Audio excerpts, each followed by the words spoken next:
If I'm in second place and you pass me, what place are you in?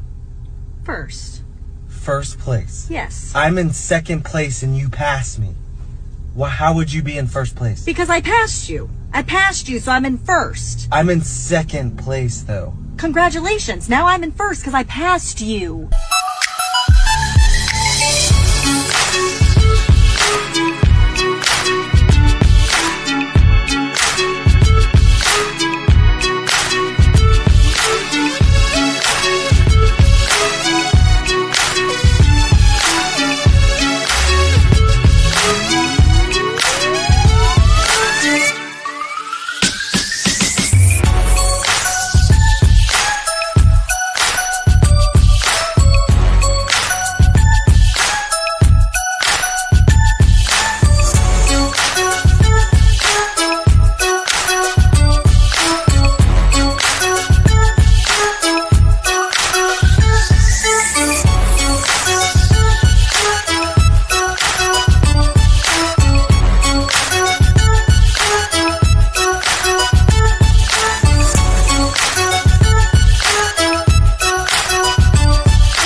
Good morning, fam.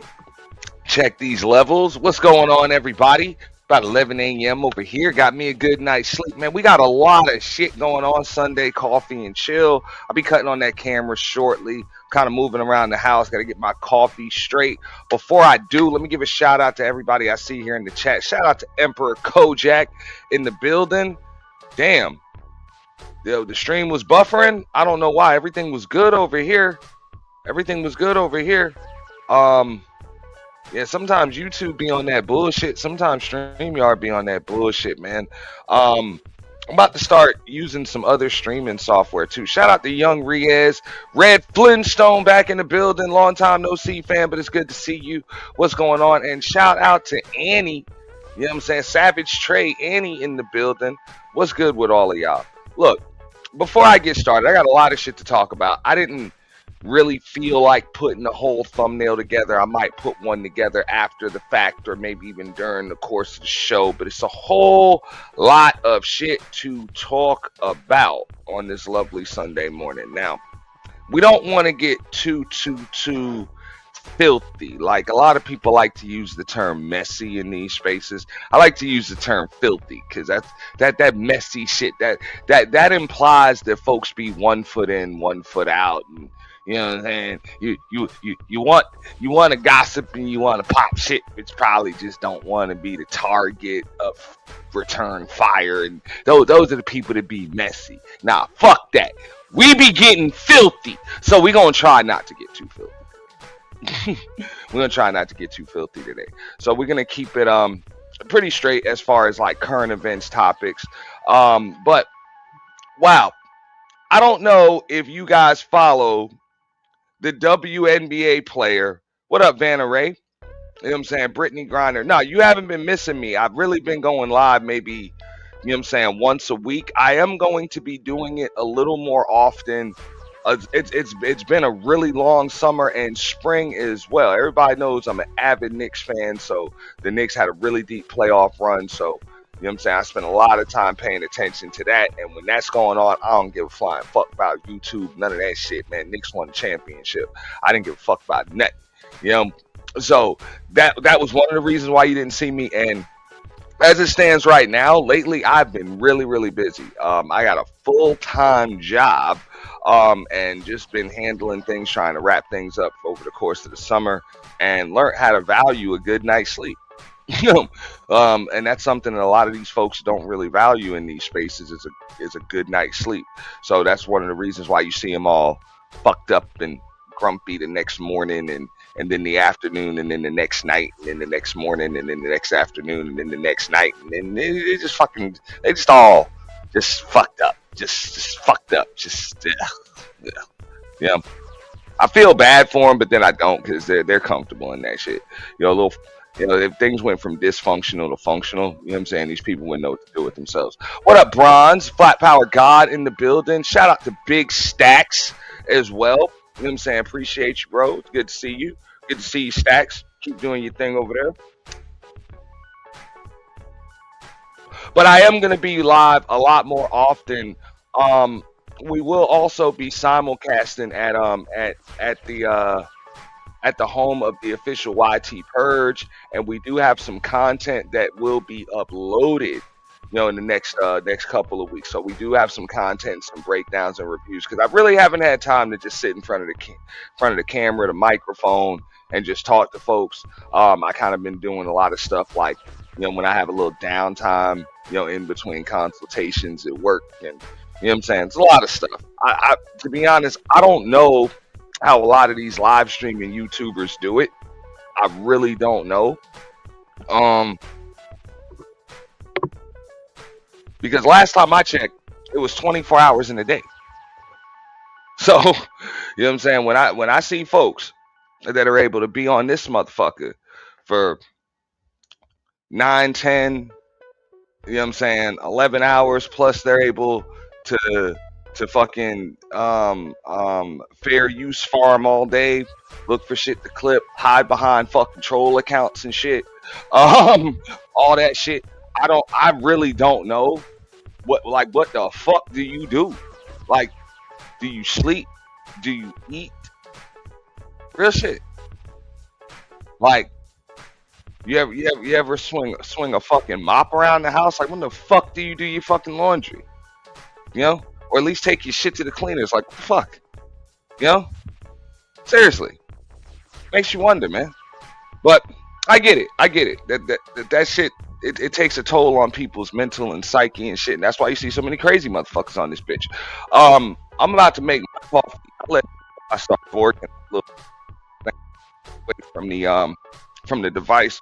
But one of our topics today, which kind of spills into the other one, we'll be talking about the situation with Anthony Edwards and his baby mama, the way he kind of, I guess they would say that he won in court. Like, this is one of the few times you see a man being ordered to pay $3,000 a month in child support payments, and that's considered a fucking win. But I guess it is a win when you have, I think it's a gross income of damn near $5 million a month from the NBA. That's one thing. All right. And then we're also going to talk about the one, the only, damn near 7 foot tall, baritone speaking woman, that being Brittany Griner. Now, if you're not familiar with her, this woman is one of the best players to ever play in the WNBA. Really achieved her full potential as far as being a player is concerned, because she likes to smoke a lot of weed. But she has, I think she is in her second alternative lifestyle marriage, you know, at the moment. Okay. Now, there were some domestic violence disputes. The woman was incarcerated in Russia a couple of years ago for trying to smuggle in hash oil pins and cartridges and all types of. And before that, one of her domestic violence situations, I believe, and you guys can feel free to correct me if I'm wrong, but I think I did a little bit of research and homework on this back then. It was so long ago. Her domestic violence situation happened because her then girlfriend at the time came home pregnant. You know? And that's the thing about those alternative lifestyle relationships, you know, i.e. the lesbian relationships. it's never a Maury Povich type situation. Like, never. Because there is no, hey, you ain't the father. That's just kind of how it works. Like, you ain't the father. You know what I'm saying? Hey, if you're in a lesbian relationship and you end up pregnant, somebody fucking around, and that was like the situation. But I'm assuming that they got past that, right? They got past that, and then they ended up staying together and getting married, even though, you know what I'm saying? You know, you know what I'm saying? Even though her her girlfriend, now wife, likes Rod. You know what I'm saying? She likes Rod. She don't just like Muff Pie. She also likes Rod. You know, and that's been proven because she came home pregnant. You know, and now they're getting a divorce again. You know, so we're gonna kind of talk about that. We're gonna talk about some other things. I couldn't really fit it all in the title. And I probably should have screen recorded this, but I was a little bit busy and I wasn't able to even watch the full stream. But I know the other day I saw it was a community tab post from Fatty of the Untouchable saying that he was going to be on Anton Daniels' show, the Room 9 show. So I was like, it's cool, you know what I'm saying? I'll check the replay, or more than likely it's going to be some shit that's up for review, so I'll be able to check it out. That stream is now gone. Doesn't exist anymore, at least not on the Room 9 show. But what I found out the next day was that Fatty was politely, respectfully asked to leave after giving Anton Daniels the business on his own show. So it's been multiple people that have been reviewing reviews and stuff like that, and I think the one person that has what the fuck is wrong with my kettle? Hold up. Okay, the one person that has some unedited footage, at least some of it, is the dude that chat. So we're gonna be reviewing a video regarding that, and before we really get into much of any of it, let's get into a little monologue, right? And y'all forgive me because I'm not looking at the chat. I'm away from my computer at the moment. Looks like it's about to storm out here too, so hopefully that doesn't knock out the internet signal, because shit happens. But better today than during the week, because that's when the magic really happens. Oh, by the way, you guys, and this shows I ain't been live for a while. Look, remember to like the stream, share the stream, support the stream through Cash App, Super Chat, Super Thanks if you will be catching the replay. We will be gifting some memberships a little later on in the show. They let us do that, 10 of them a month on each channel. So we usually do 5 at the beginning of the month. We do 5 at the end of the month. I know we gifted 5 memberships last week. We'll be gifting another 5 memberships sometime today, later on in the show. So you guys hang around, because YouTube is pretty good at making sure that they go to the right people. Now, let's talk about some of the other little bullshit that be going on in these spaces, right? Or mainly this little soft serve, your DMP, you know what I'm saying, the messy but not filthy folks space, right?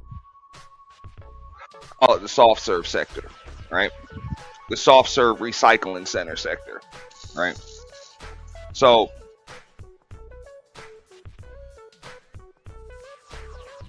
I just want to explain, right?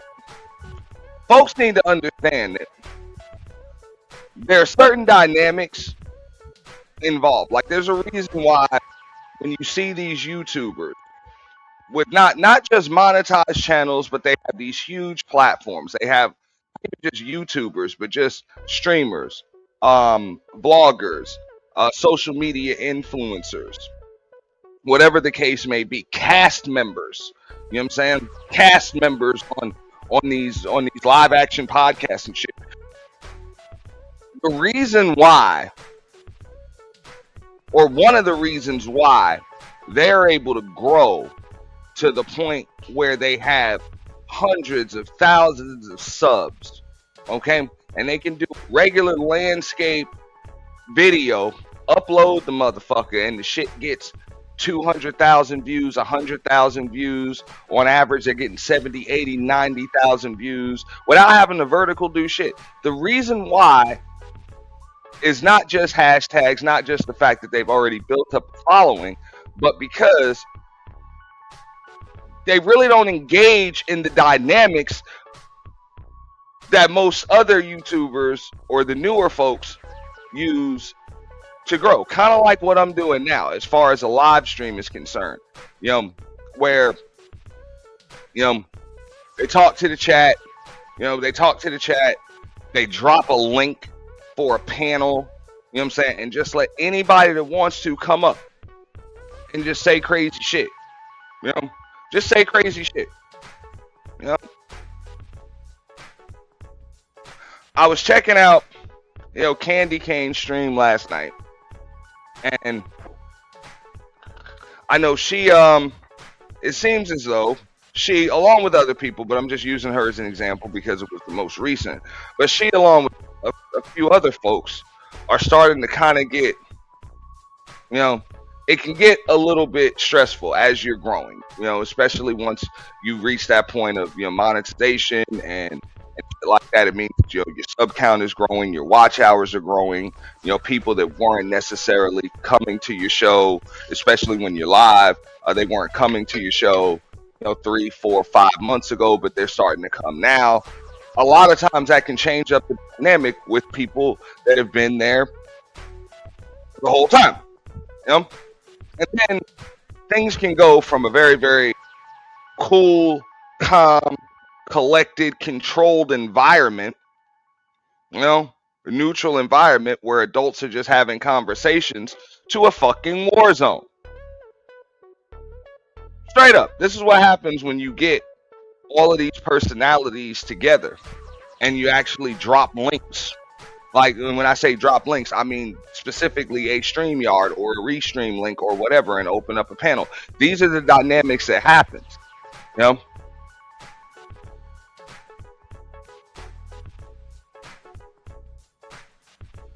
Right? It's like mixing pop rock with something. Gasoline and fire. Like, it's just going to fucking happen. You never know who's going to click that link, what the fuck it is they're going to say. People can come up on your channel and say some straight up racist shit. People can say some straight up PDF file type shit. People can come up and say some total misogynistic shit. People can say some homophobic, anti-Semitic shit. You just never know. And usually that's going to trigger somebody. And to be honest with you, that's usually the point. Because that's what tends to drive the numbers up. And I think what a lot of people need to understand is that these people don't give a fuck. Like, there are going to be a select few people that actually care. And they, if they're real supporters, they want to see you grow. They want to see you do well. And part of growth means, somebody that wasn't watching you yesterday or wasn't engaging with your channel yesterday, it's nice for them to be able to engage in it today. That's how your sub count grows. That's how your live viewer count grows. That's how your watch hours go up. That's how your name and your channel and the shit starts to ring a bell, and other YouTubers start reviewing shit and sending people over there, and you get the shares and the likes, and that's part of growth.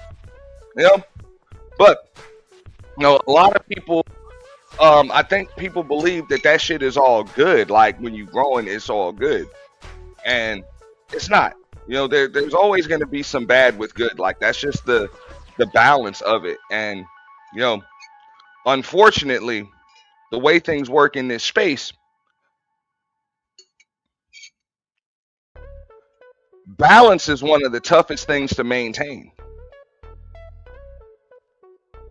It just is. And the algorithm tells you that. Unfortunately, the algorithm tells you that. If you look at the YouTubers that have grown to you know, those huge numbers, the 100,000, the million followers and shit. You know, 200,000, 300,000, a million followers. They're usually one way or the other. There ain't no fucking balance. You know, that's what it is. And it's easier for the algorithm to group you like that. You know? And these people know it. That's why they don't really care. And one of the analogies that I use, you know, when I hit that panel last night for a brief moment is, you can be talking about nuclear fucking fusion. You know, you can be talking about mental health.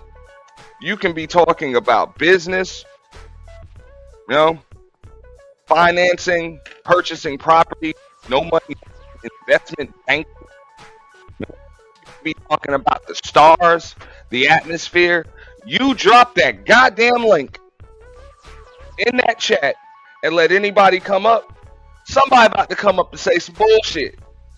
More often than not. Like, somebody about to say something that's totally off topic. People are like, man, fuck your topic. I'm about to talk about what I want to talk about. God forbid they see somebody on your panel they don't fucking like. Motherfucking out. Pow, pow, pow, pow, pow, pow, pow. Shots fired. You know? Wow. You like me now. You know? Real shit. You know? It's the game.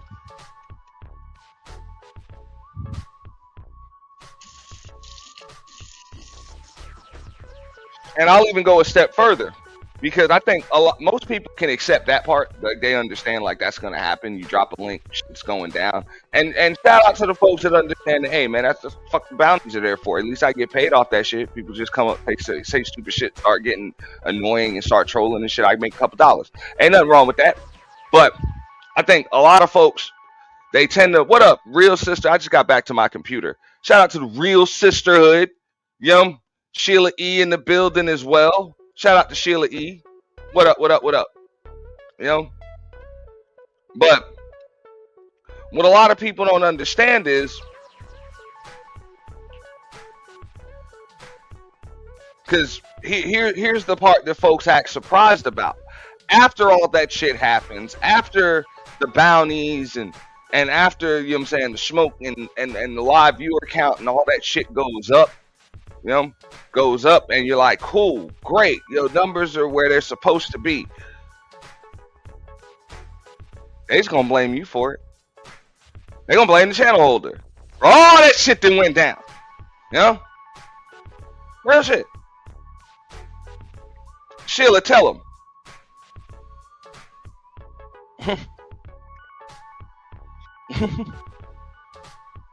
Emperor said, Brittany Griner, that's a whole dude anyway. Yeah, something ain't right.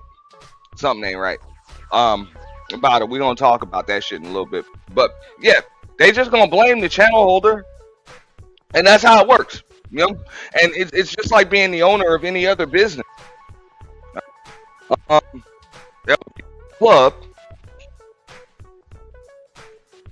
you know, and your patrons choose to sell dope in the parking lot, you know, and sell pussy on the side of the bar and shit. They about to blame the owner for that shit if you don't check it. You know, that's what it is.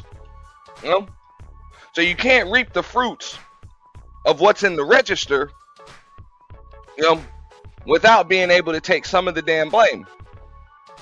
And it's cool. It's cool. Ain't nothing wrong with that. It can just be extremely frustrating. And I get it. That's why this space has claimed the sanity of a lot of motherfuckers over the years.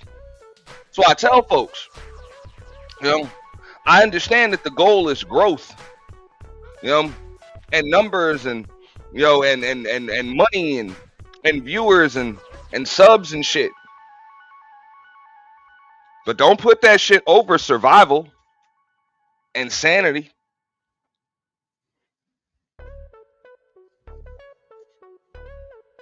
Because if you lose your fucking sanity,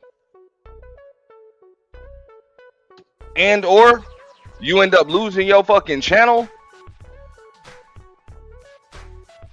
like some motherfuckers on this bitch.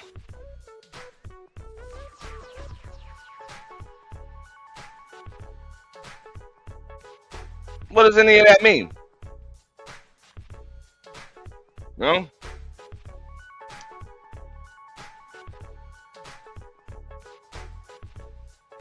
That's why it's like I'm extremely proud of myself, and somebody that's close to me had to tell me this shit. They're like, look, understand that that's just the game, like that's the game. Shit goes up, shit comes down, but at some point you got to stay in survival mode. Like we got, for example, we got the Purge channel over there. It's been over 6,000 subs on like multiple occasions for the last 2 years. Okay, we hardly ever even go live on it, and there's a reason why we hardly ever go live on it. When the channel was first started, we went live every night, just about every other day, probably about 5 nights a week. We would be live. We'd be live in the middle of the day. We'd be live in the morning. We'd be live at night. We would just, panels were fucking popping. There were always people backstage, even if we had 10 people up here. Already somebody still clicked the link and want to come up. People were still sending bounties. This is 4 or 5 years ago. People were sending bounties. I didn't even offer the shits. People were paying to kick people off and buy spots and shit and all of that stuff. Man, not only can that burn you the fuck out,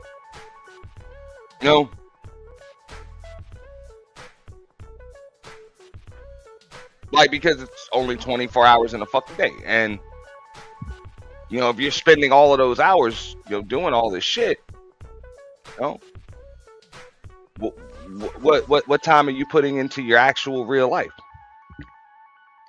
And I'm speaking from my own perspective right there. At that point, I'm not really talking about anybody else. I'm about to talk about some other motherfuckers. But right now, I'm talking about myself. Right? But that's what came to me. Right? So, not only can it just burn you out because you're trying to juggle all of these things, but on top of that, even that can get old. So I know I kind of had respectful exchange in the chat last night with the woman May the Alchemist, who's been up on this panel a few times too. In a second, I'm gonna switch microphones. Give me 1 second, but I will not lose my train of thought.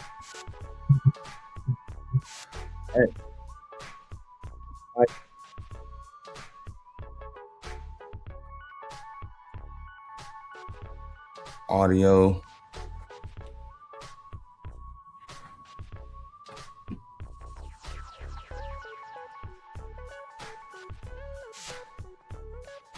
All right. Matter of fact, I just realized that I might have that music too goddamn loud. Okay, we're just gonna cut that down a little bit. Yeah, so I was having a little exchange with her, and it's not even just her, but I noticed that they call everybody that has a channel a content creator, and I've personally come to the conclusion that title just isn't very fitting for most of these folks. It's really not. It's just really not. There's very little, content creation, in these spaces. And it's cool. There's nothing wrong with holding a channel. There's nothing wrong with hosting panels. There's nothing wrong with having conversations and doing fucking gossip and mess and filth and scratching and shit like that. It's just, can we please just call it what the fuck it is? No, it's panel hosting. It's panel hosting. Which, don't get me wrong, that can be a science as well. Doesn't mean that it's not work, because hosting a panel is not the easiest thing in the world. You got to manage different personalities. You got to try to get out of the shit, with your channel still. You got to make sure that the topics don't pivot to other types of crazy shit. You don't want shit to spill into the next day. I know at least that's the way it was for me. I know a lot of these folks, they would prefer that shit just spill into the next day. That way they have some shit to talk about tomorrow. But panel hosting can be an art in itself.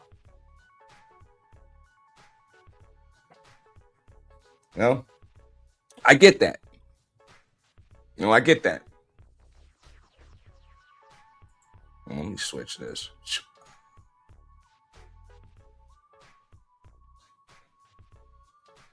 What the fuck? We'll figure that out in a second. But yeah, so panel hosting can be an art in itself. But they call everybody. They call, channels that just sit there and do reviews and reactions and shit. They call them content creators. It's like, no, you actually took a content creator's creation and you just reviewed it. You're not a content creator. You're a review reactor. Like, that's what the fuck you do. There's nothing, you're not creative with your content. You're just recycling content, which is cool. There's nothing wrong with that. You know what I'm saying? There's a lane for that. There's an entire algorithm for that. It's nothing wrong with it. So I don't knock people, but I've noticed that when you remind folks of that, they tend to take offense to I am a content creator. I am innovative. Like, no the fuck you're not. No the fuck you're not. No the fuck you're not. You saw some shit and you copied it. You copied it, you took it, you used it, and now you're trying to pour syrup on shit and call it a pancake when you just call it something else. You call it, you call it a shit cake, or you know what I'm saying, some shit like that. Call it something else. But content creation is just not what it is. And it's cool. So even when folks want to talk about things like they're like, okay, well, what are you doing over here? I know that panel hosting, that's something that I wanted to take to a different level other than what I saw, other people do. I knew that those things could be chaotic, but one thing I refused to do was pretend as if I didn't know that shit was going to happen. I see people doing that shit. They'll host their panels. People will come up. They'll say random, crazy, weird, disgusting, egregious shit. And then the next day, that same channel holder is on their own live stream copping a fucking plea, telling everybody, well, I didn't know that was going to happen. Like, the fuck out of here. Yeah, you did. Because the best indication of future behavior is past behavior. So when this shit happens all of the time, how can you really bullshit as if you didn't know that it was likely to happen this time? Because it happens every time when these people, when you mix these personalities together, like it's common, it happens. But maybe these people just don't know. Who knows? Who knows? But on some other things, I also understand why, a lot of these folks, it just seemed like a lot of these folks on here be losing their motherfucking minds. Or even when you can spot a total, just not just lack of creativity, but lack of innovation. It is because people are not using their 24 hours in a day the way you think they are. That's why I had the conversation, or I had the topic that I had last week, as far as like the faceless shows. You got motherfuckers on this bitch that are so busy, stuck in the clouds, fair use farming, looking for shit to review, but they also live in double lives on this bitch too. Oh yeah. I'm talking about double real. Hey, Kojak. I'm talking about the straight up, the Bruce Wayne, Batman, Freaky Friday, fucking two motherfuckers like 2, 3 motherfuckers, man. You know, that takes a toll on your mental. Takes a toll on your mental, man. That's why I try to tell folks, and I've said this over and over again. I don't have to break what's already broken. I don't have to unalive or delete what's already dying. You know? Your brain cells are fried. You know? Like your brain, but between that shit you're smoking all motherfucking day. You know? The double life that you're living. You know? And the time necessary to actually engage in one or both of those lives, and then either trying not to piss people off, but trying to piss certain people off and wondering why you're getting spillage from here and there and everything. Like, I get it. I get it. Shout out to Big Brenda Clark with the shit in the building. What up, Big Brenda? Shout out to Big Brenda. She here. Only one today, getting a full round of applause. Appreciate you. But I can understand why, folks are literally losing their shit. Like, people are totally like shit fucked up, man. Shit fucked up. And to be honest, I do wish them all the best.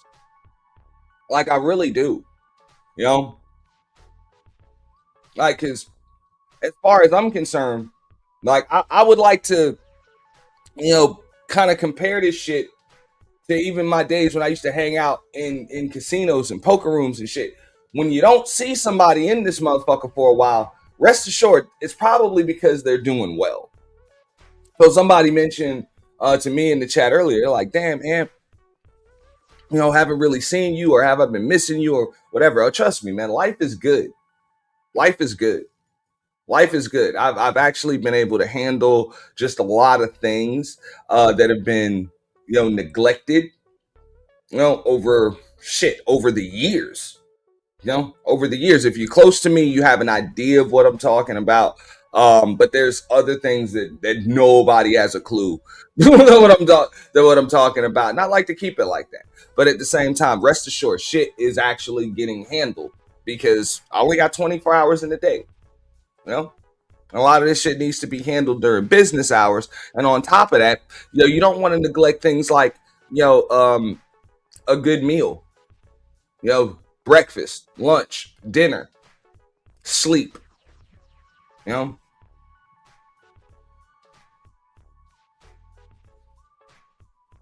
family life, a social life, make sure you, give your homies a call. You know what I'm saying? If you're a woman, you know what I'm saying? Give your homegirls a call from time to time. If you're a woman, you know what I'm saying? Fellas, you know what I'm saying? You actually got real homies, man. Give them a call, bro. Hey, how you doing, man? How the kids doing, man? I'm sure such and such is big, man. I had a homie that I hadn't talked to in a few years. Last time I had talked to him, his kids, his son was, I think, like maybe 7, 8 years old, something like that. Or at least last time I talked to him about his kid. He was like 7, 8 years old. Son's like 14, 15 years old. Now he's like, yeah, man, he about to get a driver's license. You know what I'm saying? Got a girlfriend and all of that other shit, man. How's yours doing? I'm like, man, grown, moved out, man. Girlfriend, he just got a car and shit. You know what I'm saying, man? Hey, man, life is good. It's like, for real? Like, damn, man, I remember you used to take him to Fun Depot and go throw the baseball and all of that other shit. I'm like, bro, the time flies. Time sure flies. So that's where the balance comes in. And a lot of times that's what's missing with a lot of these folks. It's a total lack of balance, in life. So don't let the numbers fool you.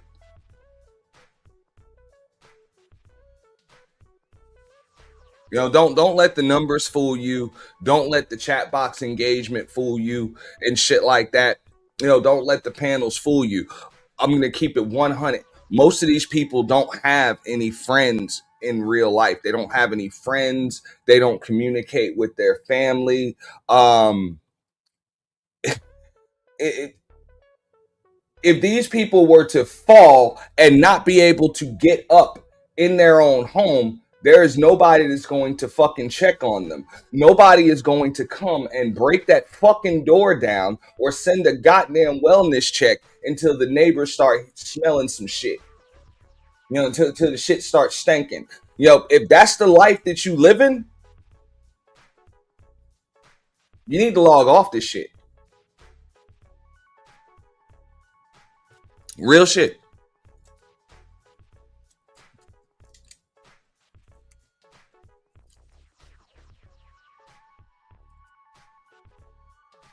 My bad. I got to queue up some shit.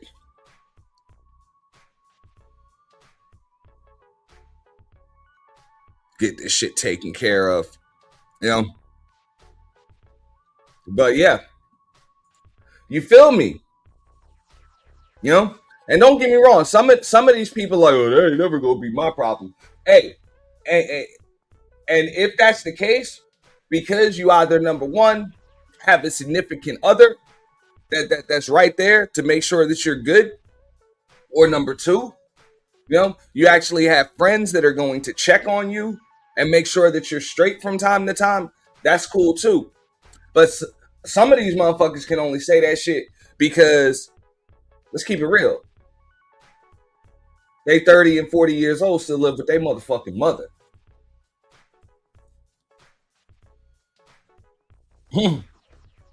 My mom gonna check on me, you know, mama. You know, but then they on here telling you how the fuck life's supposed to go, you know, real shit.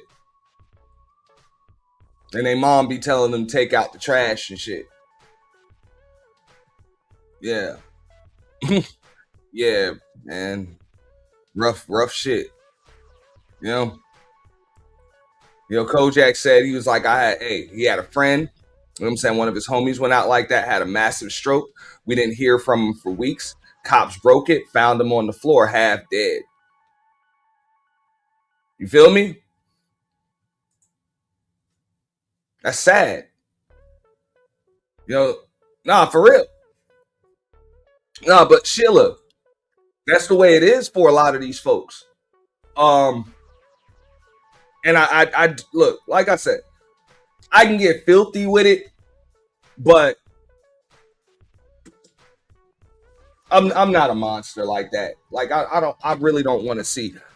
Trust me, I can count on one hand the amount of people in this world that I actually hate, and none of them are on YouTube. Like I don't even have that bad of a dislike for any of y'all like that. So I really don't want to see that shit go down like that, man. It's a sad situation. You know what I'm saying? It's just a sad situation that I see a lot of these folks living out right in front of people. You know what I'm saying? Right in front of a fucking audience, and they think that shit's cool. You know, because of the dopamine rush that they get. It's very sad. He said a dude literally lived across the street from a level 3 trauma center. You know what I'm saying? Yeah, he died a few months later. Like, that's what I'm saying. You know? Folks are on here legit, sacrificing their sanity. You know? Their sanity, like I said, their social life, their health, their hygiene, all that shit. Just for some clicks and some views. And a small amount of them, too.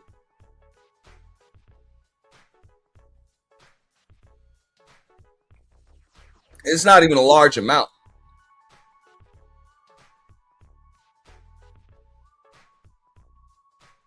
Sad. Sad, extremely sad.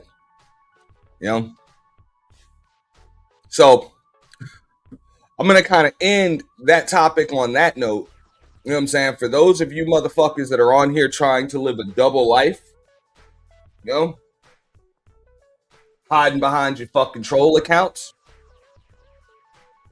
along with, you know what I'm saying? Because they try to live a life behind the camera and then in front of the camera and think motherfuckers don't know who they are and shit. Hey, look, man, moderation, moderation. Remember, I know, hey, it might seem cool to be doing that whole Bruce Wayne Batman shit, but he was a billionaire. Hey, man, that motherfucker did not sleep. That nigga had no motherfucking life. That nigga had no fucking life. Man, watch that shit. Hey, read that comic book the whole way through. Bruce Wayne did not go out the way most people want to go out. Yeah, he died rich, but he also died alone. Just him and his dog. Okay? Him, his dog, in a cave.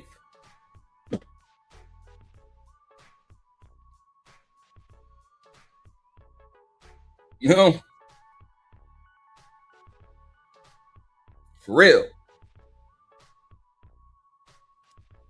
That shit ain't all it's cracked up to be, man. I'm just saying. What up, Cynical One?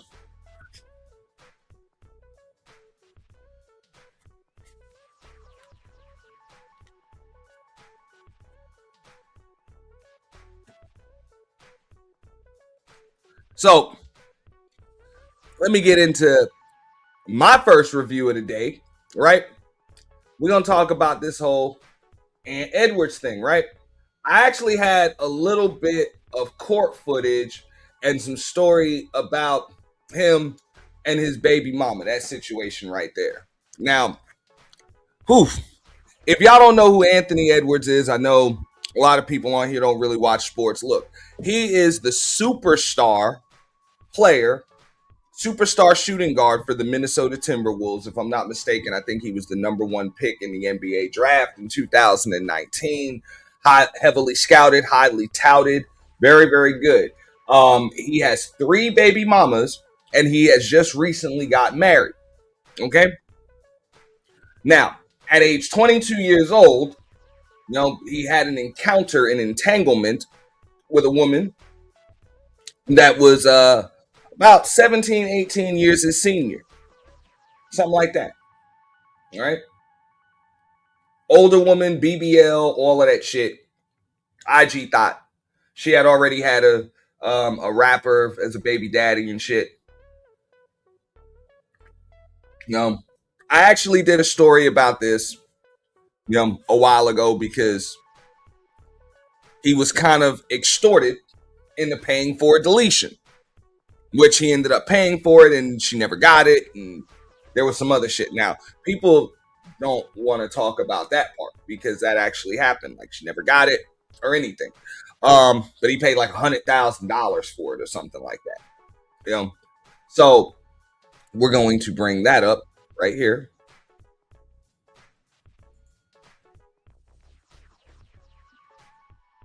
New court footage of Anthony Edwards with his baby mama just went viral. And it all started with a single rumor, a $1 million deal she swears never happened. But one word hidden inside it could put an NBA superstar behind bars, and the truth is even messier than anyone imagined.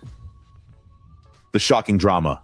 Picture the brightest young star in all of basketball. Picture a young man who was picked number 1 in the entire draft. A kid from Atlanta they call Ant-Man. A player who dunks on legends, drops 50 points like it is nothing, wins an Olympic gold medal, and gets handed a contract worth up to $250 million before he even turns 25. On the court, he looks like a man without a single worry in the world.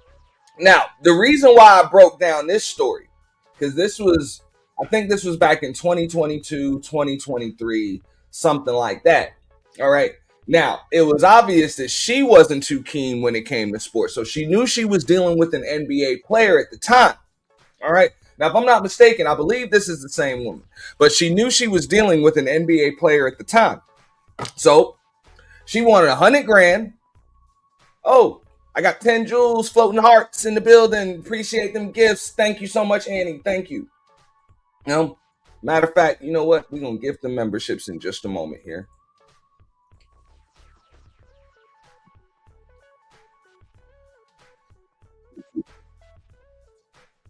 But yeah, so what happened was Oh shit! Why did I not know that? Why ain't you in blue, Annie? You got a new account or something? What the fuck happened? I got you, Annie. So you are in blue and then you wasn't in blue. Like, what the hell happened? What up, Big J? You know, what up, Big J? And I'll drop the link. I did talk about some things earlier that you might want to touch on. I'll drop the link, in a little bit.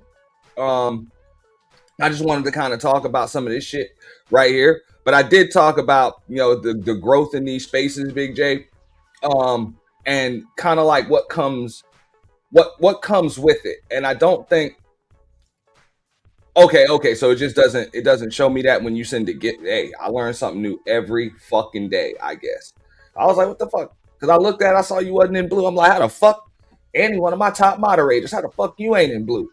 Because I know every now and then, like I'll purge some moderator wrenches, but I ain't gonna take Annie's. Like, that's some crazy shit. But hold up, let's get this one popping. We get 10 of those, so there go 5. You know what I'm saying? We're gonna make sure that some of y'all get the right people get the memberships. Hopefully. Hopefully the right people get them. You know what I'm saying? Shout out to those 5 new members at Auntie's the Boiler Room. Appreciate that. But either way, okay, so she gets him for 100,000. Or 100,000. I don't think she ever got the deletion. He was sending text messages back and forth, telling her, I think he was trying to tell her to take a Plan C pill. If y'all understand, what I'm saying? The Plan C pill is the termination pill. I'm sure the ladies know what I'm talking about. what I'm saying? The Plan B is the day after, what I'm saying? Morning after pill, kind of like contraceptive, but not. The Plan C is like, that's the termination pill. He was like, yo, take the motherfucking termination pill, whatever, boom. And charge the woman $100,000 for that shit. Charged him $100,000. Now he sent her like $50K, and then he's like, "Look, I'll send you the other $50K when that shit done. Send me proof that you took it, whatever. Like send me the proof, send me the receipt or something." Like he wasn't trying to hear shit that woman had to say, nothing. So a few days. I think it was probably a few weeks after he made the final $100,000 payment or whatever, he signed, if I'm not mistaken, a 5-year, $213 million extension with the Minnesota Timberwolves, which is some shit you read in the fucking paper.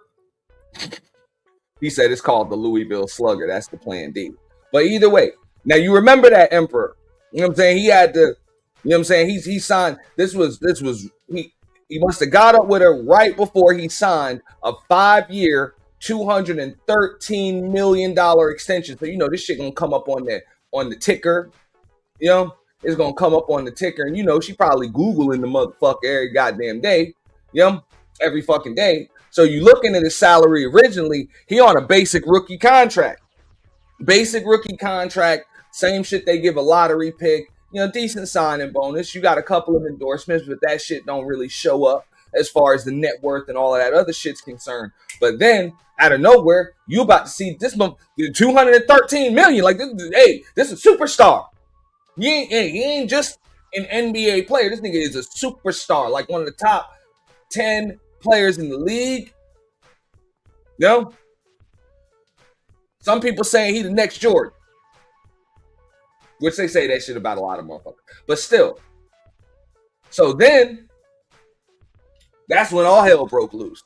Now she want more. That's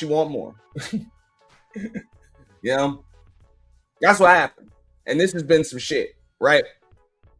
So make a long story short, with this woman right here, Aunt said that, look, I'm just going. He's like, I don't want nothing to do with this woman or the child, but hey, it's mine. I get it. I'll even take the DNA test. Ain't no problem. But I'd rather just pay my 18 years of child support up front. And they don't really do that shit like that. I mean, they calculate it and shit, but they don't do that shit like that. So he was ordered to pay $5,000 a month. in child support payments.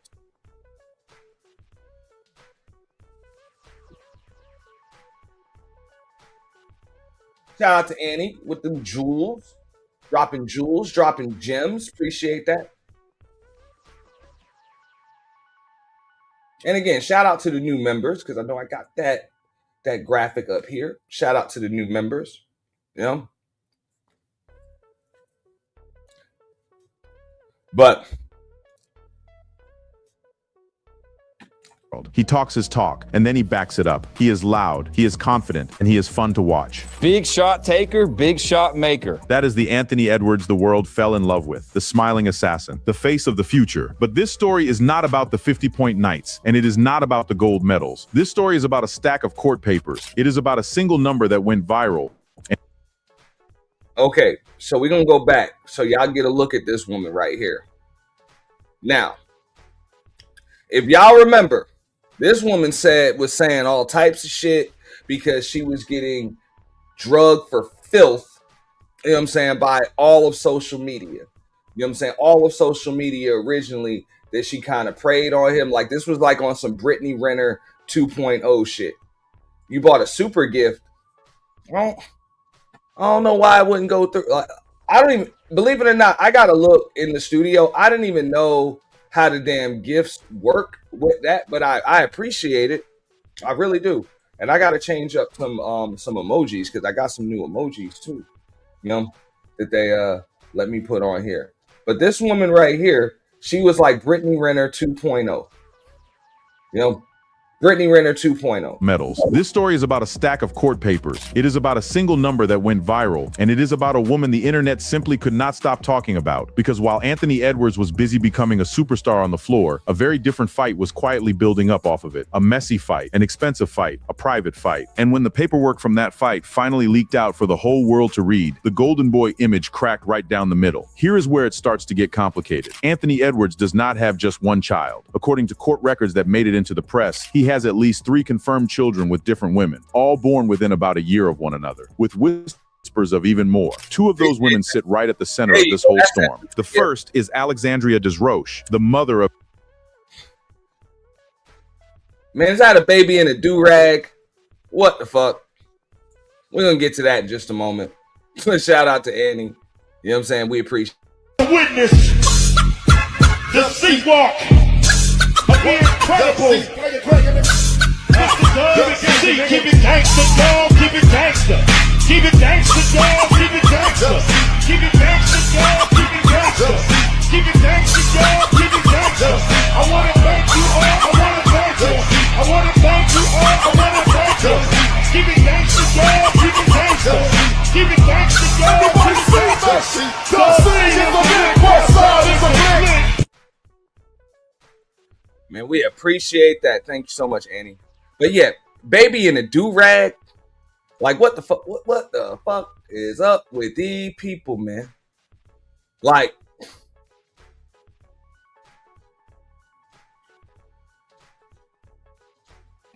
his son, Amir, who was born back in October of 2023. The second woman, and the one who became the face of this entire drama.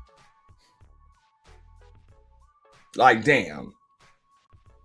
Like, yeah, he got caught up, man. What up, B-Dub? The dude got caught up, you know? The dude got caught up, you know? And, you know, these athletes got targets on them. Like, you got to think about it. What does a damn near 40-year-old woman want with a 22-year-old coddled athlete that really doesn't give a fuck about shit? Like, doesn't, I mean, obviously, you know, this woman is legitimately like she is legit using her box to get to that damn bag. You know what I'm saying? Like, for real. Like that's it. Yo, that's it. You know? So, I mean, Anthony Edwards ain't no victim, but he was definitely targeted for extraction. Okay? He was definitely targeted for extraction. is a model and influencer named Aisha Howard. She is the mother of his baby girl, Aubrey, who was born in October of 2024. Now 2 babies with 2 different women, born just 12 months apart, is already the kind of thing the internet loves to talk about, but that is only the surface. The real drama, the part that turned this from simple gossip into a full-blown legal war, is what allegedly happened when these pregnancies first came to light, and what happened after, when the lawyers got involved and the money started getting counted. Let us go back to the beginning with Aisha Howard, because her story is the one that lit the match. According to her side, told through documents she filed in court, she found out she was pregnant, and she reached out to Anthony to tell him, and the response she says she got was cold. In her filings reported by Us Weekly, she claims he replied dismissively, allegedly told her to end the pregnancy, and then blocked her. Now, Anthony's side tells— Yeah, he didn't just tell her to end it.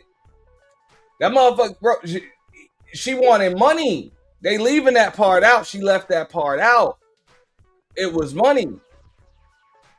You know, and then when she demanded the money, he sent like half of it. He's like, I'll send you half up front and the other half once that shit over. Which I'm not too fond of that. I'm not too fond of that. You shouldn't have to, you know, like, you shouldn't have to pay somebody off to do that. Like, that's a decision that y'all supposed to come to together, you know, because it's what's best for both of you and shit like that. It's not supposed to be like a transactional thing. So I don't necessarily agree with that. But that's the situation. That's what happened. All right. But when he sent like the first 50K or whatever, and he realized she wasn't doing it, she was beating around the bush, that motherfucker blocked that motherfucker, man. Fuck it, I guess, fuck it, whatever. You got me for 50. Yeah, now you can see me in court. I don't fuck with you. Tells it very differently. His camp has painted the whole thing as a planned move, a setup for a payday. But no matter whose version you believe, the baby was born. And in December of 2024, a DNA test confirmed what many already suspected. Anthony Edwards was the father. And here's the twist that shapes everything that comes next. Anthony reportedly is not asking for custody. He is not asking for visitation. He is not asking to be at birthday parties or school plays. Aisha has full custody of the little girl. From the very— Hold up. Now we about to spin this shit back, man. About to spin this shit back just a little bit. Reportedly is not asking for custody. He is not asking for visitation. He is not asking to be at birthday parties or school plays. Aisha— Now, fellas, man, don't fall for this chick just because she got some artificial prosthetic posterior. Okay? Like, what the fuck is that shit hanging from the bottom of her back? Like, the shit don't... That shit ain't sexy, man. Like, if that's all it takes to get you, man, you fucked up. But, I ain't gonna lie. I would have told that nigga, man. If I was his homie, I would have told him, bro. I mean, I guess you got to do it. Your lawyer gonna tell you. You know what I'm saying? You got to get a DNA test. But real shit, man, you could have saved your money with that shit, man. That's your baby, man. Yo, that baby, hey, that baby came right. Just like they said, hey, the DNA test confirmed what the fuck was already obvious, dog. Like, bro, that is your motherfucking baby, no doubt. No doubt. And no doubt about it. You know, has full custody of the little girl. From the very start, Anthony framed this as one thing and one thing only: money. This was never a fight over who gets the child on the weekends. This was a fight over dollars. And that framing, that just tell me the number and leave me alone energy, is exactly what would later blow up in his face and turn the whole internet against him. And think about how that sounds to regular people for a second. Here's a father with more money than most of us will ever see in 10 lifetimes. And the message the public heard was simple and cold. He did not want to be there. He just wanted to write a check and disappear. Now, his team would say that is not fair. They would say he was trying to be responsible in his own way and that he did offer to take care of the child with his money. But in the court of public opinion, let me pay you, so you leave me alone is a very hard thing to defend. It sounds cold. It sounds like a man running away from something. And once people grabbed onto that one feeling, every single new detail that leaked out only poured more fuel on the fire and made them angrier. But before the real numbers ever leaked, before anybody saw a single court worksheet, a rumor started spreading online, and it was a big one. Word went around, mostly through viral posts, that Anthony had simply handed Aishisha a giant bag of cash up front. The rumor claimed, yeah, and he did, because he was trying to pay all of that shit, which, look, even an accountant would tell you, that's not very smart. Like, that's just not smart to pay that shit all at once like that. I mean, even if you have the amount like that, your best bet would be to put that shit, you know what I'm saying, in a trust. They gain some interest and just let that shit automatically debit out every fucking month. So that way it still continues to fucking gain interest. And then after the end of fucking 18 years or whatever, you know what I'm saying, your kid is straight. Like, your kid is straight, your family trust is straight, all of that shit. You know what I'm saying? You just make sure that your estate handles everything, and you still got access to the funds. Like, that shit could have really, like, you could have got a serious rebate on that shit. So even just paying that shit all at once, it just doesn't make sense. It's not financially smart.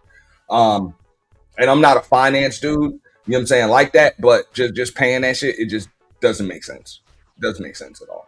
up front. The rumor claimed he paid her somewhere around $1 million all at once to cover 18 years of child support and make the whole situation disappear. One lump sum, one payment, problem solved, or so people thought. That rumor took off like wildfire. It was everywhere, and it painted a very specific picture in people's heads. It made it sound like Aishisha had signed a deal, taken the money, and agreed to walk away forever. People ran with it. They argued about it. They judged her for it. Whole panels of people sat down to debate whether she had made a smart move or a foolish one, whether she got played, and whether $1 million was even close to fair for the child of a man making the kind of money Anthony makes. There was just one problem with that story. Aisha herself said it was not true. She came out publicly and shut it down, denying that any such one-time payment or agreement ever existed. No giant check, no 18-year buyout, nothing like it. And yet, even after she denied it, the rumor kept living online, because that is what juicy rumors do. They do not die just because the truth shows up. So now you have the setup. A young superstar at the very top of the sport. Multiple children with multiple women in the same short window. A mother saying he told her to end the pregnancy and then blocked her. A DNA test proving he was the dad. A star who says he only wants to pay and be left alone. And a viral rumor about $1 million buyout that the mother says never happened at all. That is the powder keg.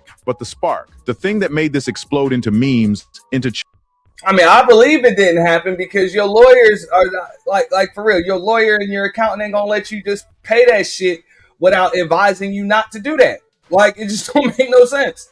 It don't make no fucking sense. Like, why the fuck would you do that shit? You know? Even if you want to put all the money aside, you do that shit, but you put that shit in an account, you let that shit auto debit the fuck out, man. You know what I'm saying? Because your money is gonna make more money the longer it sits in the bank. So why the fuck would you just give it right to her? That don't make any sense at all. Chance at basketball games, into headlines on every gossip site in the country, was still coming, because soon the actual court documents would leak. The real numbers would come out. And when people finally saw how much Anthony Edwards was making and how little a judge said he had to pay, the internet completely lost its mind. The number that broke the internet. So the rumor said $1 million up front, but rumors are one thing, court papers are another. And when the real court documents in these cases started leaking out to outlets like Us Weekly, the picture got a whole lot clearer and a whole lot more shocking. First, let us talk about how much money Anthony Edwards actually makes, because this is the part that set everyone off. But people need to mind their fucking business, because they're not a fucking judge. They're not a judge. Like, you got to keep in mind, you know, just like, okay, so for those of us that have been through like child support court situations, now, had there been some kind of shared custody agreement, that's when it's necessary for, you know, one parent, the non-custodial parent, to usually have to make up the difference and make sure that the child has the same lifestyle with the other parent as they would have with, you know, the non-custodial parent. And this comes, it depends on how much each of you make, right? There is no custody agreement. So now the judge has to just come up with an adequate number to maintain a certain fucking lifestyle. There's no custody at all. So the child has no lifestyle with Anthony Edwards. That's it. So now it's about what compensation is adequate to maintain the current lifestyle. They were never married. There's no lifestyle that's owed. They were never married. They were never together. They weren't in a relationship or anything. You talk about some one-night stand shit. One of these child support cases, his own financial worksheets became public, and in a filing dated around the 19th of May, his gross monthly income was listed at a jaw-dropping figure of roughly $4.78 million every single. All right, so I'm gonna put this shit on the screen. $5 million a month. A month. All right.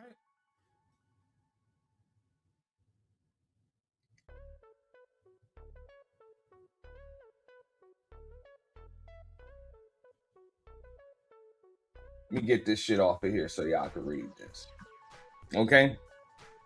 This might be a little small, so y'all might not be able to read it, but I'll read it to you. It says he makes $3.3 million a month and $1,000 a month for one child between them. All right? Because this woman on paper only makes $1,000 a month. Like, what the fuck is that? What the fuck does she do for a goddamn living where she makes $1,000 a month? Like, what the fuck kind of loser ass chick is this? Either way, right? Court filings in Anthony Edwards' child support case have put the financial gap between him and Alexandria DeRoches, the mother of one of his children, on full public display. He makes $3.364911 million. Okay? At the time. And keep in mind, he's always getting more endorsements. All right? She makes $1,000 a month. All right? And the current child support, according to filings, was $12,000 per month. This is before they go in the court for a modification. Okay? This is beforehand.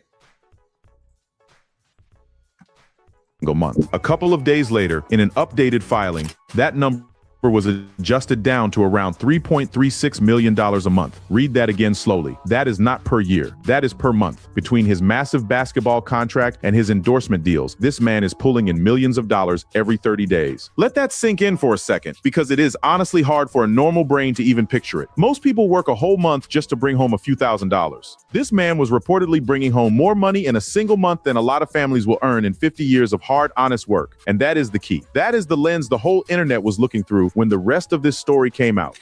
That giant paycheck changes how every other number in this case feels. So when the next number dropped, people were not just a little surprised, they were flat out furious. Now hold that number in your head, because here comes the part that made people scream. When a judge...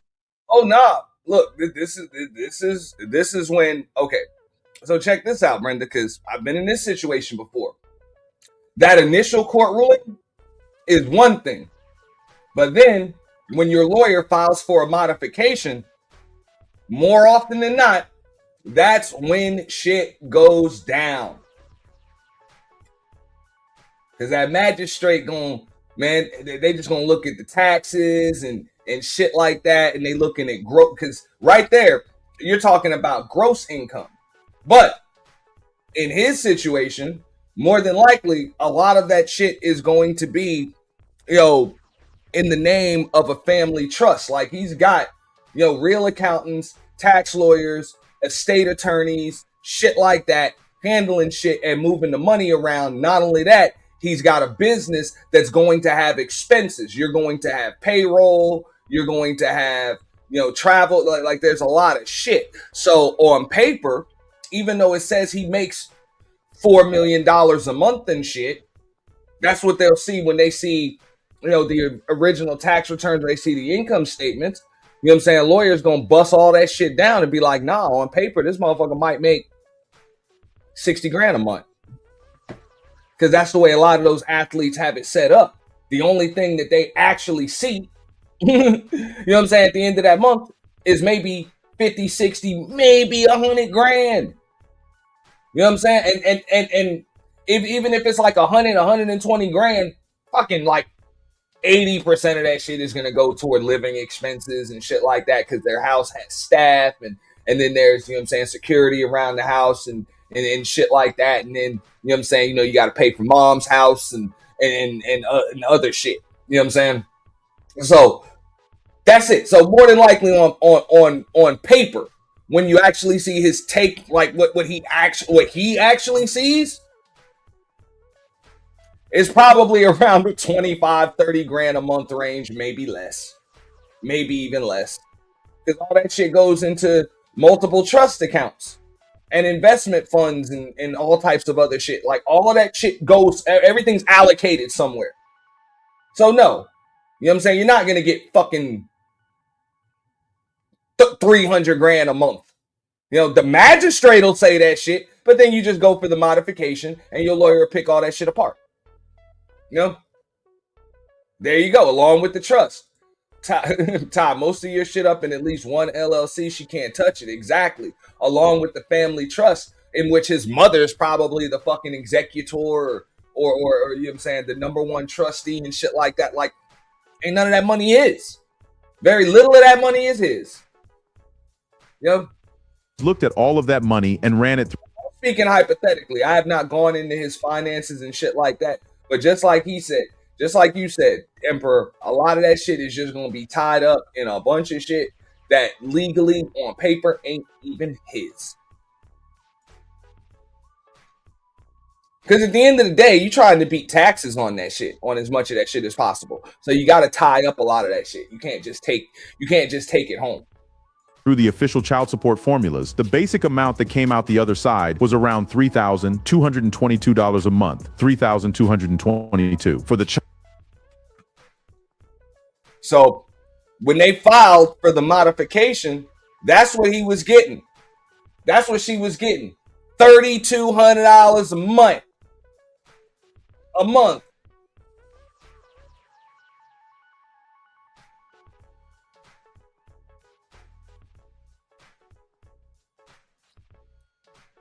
There you go. Child of a man making millions of dollars a month. That number, that 3222, went absolutely viral. It became a punchline. It became a meme. People could not wrap their heads around it. How they asked, does a multimillionaire pay about the same in child support as a regular working person with a decent job? How is that fair to the child? The math felt broken to people. It felt insulting. And the anger got so... Regular people with a decent job pay like somewhere between $300 and $500 a month. Somewhere between $250 to $500 a month. That's what most normal people fucking pay. So $3,200 a month is a lot of fucking money. Okay? Your average fucking person, working person in America makes, I think, somewhere between 45 and 52 grand a fucking year. Okay? And 42, 50 grand a fucking year, somewhere between 45, 50 grand a year is only about $4,000 a month. So, no, your average working person is not paying $3,200 a fucking month in no goddamn child support for one child. Doesn't happen. And you saw her income, right, Brenda? That woman is making, on paper, $1,016 a month. $1,016 fucking dollars a month. Like, bitch, what the fuck do you do? Like, I'm pretty sure $1,000 a month doesn't even cover her ass maintenance. That shit doesn't even cover whatever the fuck she has to put on her ass just to cover up that damn BBL smell. Okay?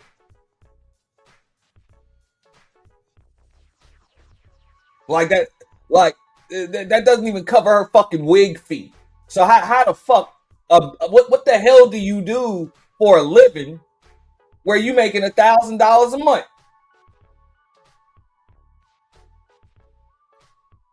You got people working the drive-thru at McDonald's and make more than that. That's bullshit. What's up, Big Brenda? Good morning. Good morning. This is let me tell you. I like that 3,200. I like that nice round number. You may tell you why. 3222. Let me tell you why, right? Because what normal people do, right? because she is a normal person. She just had a baby with a celebrity, right? Mhm. My thing is this: other women who are faced with this daily, who receive child support, what do? They live in their means and they make it work. So that's exactly what she's going to have to do, and she's going to supplement her income by getting a job, which is what everyone else does, right? Because what I don't understand about child support is this: when you calculate the numbers, is it just because, oh, this man makes a lot of money, so let's take a large portion of his money? Or are we looking at what is the needs to sustain the child, whether it be through education, childcare, food, a portion of money towards living expenses? Or do we just feel like this woman deserves this extravagant amount of money because this man works hard and makes a lot of money? That's insane to me. I've never understood that. Do I Mhm. feel like the child should have a quality of life, a good quality of life? Yes. But that also can be done by not giving a woman $100,000 a month. Why?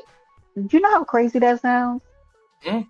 $100,000 a month so she can stay home and do, like most of these women, and you know this, Aunt, who receive this money from these men, they don't work. They do No. not work. Her income was slated at $1,000 a month. She don't work. Now you tell me, prior to that child, how has she sustained? And How more can that more be than her income? likely, that 1,000 a month was likely the income coming from the other child she had from a rapper. I Right. forget what rapper that you know what I'm saying. So that was probably another child support payment. That woman don't work. You know? Life goal: have a baby with a celebrity, NBA, NFL. That's the life goal. They go right out there because they are using the reason why these women have a problem with the amounts that they get is not because it's not doable to raise a child by it. It's because they can't finance their lifestyle through it, and that's a larger problem. Mm. They're trying to finance their lifestyle through it. That's why, because if you, let's say I was getting $3,000 a month for a child, I can make that work, but I also have a job and I don't need the father of my child to sustain my lifestyle. No, hey, look, trust me. Your average person is living off of less than $4,000 a month anyway, with or Absolutely. like with or without children. Now, Hmm. of course, if it's two parents in the household. It's going to be, the income is usually going to get a little higher than that. But Hmm. for the most part, for single parents, they're living off of, Yes, under $4,000 a month and usually. they make it So work. if you're getting just that in child support alone, you should still be able to live. Like I don't see what the problem is. Right. I don't see what the problem is at all. I Because just, even child support, like he's not responsible for your living expenses. right, Um, responsible for all of the child's expenses. He's responsible for his portion of the right. child's expenses. Now I That's understand. responsible for. So Now I can you know, understand that once the kid gets into school, this being readjusted, or it could be put in the order that he will take care of school. So let's mhm. say the kid wants to go to private school, maybe he'll take care of that. These things I understand. These things make sense. Healthcare or things like that, right? Those things make sense. But to where just the cash money that goes to the mother to support the child, it's outrageous. I've seen men, like, in my 20s, like I was made aware of just how much money like they were taking from some of these fathers. Like I almost saw a grown man cry once, and Yeah, because I, he couldn't I, sustain I living. have I have seen grown men cry, like literally cry real tears.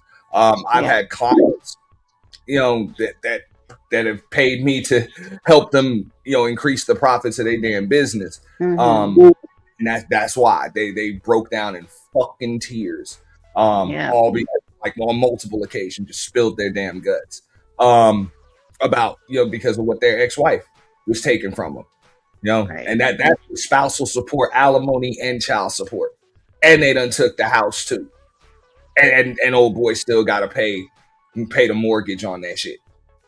Now, spousal support is a different conversation, but I do believe that both parents should be responsible in raising their child financially. Of course, they're going to be deadbeats. I mean, some women are deadbeats, but it should be both people, right? But there should be equal input into it where that makes sense. Equivocally, the numbers change, right? Because somebody's income may be a little higher than the other, but the you're thinking that just because somebody works hard, has a career, makes a lot of money, that you're entitled to a large portion of that money just because you have a kid by them. No, you're entitled to whatever is reasonable to sustain a good and decent life for that child.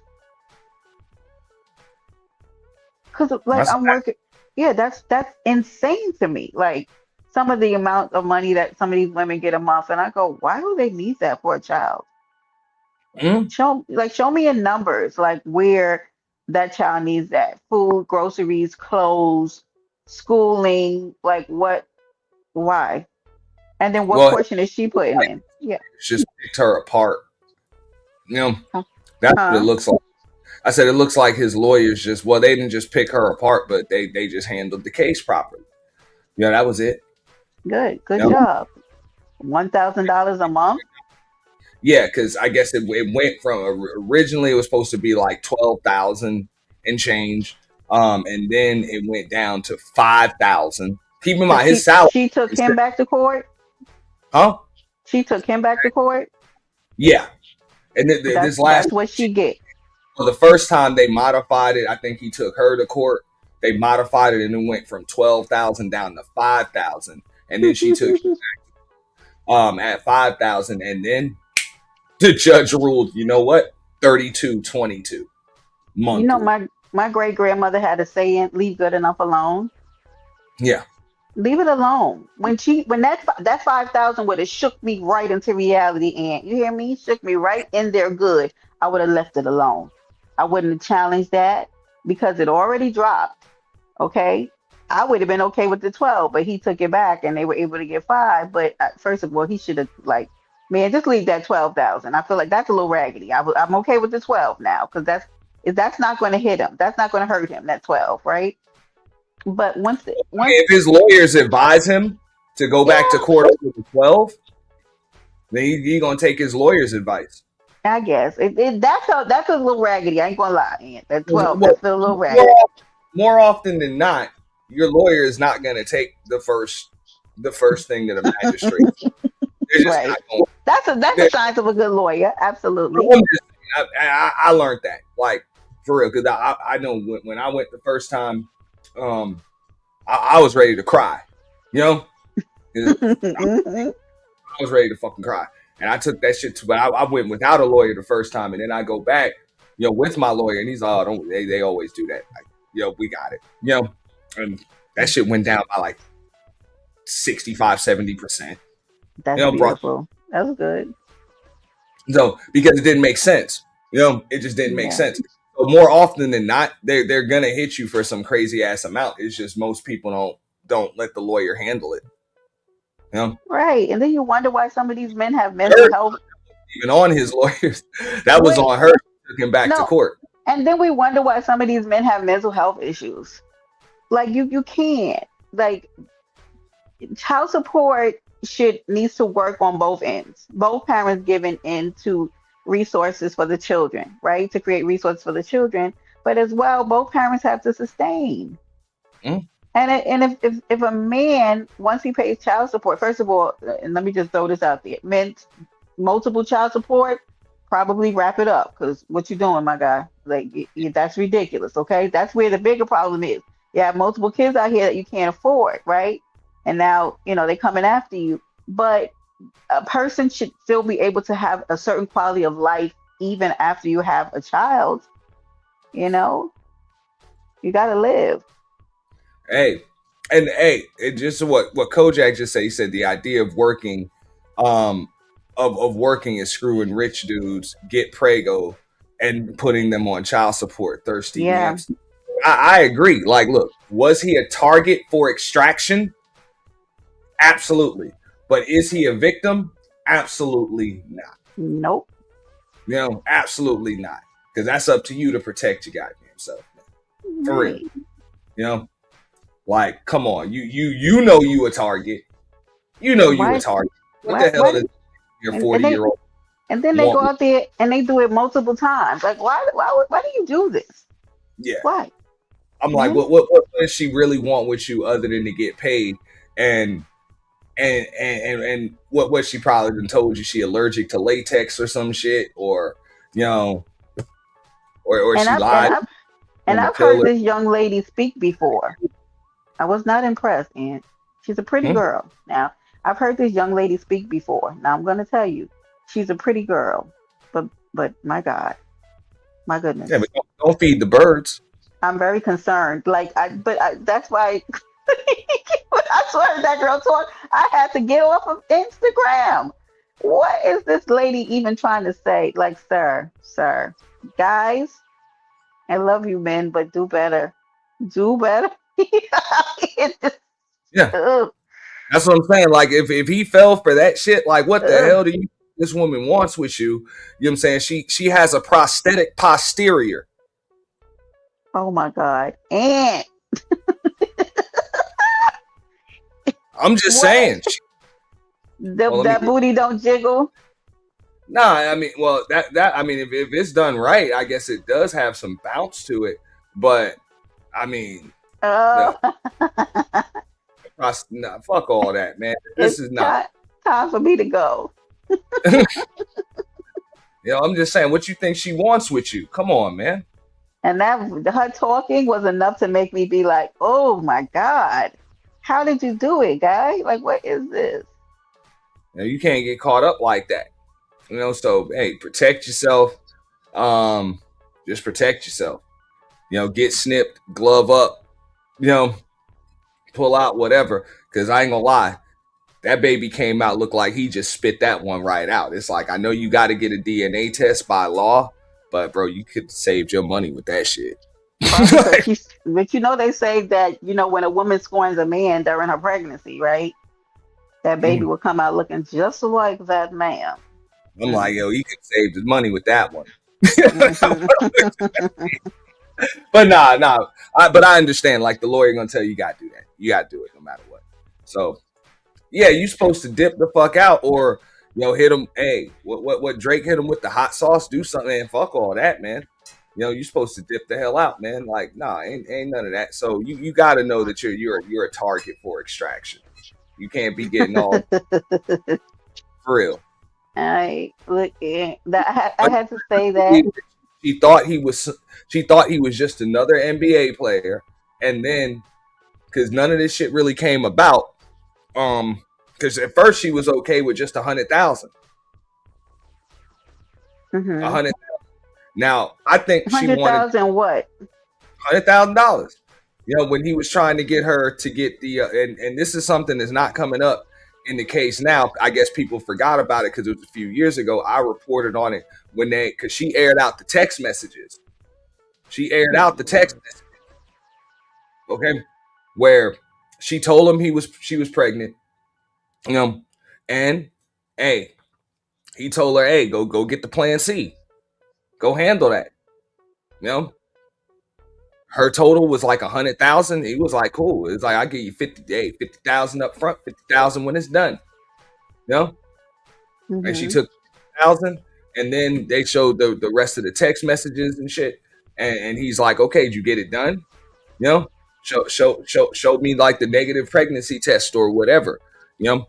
That it's over. And she was kind of like beating around the bush with the text messages and stuff. You know, you can pull. I'm sure it's still on social media. I'm not gonna pull up all that stuff now, but it happened.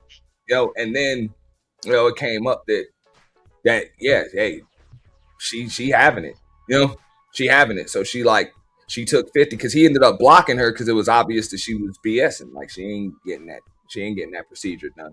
Which I don't look. Not blocking her, like that's gonna make it go away. What is that? Huh?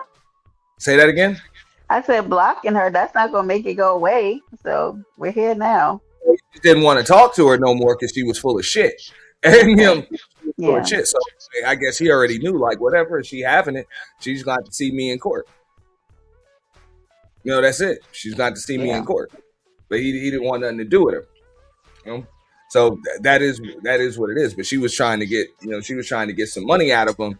And then I think her whole plan was to have it because when this happened, it's like a couple of weeks afterwards, or in between their text messages, he signed a 5-year, $213 million extension with the Minnesota Timberwolves. Damn. So, she probably Googled him originally, Googled the net worth and shit. But at that point, he was under a rookie contract, He was under a rookie contract. So, you can only get but so much. But then you think they're that devious, Aunt? Huh? You think they're that devious? They're Googling net worth? Hell yeah. Mm-hmm. Oh, come on. Now, come on. Yeah. No, I'm just asking. I mean, it's really crazy out in these streets. Like, my goodness. And I mean, we look. I don't think I didn't do a video on the Trevor Bauer situation. And that was the white dude, the pitcher, that is no longer even in Major League Baseball. He was Googled and he had a couple $100 million or something, or $51 million or something like that. And it wasn't just for a pregnancy. The woman tried to Me Too him. And, fortunately, she they aired out her text messages with her homegirl. Yeah. They were doing some rough stuff, that she was all cool with. She was all cool with. And then, she was bragging to her homegirl the next morning, when he was asleep next to her. She took pictures of it, and then the text messages came out with her homegirl like, I Googled him. He's got that 51 million or 151 million or something like that. Wow. It's like, yeah, you better get that bag, girl. You better get that bag, girl. And all of that. So, she ended up filing charges for SA for extra assault. And he ended up, of course, being released. I forget what team he played for in baseball, but he ended up having to go play in damn China and shit. And he ended up beating the case. But I still don't think he's playing in the majors anymore. Yeah. Stuff ruined that man's career. Guys, y'all gotta be very smart. Really. But yeah, he ended up beating it. So, like I said, you can be a target like that, or you can be a target the other way. No. All right. Well, Aunt, I'm gonna drop down. Breakfast is calling me. This was a good live, and thank you for letting me hit the panel. I got more. Okay, I'll be listening. I'll be cooking and listening, but I'm starving. Okay, later. Okay. A punchline. It became a meme. People could not wrap their heads around it. How they asked, does a multimillionaire pay about the same in child support as a regular working person with a decent job? How is that fair to the child? The math felt broken to people. It felt insulting. And the anger got so loud that it spilled out of the phone screens and into the real world. At games, crowds reportedly started chanting 2 words at Anthony Edwards while he stood at the free throw line. Child support. Child support. The most private, painful part of his life had become a stadium chant. But here's the thing, the memes left out, the nuance that got buried under all the outrage. That 3222 figure is what the courts call the basic amount. It is the starting point, not the finish line. Child support guidelines usually begin with that presumptive base number, and then they add extra money on top for other things like lifestyle, insurance, childcare, and more. And when you look at the fuller picture in the documents, the total climbs a lot higher. In one of these cases, reports show the numbers were pushed up with add-ons, reaching a total of around $12,500 a month once the deviations and extras were stacked on. So the real support was not as tiny as the viral number made it look, but by then, it did not matter. The internet had already picked its villain and its punchline, and the truth was moving too slow to catch up. Meanwhile, that old rumor about the $1 million buyout was still floating around, and people were still arguing about it as if it were fact. A lot of that arguing landed squarely on Aisha. Panels of people sat down and picked apart her choices, treating the rumor like it really happened, judging her for supposedly taking a bag of money and calling it a day. I do think that is messed up because she shouldn't have signed up for that. That was the tone almost everywhere you looked. The blame kept getting pointed at the mother. The argument went like this. She knew who he was. She knew the situation. So if she agreed to a deal, then she has to live with it. Listen to how one panelist put it, laying the responsibility right at her feet. Like, you shouldn't have took the money and said you were okay with that, especially because you already knew what it was. You knew what you signed up for when you had a baby with this man. And then came the harshest version of that take, the one that framed the whole thing like a transaction, a trade of a baby for a check. Again, remember, this is all built on a rumor that Aisha herself denied, but that did not stop people from talking like it was gospel. When she took the $1 million, that was you saying like, okay, I'm gonna have a baby for $1 million. But here's what a lot of those hot takes were missing. The money argument cut both ways, because if you actually stop and look at how much Anthony Edwards brings home, a one-time $1 million payment for 18 whole years starts to look almost small. Commentators started doing the math out loud, adding up his basketball deal and his shoe deal, and the size of it made a supposed $1 million buyout sound like pocket change. Anthony Edwards has a deal worth $244 million. 5 years. Put that next to a rumored $1 million payout, and you can see why so many people found the whole idea hard to believe in the first place. A man reportedly earning tens of millions a year, buying out 18 years of a child's life for a single million. The numbers did not sit right, which is a big part of why Aisha's denial that no such deal ever existed started to sound a lot more believable the more you. I mean, not really, dog, because when you really bust the shit down, I mean, all right, even if the total was $12,500 a month times 12 months a year, that's about $150,000 approximately, times 18 years. And $150,000 times 18 years, you're talking about it's like $2.4 million total. Something like that. Okay. So if she chooses to just take it all, lump sum, even though I don't even think she has the option to do that. Once you involve the state when it comes to, the court and child support, it really ain't up to her no more. That's up to, what I'm saying, the judge sets all that shit. The judge, the magistrate, all that shit, they set that shit. So she don't really have no control over shit. Thought about it. And that is the strange little trap sitting right in the middle. The only thing she has control over is whether or not the enforcement stays active. That's it. You know what I'm saying? She can choose to drop the fucking enforcement. That's all. But after that judge make that ruling, ain't a goddamn thing you can do. Of this whole saga. The same giant paychecks that made people furious about a low support number also made the $1 million rumor look fake. You really cannot have it both ways. If he is rich enough for people to be outraged that he supposedly only pays a few thousand a month, then he is also way too rich to seriously buy out 18 whole years of a child's life for one single $1 million. The exact same math that fueled all the anger is the same math that quietly killed the rumor. Most people just never stop scrolling long enough to notice that. So by now the pot is boiling over. You have a viral income number in the millions. You have a viral support number that looks shockingly low. You have chants at games and memes by the thousand. You have a mother getting blamed for a deal she says never happened. And you have a father who just wanted to pay a number and be left alone. But Aisha Howard was not done, not even close, because while the world was busy arguing about a rumored $1 million check, she was quietly putting together something far more explosive. Her next move would not be about how much he paid. It would be about a much scarier word, a word that can send a person to jail. And when she made that move, this baby mama drama stopped being gossip and turned into a straight up legal war. Perjury, hidden money, and an all-out legal war. Uh-oh. Let's hear. Wait, there's more. To understand Aisha Howard's big move, you first have to understand the quieter war that had been happening the whole time underneath all the noise. Bro, I agree with you. Yo, Kojak. People be thinking, man, nigga, oh, y'all like that, man. Motherfucker don't like all that fake shit, dog, all that prosthetic shit. You know what I'm saying? That you done had a fucking, you done had a goddamn Michelangelo, fucking Leonardo da Vinci, fucking type surgeon attached to you and insert in you. That shit nasty, bitch. Like, I'm just saying, man. No, she ain't that good looking. For real.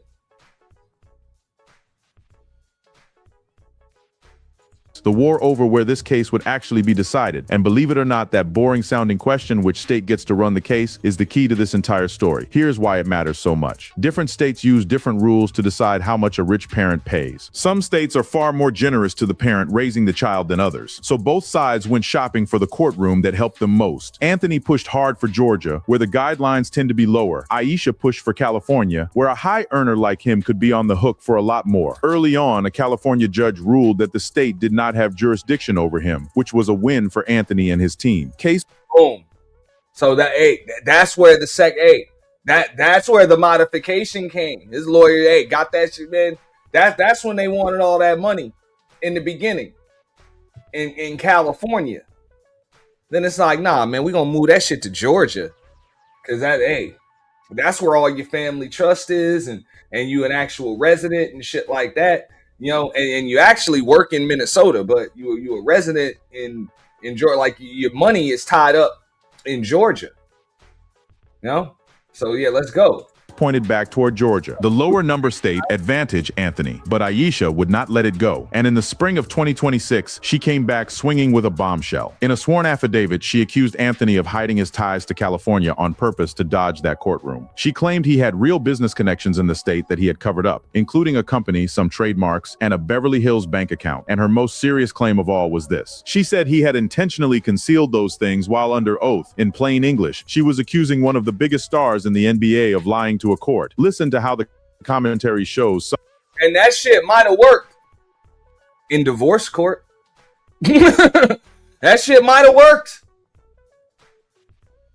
But this ain't divorce court. This child support court, man. Should be a little more clear cut, dry. Yeah. Yeah.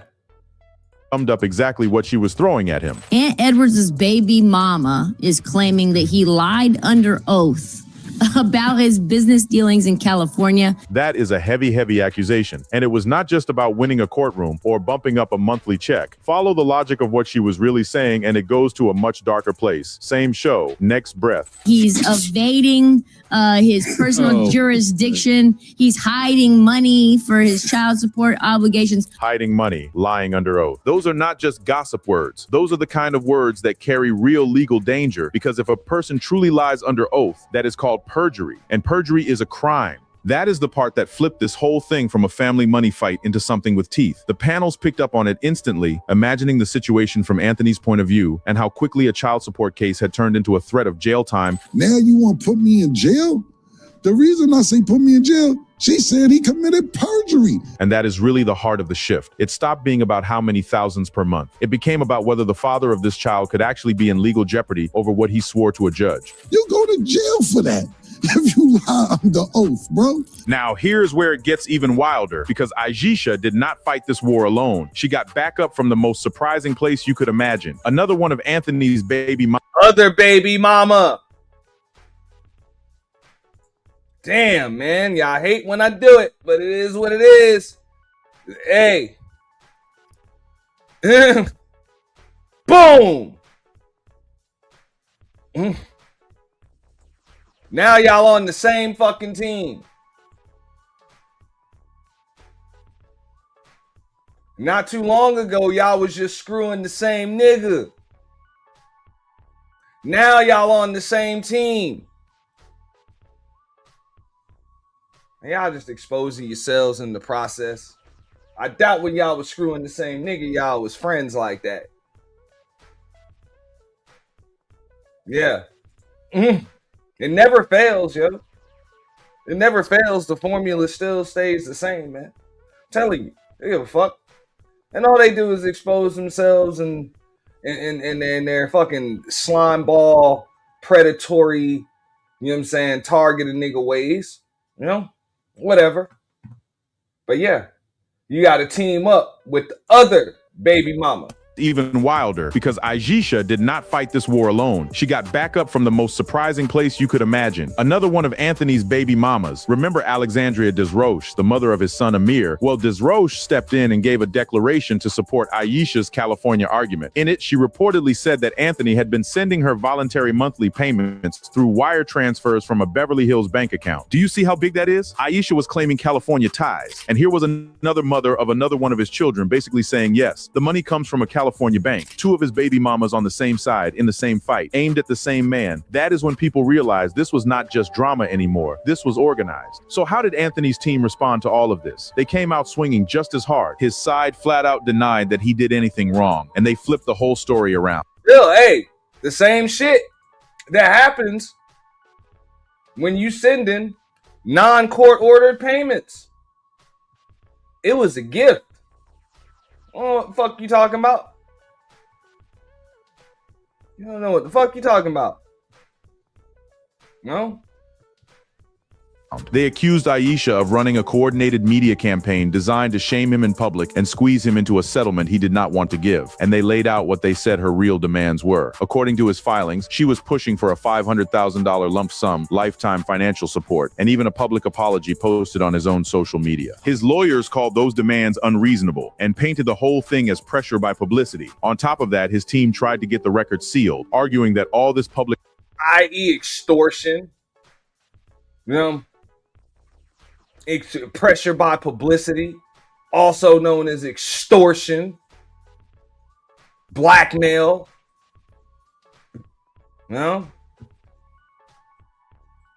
attention was harmful to the child and a distraction from his career. And through all of it, one simple, cold idea kept echoing across the commentary shows. From Anthony's side, the message was basically this: a deal is a deal. He paid, he agreed to a number, and now, in his eyes, she keeps coming back for more and dragging him from state to state. You can't get mad at it. The deal's the deal.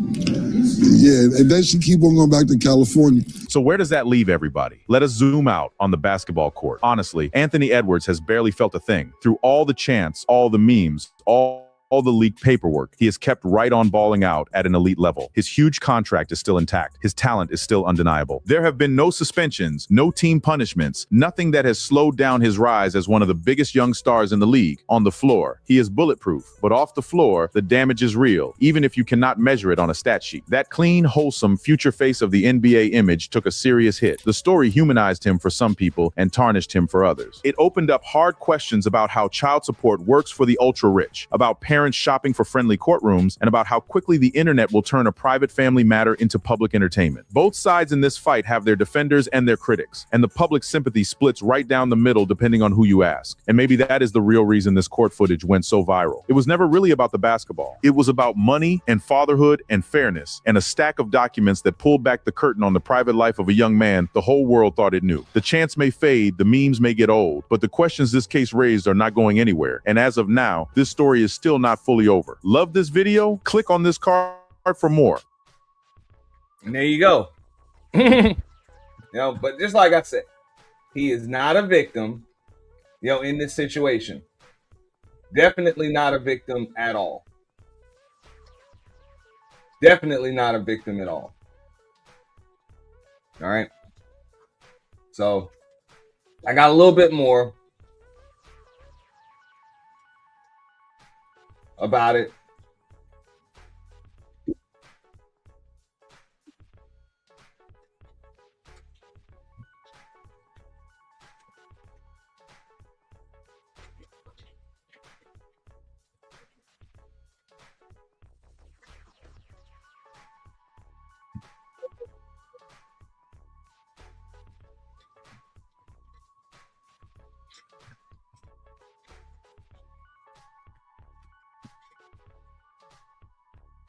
Everybody tuning in. I want to talk about Anthony Edwards. He just scored a major win in court. He defeated his aggravating, annoying, almost 40-something-year-old baby mama by the name of Aisha Howard. Aisha Howard, for over a year now, has been in and out of court. She has tried everything. She has been spying on him. She's been lying on him. she's been trying every trick she could in order to get more child support. And the crazy thing about this is the judge was tired of her nonsense and lowered her child support from $5,000 to $3,200 because the judge is sending a message. It's one heifer, you need to get a job and stop coming to court asking for money you're not entitled to. She tried to take this to California. That didn't work. Shout out to the judge. I'm pretty sure Anthony Edwards had some great attorneys because they just let her make a fool of herself. For months, this heifer made a fool of herself, and it wasn't just her. Hey, right now, Kojak, that stock is horrendous. It is plummeting. The stock is plummeting. You know? Damn shame. Bitch, what would you do if I won the lottery? I'd take half and leave your ass. Well, bitch, I won $10. Here's $5. Get the fuck out. Yeah, bro. It was one of them situations, yo. You know what I'm saying? Got him. She little baby mama too. Yeah. Yeah, she little baby mama too. And he was only paying her $1,000 a month. So altogether, between Aunt Edwards and Lil Baby, she getting about $4,000 a month. About $4,000.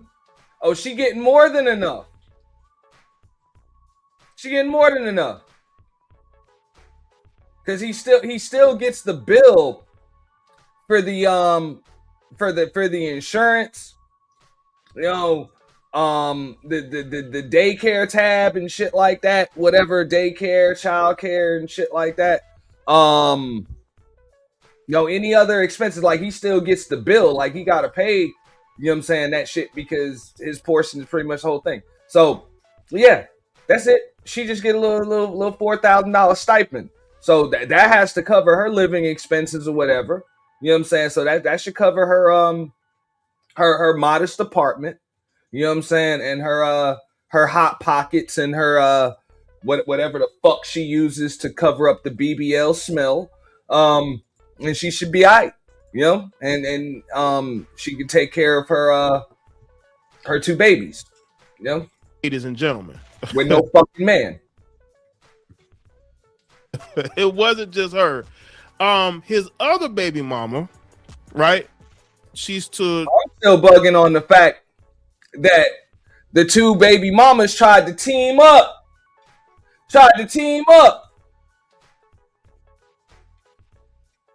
And I'm pretty sure once she opened that shit up, it's like, man, I ain't sending you shit else. Like, fuck you. Like, he was sending her some extra shit, some undocumented money, just kind of looking out, you know, from a Beverly Hills account.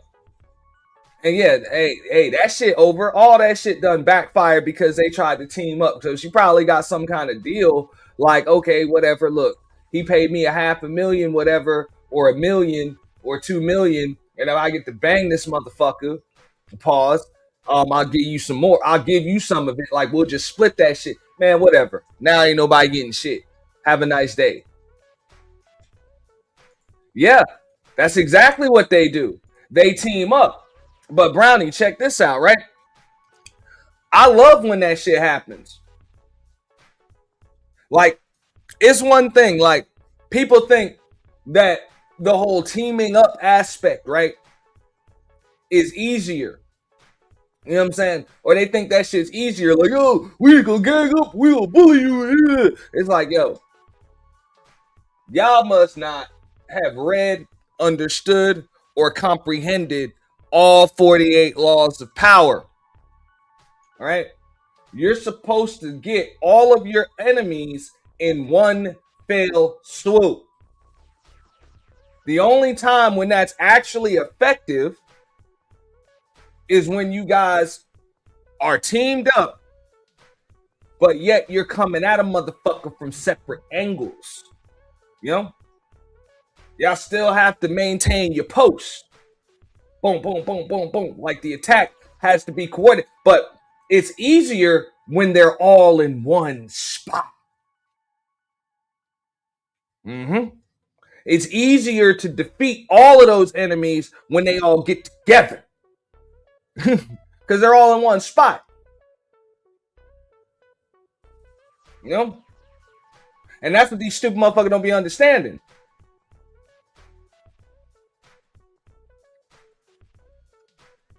If y'all was truly strategic, you'd realize, okay, this motherfucker coming at him from over here, this motherfucker coming at him from over there. I'm gonna come at him from up here, or from down there, or from somewhere else. Like you're supposed to bang from a whole nother angle. Nah, them motherfuckers like, let's get together. And then y'all end up fucked.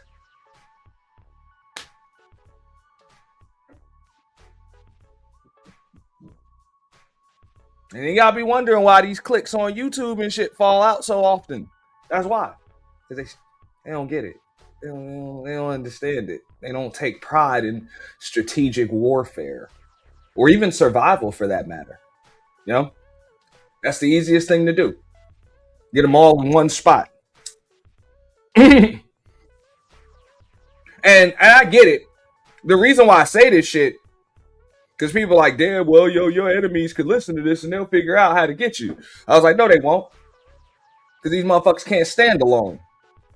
They can't. They can't.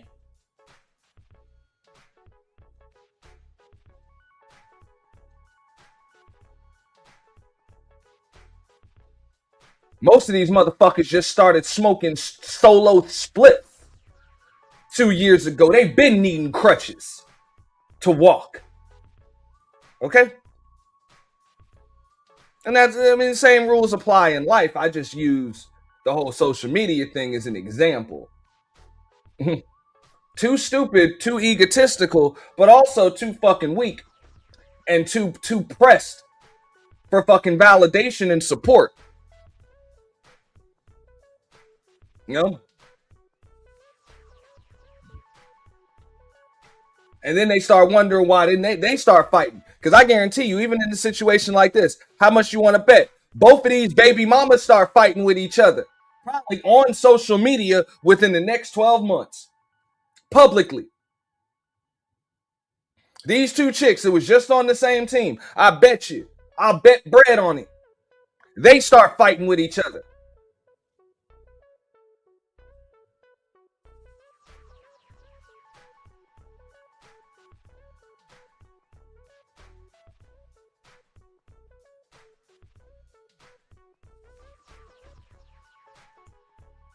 Because here was their mistake.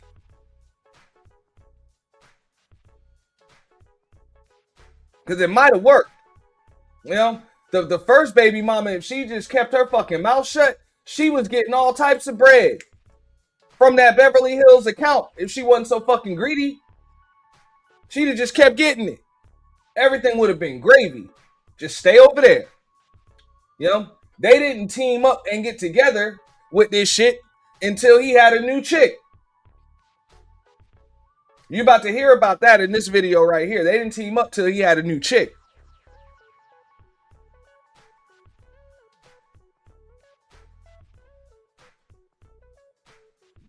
So you might think that this shit is rooted in greed, and it is.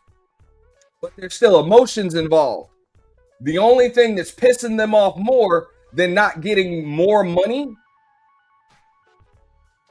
is the fact that there's another chick that's actually going to be living under his roof and is going to have access to his entire lifestyle. She's not just getting money. She has access to him and his fucking lifestyle, and he's marrying her, and any babies that he has with her, because I think he's already got a child with her. I got to check on that. But that baby is straight. That baby is straight. She gonna be straight. She gonna be entitled to all of that shit. That's what pisses them off more than anything else. It's not what they're not getting that's pissing them off. What's pissing them off and what actually caused them to team up is what somebody else is getting. And they don't like that. It's not fair. Oh. Oh.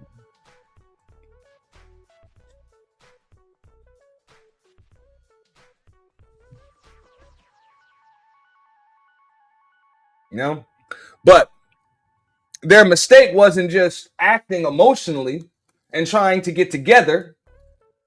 Their mistake, let's keep it real, was trying to beat a rich, connected nigga in court. That's where they fucked up.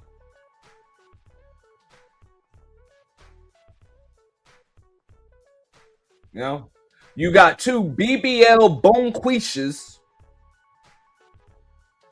trying to beat one of the top 20 athletes on planet fucking Earth.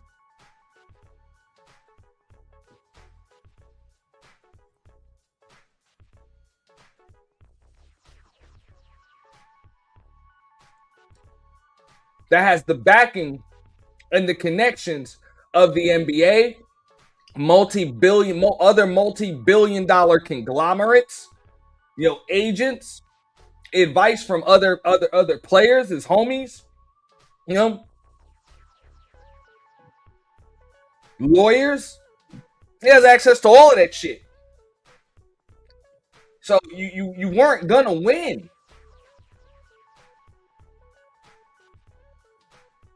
That's the stupid part. Like, you weren't going to win. Like, you think the law is on your side. No, the law favors the rich and the connected.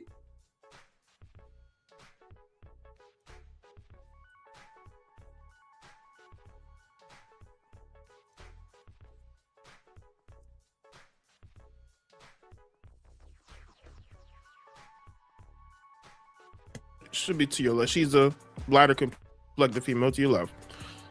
She helped her, or she tried to help Aisha in court, and that didn't work. You know what I'm saying?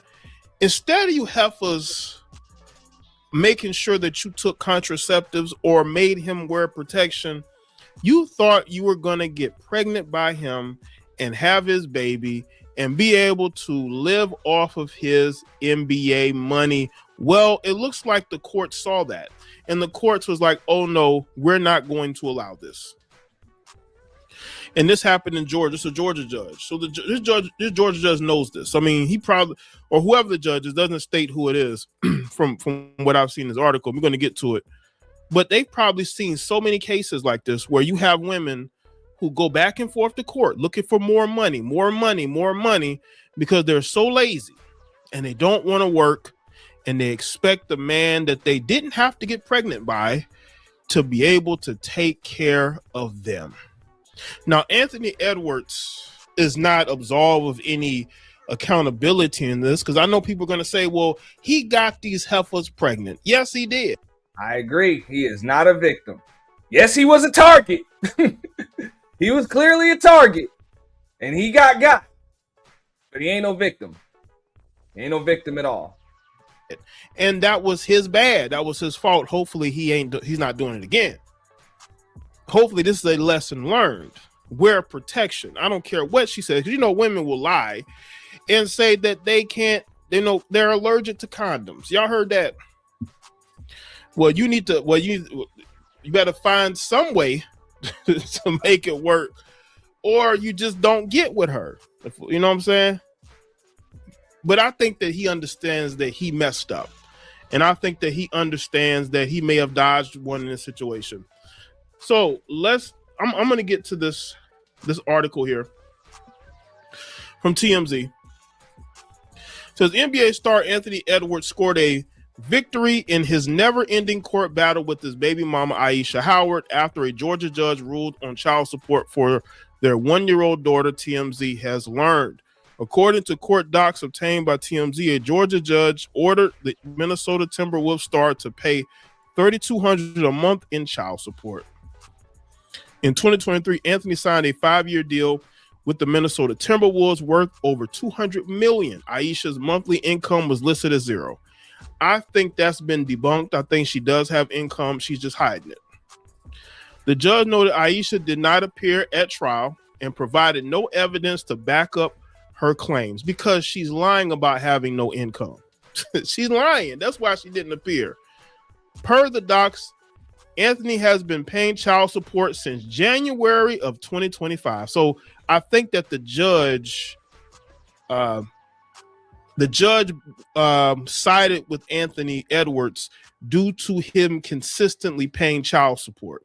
So that was a point for him, right? Beginning with an initial payment of $20,000, followed by $5,000 a month through the date of trial. Anthony paid a total of $110,000 in child support so far. So because he's paid $110,000, again, that's another point for Anthony Edwards. He's been consistent with his payments. He's been handling his financial obligations. So the judge is looking at all of this. And they're saying, well, he's not doing anything wrong on his end. He's handling his responsibilities. But she's the one pushing the issue. As TMZ previously reported, Aisha filed a child support case in California while Anthony filed his in Georgia. He claimed Aisha has no ties to California despite her claims otherwise. He claimed, this is what Tristan Thompson's baby mama did. Tristan Thompson's baby mama relocated to California, for child support. He claims she filed the case in Los Angeles in an attempt to get a higher child support award. In court, Anthony Edwards' lawyers argued Aisha kept dragging out the case and asked the judge to not allow her to file additional motions in the California case. The court ended up siding with Anthony when determining that the child support would be set in Georgia. So yeah, that's when she knew she was cooked. When are you heifers gonna stop this? When are you heifers gonna get a job? You're in Atlanta, all right? All those entrepreneur heifers who brag about how they love to talk about how they're the most successful entrepreneur group in the country. They love bragging about those things. But when it comes to these females getting pregnant by an NBA player, all of a sudden they ain't got no income. They ain't got no employment. They don't have nothing, which we know is not true. You heifers be traveling, buying things, living a certain lifestyle, and you're just out here just being grimy and greedy and trying to live off somebody who doesn't want to be with you, who wants nothing to do with you. You're almost 40, and at the time when you got with Anthony Edwards, he's in his early 20s. You still was in your late 30s, and you're out here chasing around this 20-something-year-old NBA player for money. This is why, again, these young players need to actually listen to the vets, listen to the people who are willing to give them advice. Don't go out here having unprotected relations with these heifers because they are sneaky and they will do anything it takes to get your money. Right? Like, look at Paul George. Paul George got a scripper pregnant. And that scripper, I believe he gave her money to have an abortion. Now, she didn't do it. And he was upset about this. And they were going back and forth to court for child support. And he said, you know what? It's cheaper to keep her. So he ended up not only staying with the scripper, he married the scripper. Nah, I mean, hey, that shit still reigns true, man. It's cheaper to keep her. It really is. And I think Anthony Edwards learned his lesson with that. That's why he just married the next one. Man, Paul George, garbage, bro. Like, ain't garbage, bro. You know that. All right? PG-13 trash, bro. Real shit. Podcast P. But whatever. That's some real shit, bro. It's cheaper to keep her. That's a saying that's older than me. No, it's older than you. It's older than all of us listening to this shit. And it's the realest shit, bro. It is cheaper to keep her. You know? You know?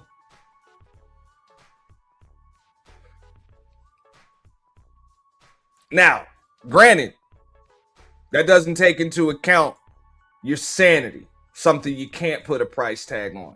Your sanity, your peace, your your mental health, which that falls into the realm of your sanity. But yeah, all of those things. So sometimes, hey, keeping her could cost you a little bit more than getting rid of a motherfucker.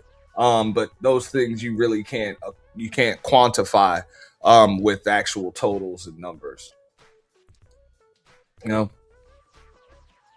Careful who you impregnate, because you don't want to end up in that type of situation.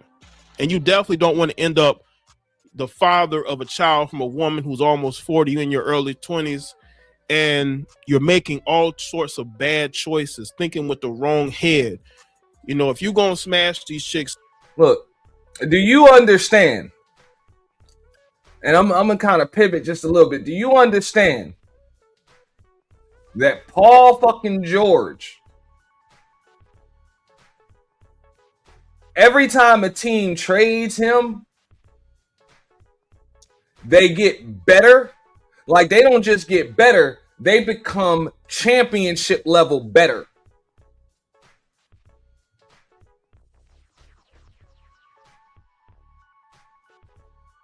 Like, real shit. This is now the third time.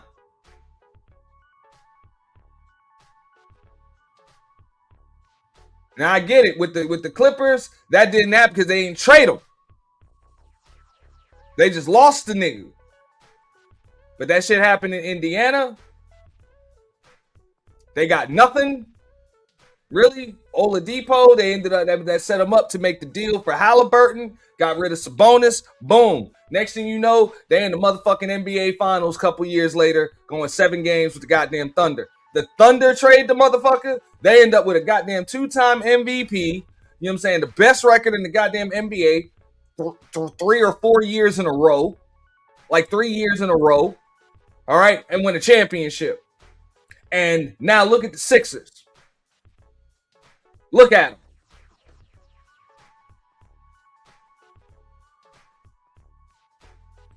them. We don't know what the Sixers about to do, but we know they're going to be better than getting swept in the second round. They're going to be better. So, it's not even an argument. PG-13 is trash. I mean, straight garbage.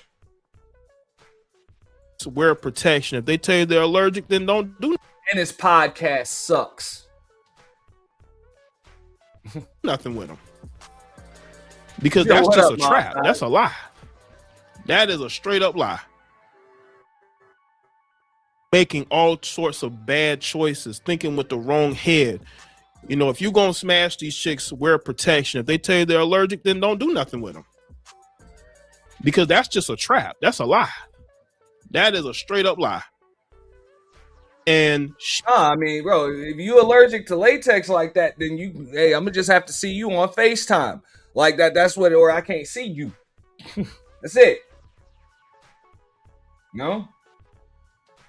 Don't do this. Don't go to Shannon Sharp, Kobe Bryant method, because that shit'll have your ass in court even worse about some other shit. Don't do that. That's it. Hey, see me on FaceTime, or don't see me. That's it. And now, Mob Ties, I don't watch Big Three.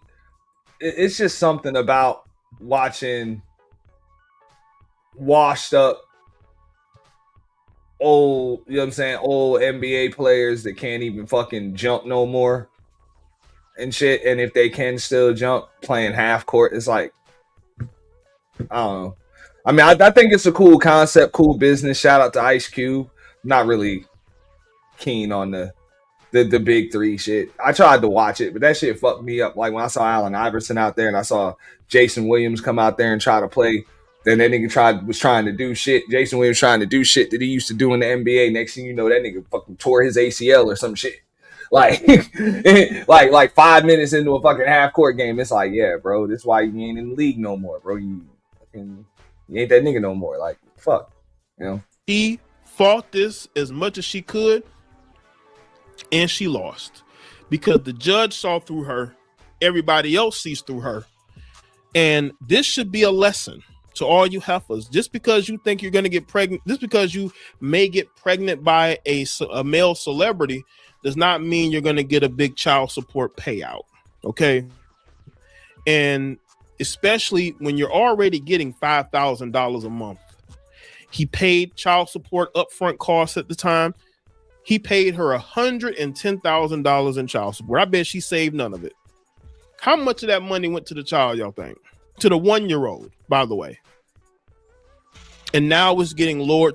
And that's where I would respectfully disagree with Jada Black when he says that, like how much of it went to the child. It really doesn't fucking matter. You know, it really doesn't matter. You know, when you pay child support, that shit goes where the fuck it goes. And you really have no control over whether or not that shit goes to the child. If she wants to fucking buy wigs and a new car or whatever and fucking bags and shit, there's really not much you can fucking do about that. You know, there's not much you can do about that unless you're just going to file like child neglect charges. That's it. That's how it works. You know, if you don't have the child underneath your roof and you got to pay child support, you know, once the state's involved, and then payments go where the fuck they go. The fuck you gonna do about it? Now, there are some, you know, baby mamas, single mothers that, hey, man, they already making decent livings. So they're like, look, you know what I'm saying? That child support money, I put that shit in a trust fund account for the kid. You know what I'm saying? They can go to college with that shit, do whatever the fuck they want with it later. They don't give a fuck. You know what I'm saying? They just take that child support payment and make sure it actually goes to the kid. But most don't. And to be honest, they ain't legally obligated to do that shit. You know, they're not. You know, as long as the kid ain't being neglected, what she does with that fucking money is really up to her. You know, you have no control over how your children are fucking cared for and provided for if you're not under the roof. You know, if they're not under your roof. That's the game. And a lot of motherfuckers need to understand that shit. So I don't like when that question comes up that, oh, how much of that is actually going to the child? Motherfucker, you'll never know. And it's a stupid ass question. It's really just a stupid ass fucking question. To $3,200, and she has absolutely nobody to blame but herself. She put herself in a situation. And again, these young professional athletes need to be careful of the type of. If you're really concerned with what type of, you know, where that money goes, whether or not it goes to a child, hey, sue for custody. Since you're really that concerned, sue for custody. But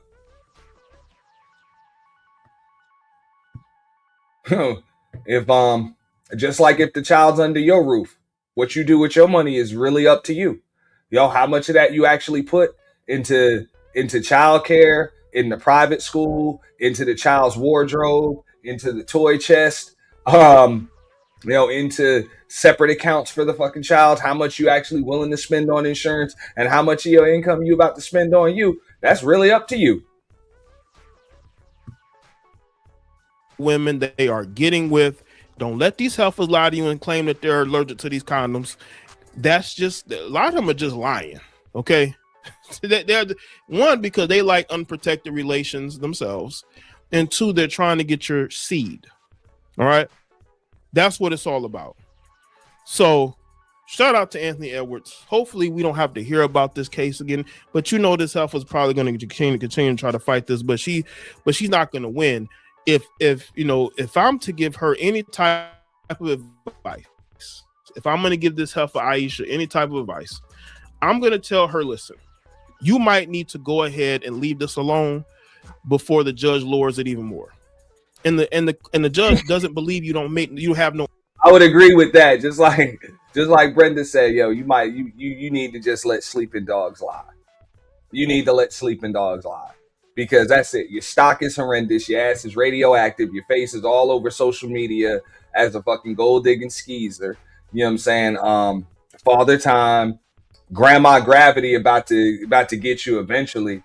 You know, it is what it is. Like you're done. Like you're done. You like for real.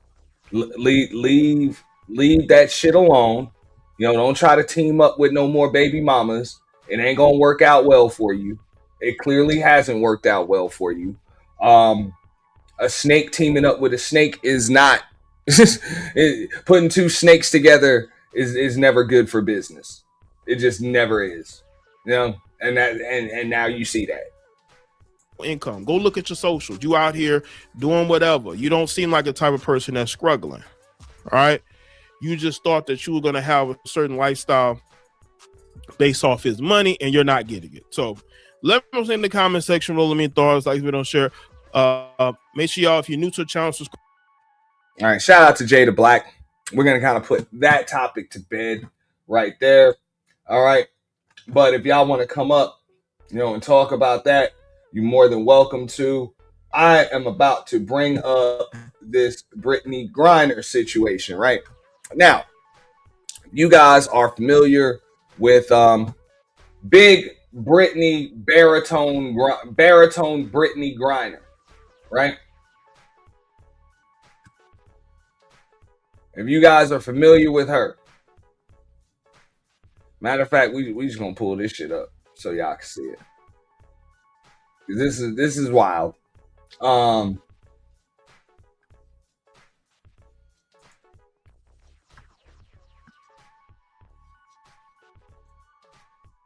Yeah.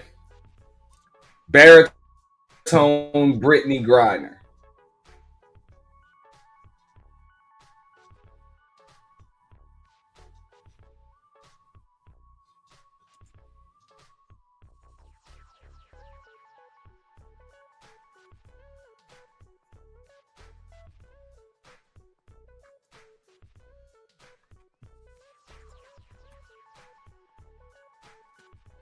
And that's some shit.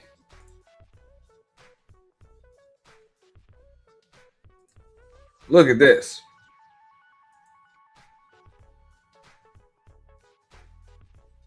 Now, if this ain't, my God, like I don't even know how this. It's like you want to say like on some Maury Povich, you are not the father shit because they got a baby and shit. I don't know if Brittany legally adopted the child. I don't know if they would consider that as the child having two moms or whatever, or even both of these because they're married. I guess they're legally married. I guess so. Because same-sex marriage is legal now. You know what I'm saying? It's recognized legally. This is some wild shit. Like, this is just some wild shit. Like, what the fuck? But I can remember when there was a domestic violence situation when this woman, when, the shorter one, because I don't think she's a ball player. Or maybe she is. It came out that, hey, she was pregnant. So it's like, hey, you obviously going to sneak some rod. Like, you obviously going to sneak some pipe somewhere. So Brittany was pretty pissed about that. You know what I'm saying? And some hands got thrown. And Brittany ended up getting charged for that shit. And then later on, she ended up getting caught, when she was playing ball overseas in the off season. Got caught, trying to smuggle in, hash oil cartridges and shit. So she had to do a little time in Russia, and now, they're getting a divorce. Let's hear. Imagine spending months fighting politicians, government officials, and an entire foreign country to bring your spouse home from prison. You finally get her back and rebuild your life, and you welcome a baby and tell the world your family is complete. Then a few years later, somebody files for divorce papers. Nope, this ain't love after lockup. We're talking about WNBA star Brittany Griner has reportedly filed for divorce from her wife, Sherelle Griner. Y'all like and subscribe to Charles Visits so we can dive into it. What's going on, everybody? Welcome back to Charles Unfiltered. So, Brittany and Sherelle Griner are getting divorced? Well, here's the full story. Brittany and Sherelle first met while attending Baylor University, although they did not begin dating until later, according they mean Baylor University. to Brittany. The first interaction involved Sherelle accusing her of taking her milkshake. Now, that's one way to meet your future spouse. Some people say you have beautiful eyes. Some people say, I like your smile. Sherelle basically said, hey, heifer, give me my damn milkshake back. They eventually reconnected and got engaged in 2018 and then later on married. Sherelle was also building her own life and career. She attended law school and graduated from North Carolina Central University, a school of law. Then in February 2022, everything fucking changed. Brittany was detained in Russia after authorities found cannabis oil vape cartridges in her luggage. Y'all remember that shit? Y'all saw that in video when she was going when she's been led to court. She was later convicted and sentenced to 9 years in prison. And while Brittany was locked up 1,000 miles away, Sherelle was not getting her creep on like other people be doing. Like, hey, you look here, I'm gonna live my best free life.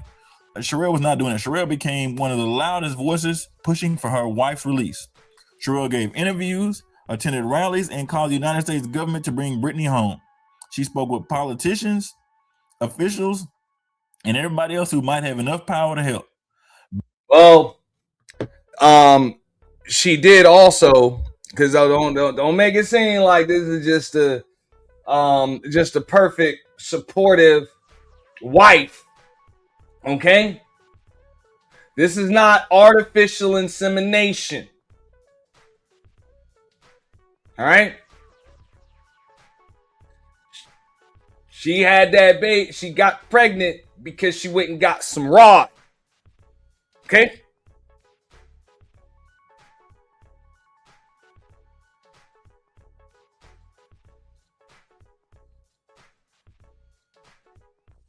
That's what it was. All right. So no, it wasn't all peachy in paradise. All pun intended. Basically, Sherelle became wife, a spokesperson, a legal advocate, an unpaid crisis manager, all at the same damn time. And Brittany was finally released in December 2022 as part of a prisoner exchange. Sherelle stood at the White House and said her family was whole again. And from the outside, it looked like they had survived the impossible. But real life does not end when the dramatic music stops. That's right, there's no credit. What the fuck is this? What the fuck, man?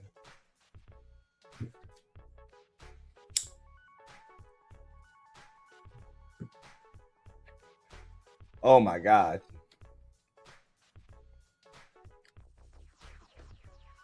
I'm sorry if y'all just ate your lunch. You know, I didn't want anybody to lose their fucking appetite. Sorry about that. I'm gonna need some more coffee. But oh my God.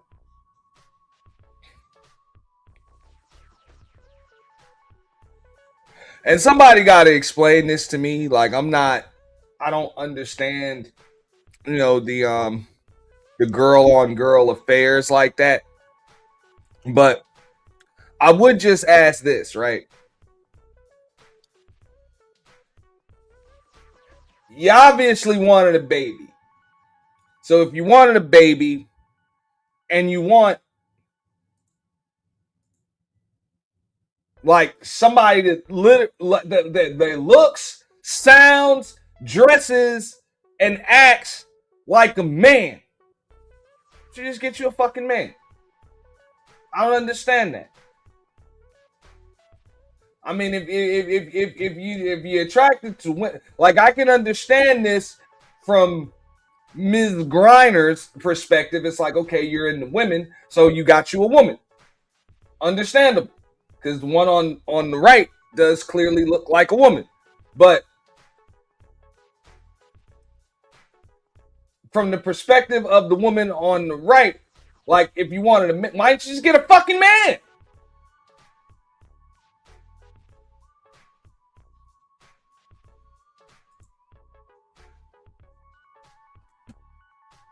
Because everything about Ms. Griner says man, with the exception of the plumbing.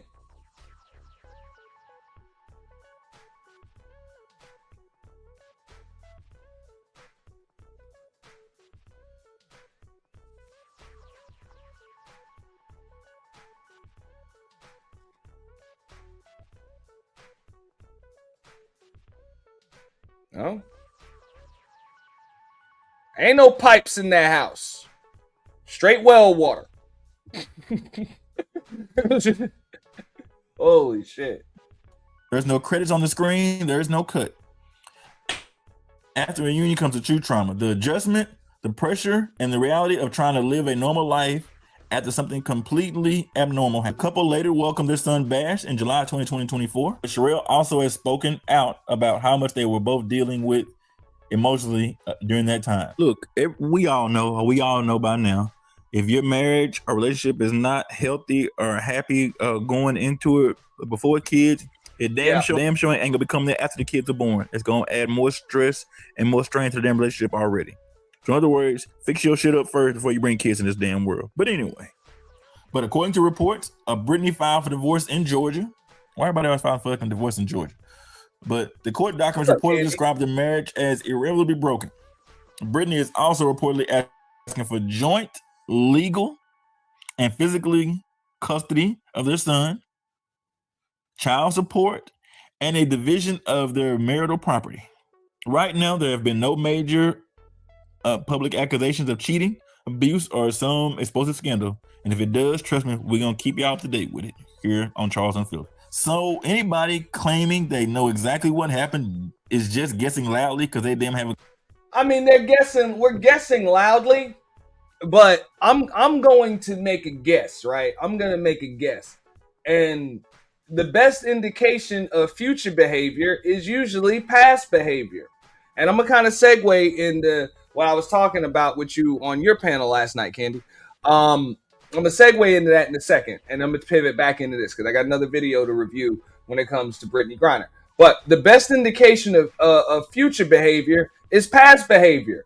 So if Brittany's filing for divorce with this other woman that she was madly, deeply in love with, chances are it's because this woman done went and snuck some more rod. And she been sneaking rod the whole time. Like the whole time.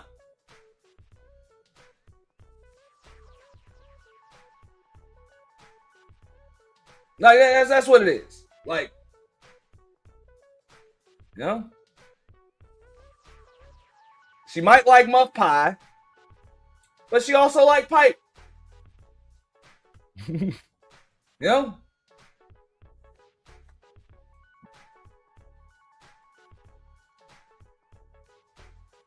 You know? And Brittany, baritone, Brittany Griner,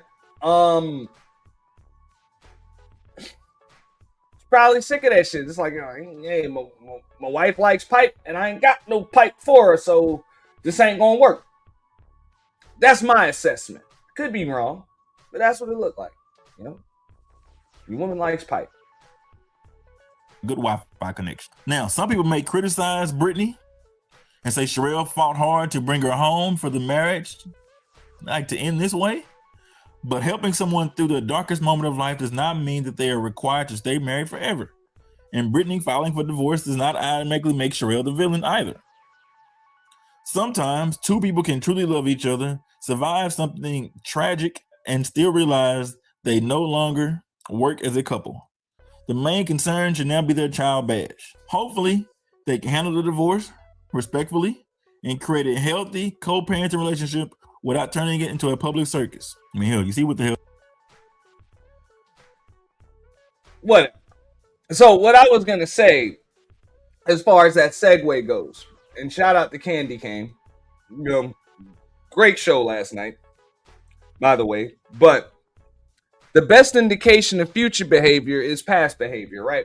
So the way that kind of, you know, segues into the shit in these spaces, and I say shit because that's what it is. It's a whole lot of shit, you know, in these fucking spaces. You know, just shit, disgusting shit. But that's what the fuck these people do, like all of them. And unfortunately, you know,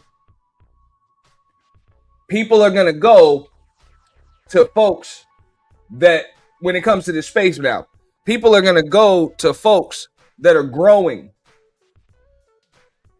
You know, people are gonna go to folks that are growing, because as you're growing, you're getting new people that weren't necessarily sub to you or coming through last week or last month or 3 or 4 months ago, but now they're coming over to you now. So you got people that might have been around a few months ago that are here now, and now you got a big petri dish of mentally disturbed motherfuckers together. And then when links are dropped, StreamYard links are dropped, panels are open, now all of a sudden your balanced conversation and panel becomes a fucking war zone. It becomes a war zone for all types of personal agendas, whether that shit be 5, 6, 7, 8-year-old fucking beefs, gender war fucking debates, pissing contests, pissing contests, attention whoring, clout chases, clout chases.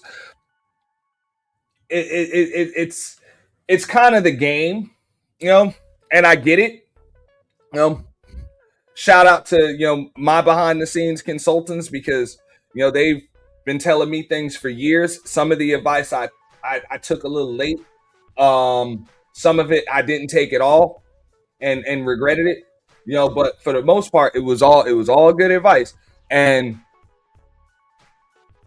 what I can say is, the end game and goal has to be survival. Like, just survival. And that's like, the survival of your sanity, of course, your channel, your brand, and all of those other things, because these people will try to take all of that shit from you. They don't give a fuck. They don't give a fuck.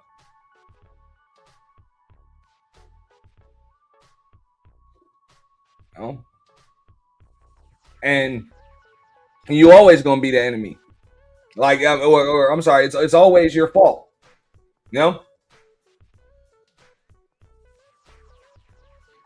People will run up on your panel, cuss each other, cuss somebody the fuck out, get cussed the fuck out back, and then blame you for allowing them to get cussed the fuck out. Crazy, ain't it? Fuck crazy. But that's the way the game goes.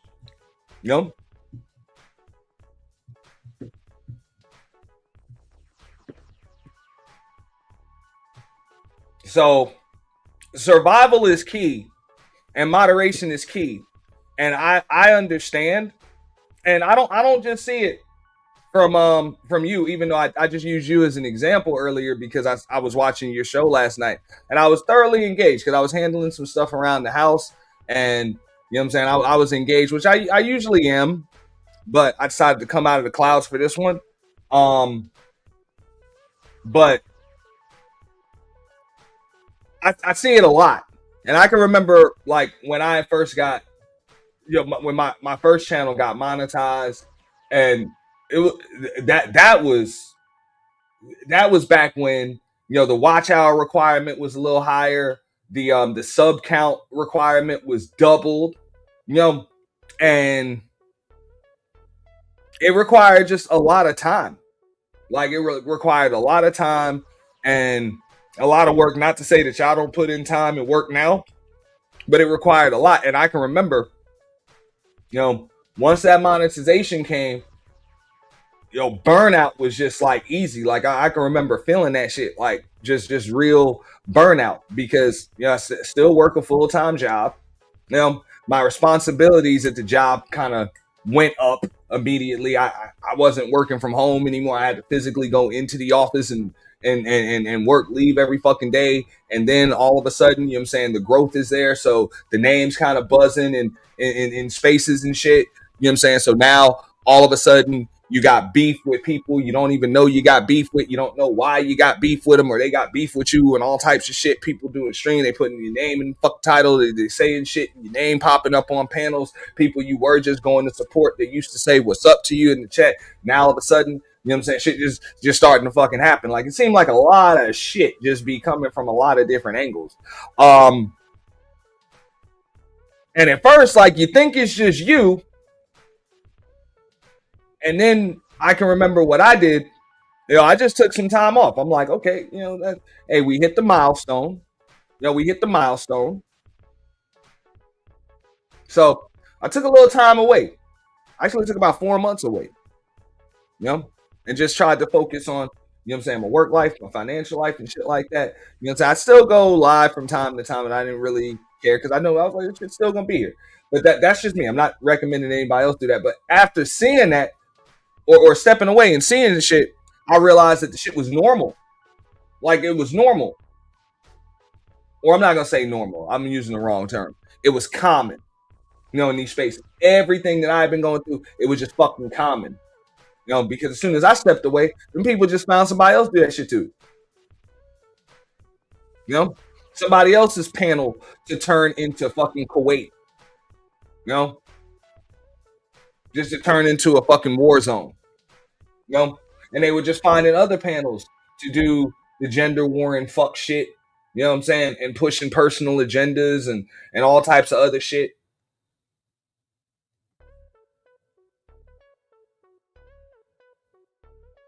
You know? So it can get annoying. It can get extremely annoying. Because it's like, damn, why the fuck these people picking me? But they do that shit to everybody. I wouldn't take it personally. And I hope you don't. Because you do have the potential to grow in these spaces, as do a lot of other people that I can see around that are going through, you know, similar shit. You know, just stay true to yourself. You know what I'm saying? True to your brand and the direction that you want to take your shit into.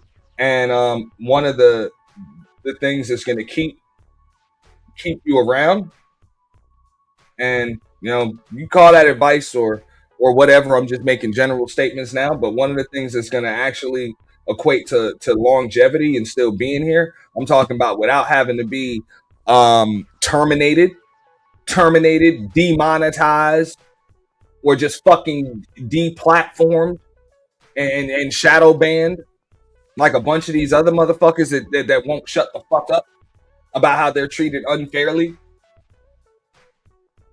You know,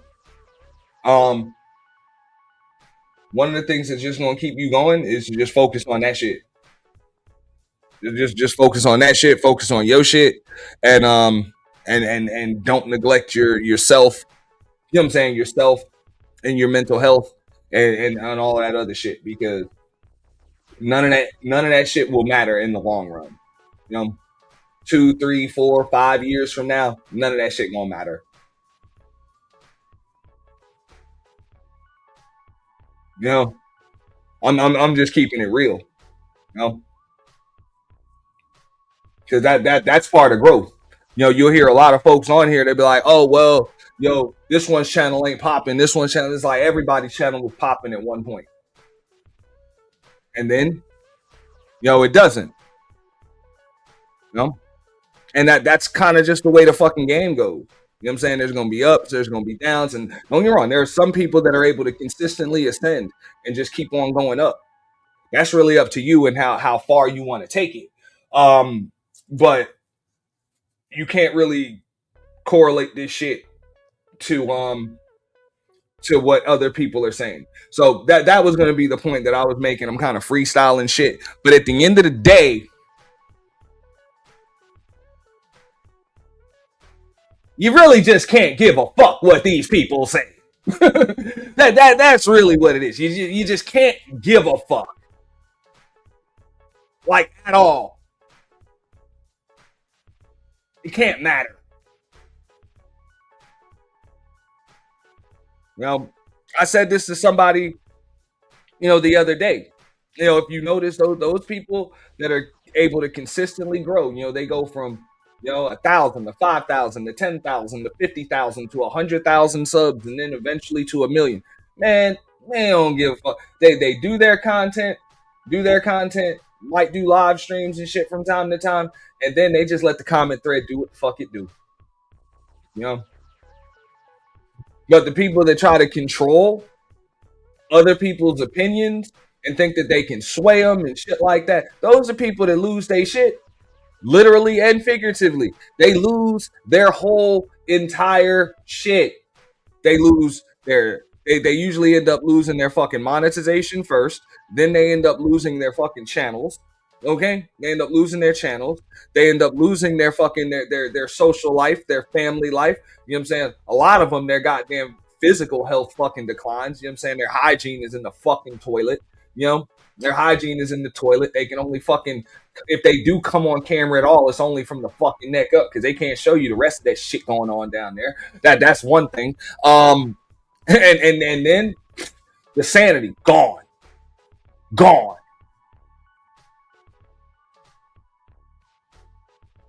Well,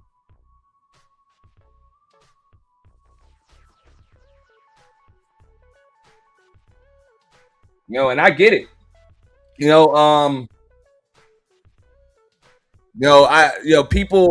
on like YouTube, like we're not full-fledged celebrities and shit. You're not full-fledged mainstream celebrities, but the dynamics that celebrities go through can still hit people on YouTube. You know what I'm saying? They can still hit people on YouTube. And when I say that, I'm talking about recording artists, you know what I'm saying, entertainers, recording artists, actors and shit like that. A lot of them they end up losing their shit, turning to fucking drugs and shit, and you know what I'm saying, crazy, like, you know what I'm saying, on some fucking Kanye West, Kurt Cobain shit. That's why people done fake their own deaths on this motherfucker. You got people threatening to self-delete and shit, and this shit be fucked up, you know, for them. And the dynamics and shit can literally be the same. So, you know, the shortest distance between 2 points is a straight line. And I've noticed this just in my, what am I approaching? It's like 5.5 years or some shit like that now. 5.5 years, going on 6. I've just noticed in my time that the people that's still here, they don't give a fuck. and the ones that are still here that do give a fuck, they're just crazy. They're just crazy. Which is cool. That's cool. You know, I think we all got a little bit of crazy, but I mean, most of them motherfuckers are just whacked. You know? So, but balance is key. But my point is just this: I wouldn't take the shit personally. That's what they say. If you ain't got some haters and some people critiquing some shit, because look, you can have a balanced perspective, balanced panel. You can actually create something and do some new shit. Somebody gonna not like that shit. Somebody gonna tell you ain't did shit. It's basic, it's simple, whatever. There's somebody that's gonna tell you it ain't all that. You know, and then, you know, you could also do some basic, simple fucking shit, and there's somebody that's gonna tell you they fucking love it, and you'll know damn well, look, I could have did better with that shit. You know. You know, so I mean, it just is what it is, and just like I said, I can have a topic like this right here, you know, where I'm talking about this Brittany Griner shit, or earlier I was talking about Anthony Edwards. I'm about to do a review of the Fatty on Anton show or whatever. When Anton asked him to leave, I'm about to do a review on that. You know what I'm saying? People are still, you know, you open up the panel, somebody will still come up here and either start a gender war debate, or somebody's about to name drop some motherfucker that ain't even over here or some shit. You know what I'm saying? Somebody's about to do something.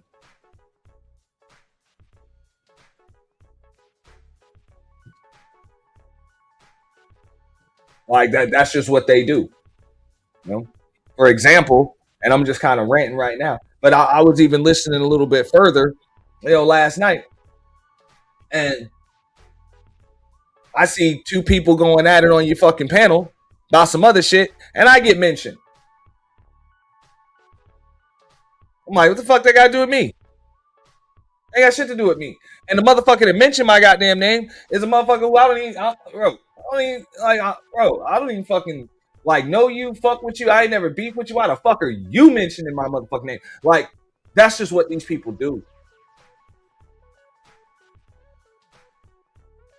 Now, back in the day, I'd have ran up.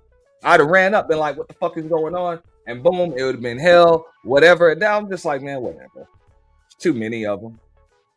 Just too many of them. You know, there is no weapon on earth that holds enough rounds to hit each one of these motherfuckers.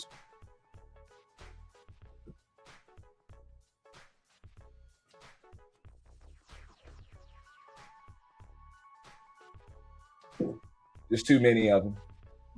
But here, I'm going to get back into this video, get back into this breakdown. I know I'm kind of all over the place, but shout out to Candy Cane and all of the other folks on YouTube that are growing their shit. You know what I'm saying? And hey, it's your platform, so you can get out whatever the fuck you want, on your platform or whatever. Just understand dynamics change. As soon as you open up that as soon as you drop that StreamYard link and that panel, you never know what the fuck gonna come out of these people's mouth. You never know. Jelly Roll and his damn ex-wife doing Bunny. Shit, this shit getting crazy. In closing, Brittany and Sherelle's relationship went from college to marriage to an international fight for freedom to parenthood and now divorce. That does not erase the love they shared. It does not erase what Sherelle did to help bring Brittany home, but it does show that surviving a major crisis does not automatically fix everything that comes afterward. Now, I want to hear from you guys in the comments. Do you think the pressure from Brittany's imprisonment changed the relationship permanently? Or do you think the marriage simply ran its course? This has been Charles of Charles Unfiltered. Y'all like and subscribe, and I'll holler at y'all next time. All right, so hold on. I got another video. I don't want to bring that up because it's old. Fuck, am I so not quick on the trigger?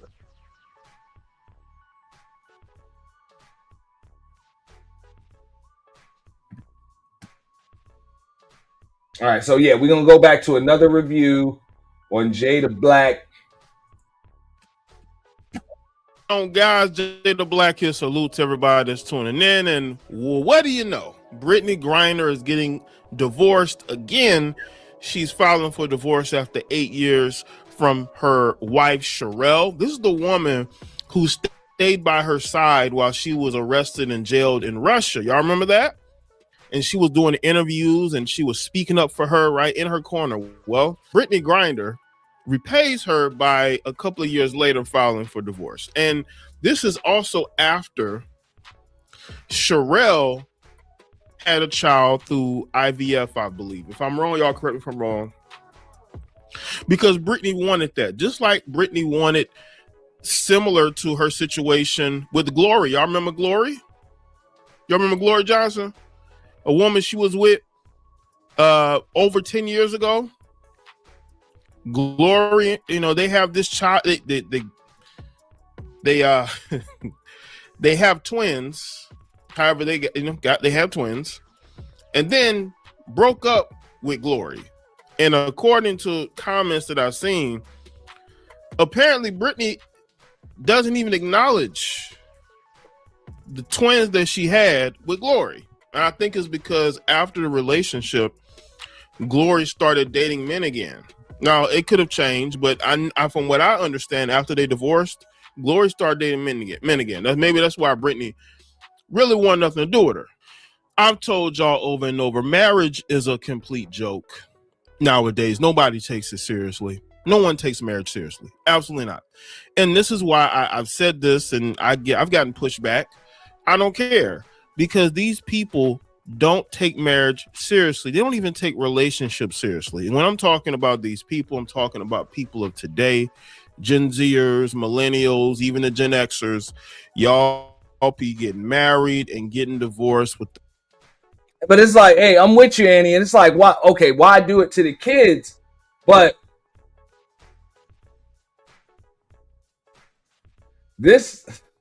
them even having a kid is a weird situation.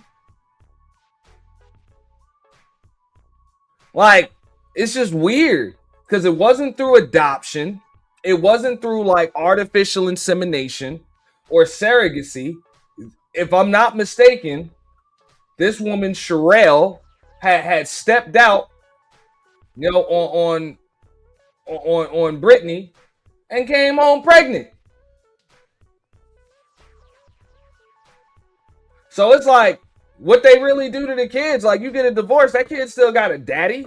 Fuck. You know, kid got a daddy. What you really do to the kids?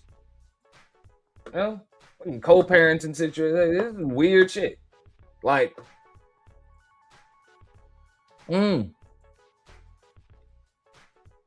Now, I mean, I would have to look more into it. I don't know if Brittany like legally adopted, you know, that woman's child, you know, because I'm like, this is a different situation. Like, you know, that means the father would kind of have to sign over the parental rights, you know, in order for that to be the case. Like, you have to legally adopt the child. So, fuck all that. Like, what the fuck kind of man does that shit? That they give up full support? I don't know. Like, I'm just saying, what the fuck kind of man does that shit? You fucking sign over your parental rights to a fucking woman. Like, I wouldn't do that shit. Like, you know? But, I don't know. This is a weird situation. It's just weird. But I wouldn't use the kids as a... That's just me. In a couple of months, a couple of years, y'all don't take it seriously. And the thing is... Like, I get it that, you know, this isn't... It's not the same situation with every, you know, lesbian type marriage or relationship. But that's what I mean. In most cases, that's in the contract when there's some kind of surrogacy, artificial insemination, whatever. That's in the contract. That's not the case with this. Like, this woman got pregnant by stepping out and going to sneak some rod. Like, she went and snuck some pipe. That's a little different.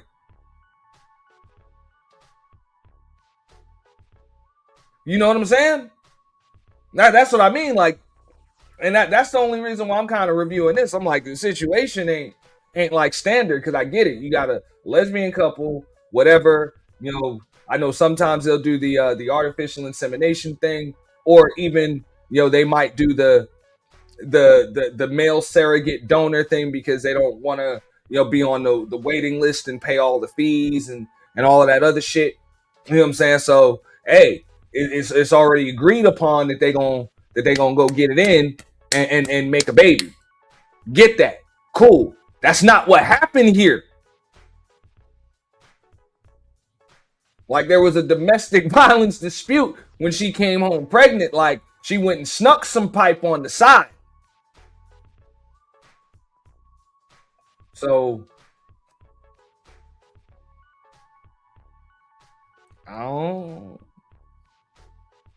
this is a clusterfuck, don't you think?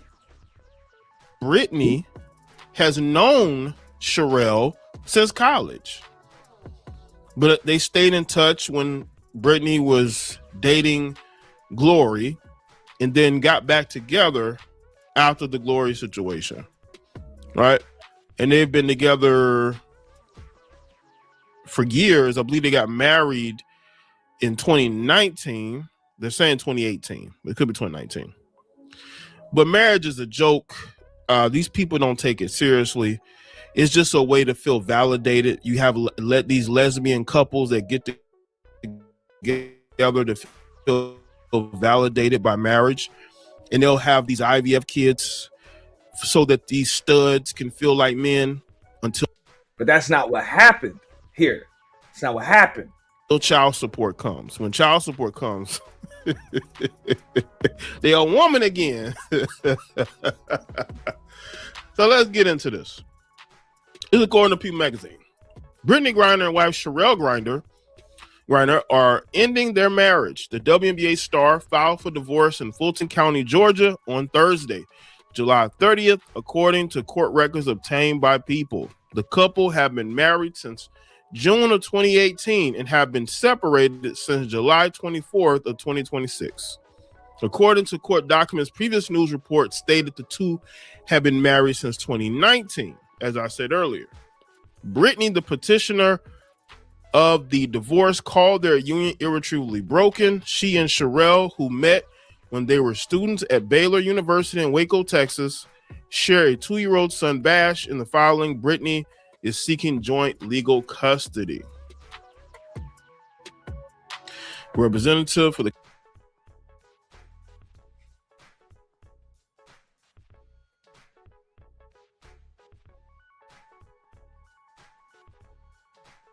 Now, it's one thing for a child to need both parents, but what the fuck? Child needs two mothers.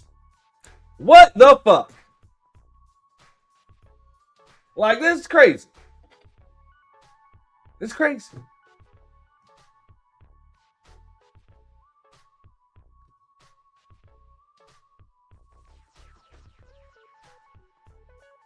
Connecticut Sun-Star did not immediately respond for comment. The Atlanta Journal-Constitution was first to report the news.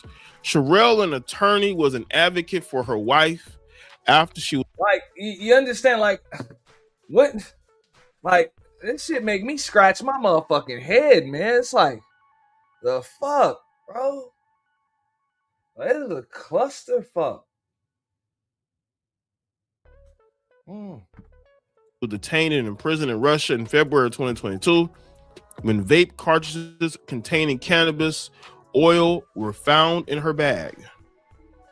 Brittany was charged with smuggling narcotic drugs into the country where marijuana is illegal and received a 9-year sentence 6 months later. 4 months after she was initially sentenced, Texas native was released from the Russian prison in December 2022.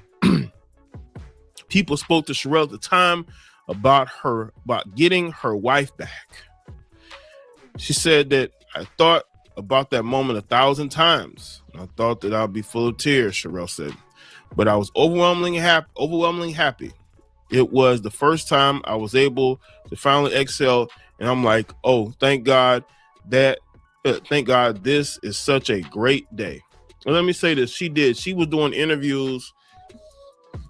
She was very outspoken about trying to get Brittany out, right? Now, when you're in these countries like Brittany, you have to understand there are certain laws that you need to abide by, and she didn't do it. Whether you think it's just or not, you can't be going to foreign countries, bringing things into the country that shouldn't be there. You know, and she broke the law there. So that's that, right? Now you can agree, disagree on what happened as far as the sentencing, but they were never going to keep her for 9 years. It was all about negotiations. But Sherelle stuck by her side. She stayed there. She fought for her, only for Sherelle to get divorced. You can look at this a number of ways. Did Sherelle do something? Did Brittany do something? Brittany's the one filing, so obviously, if it's irretrievably broken, people are going to believe that Sherelle done something. Now, this can go a number of different ways. Is Sherelle just going to stay quiet about the divorce? Is she going to let this play out? Could this be a trial separation? I don't think so. Brittany probably already want to be with somebody else. That could be what it is too. These women get into these relationships as if it's going to be different from any relationship. Man, I'm telling you, man. Old girl Sherelle went and got some rod, man. She like pipe, man. That's what it is. Okay? And I'm sorry. That's just my opinion on it. Chicks like Brittany, man, you're gonna have to understand that shit, man. It's okay. You know? Like you want to be a stud. You know, you want to be a stud. So you pretty much you want to be legally and physically classified as a woman, but you kind of want to live like you a man, and move and look and all that other shit like you a man. Cool, you studying it up. That's just your business. Hey, I get it. Well, I don't really get it, but I'm not supposed to. It has nothing to do with me. But as far as you white girl, you like girly girls. Like you like girls. You know, girls that are not on their stud shit. You like girly girls that be smelling all good, and you know what I'm saying, and you got curves and hips and wear dresses and cleavage and shit. You know what I'm saying, and all of that. Like cool, but understand that a lot of them women like pipe, man, and it's not like, how can you shame a woman for liking pipe? Like, that's not cool, man. Why scissor when you get boom, boom? Like, that's what I'm saying. So it's like, hey, y'all can do your thing. No, y'all can do your thing, but just understand, like a fucking girl. You know?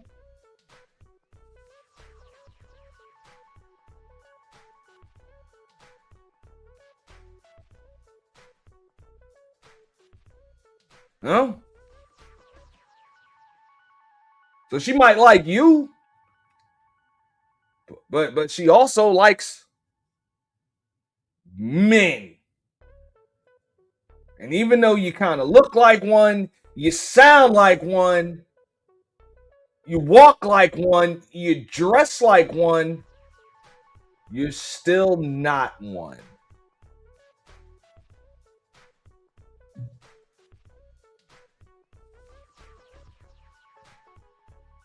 Relationships that we've seen with men and women,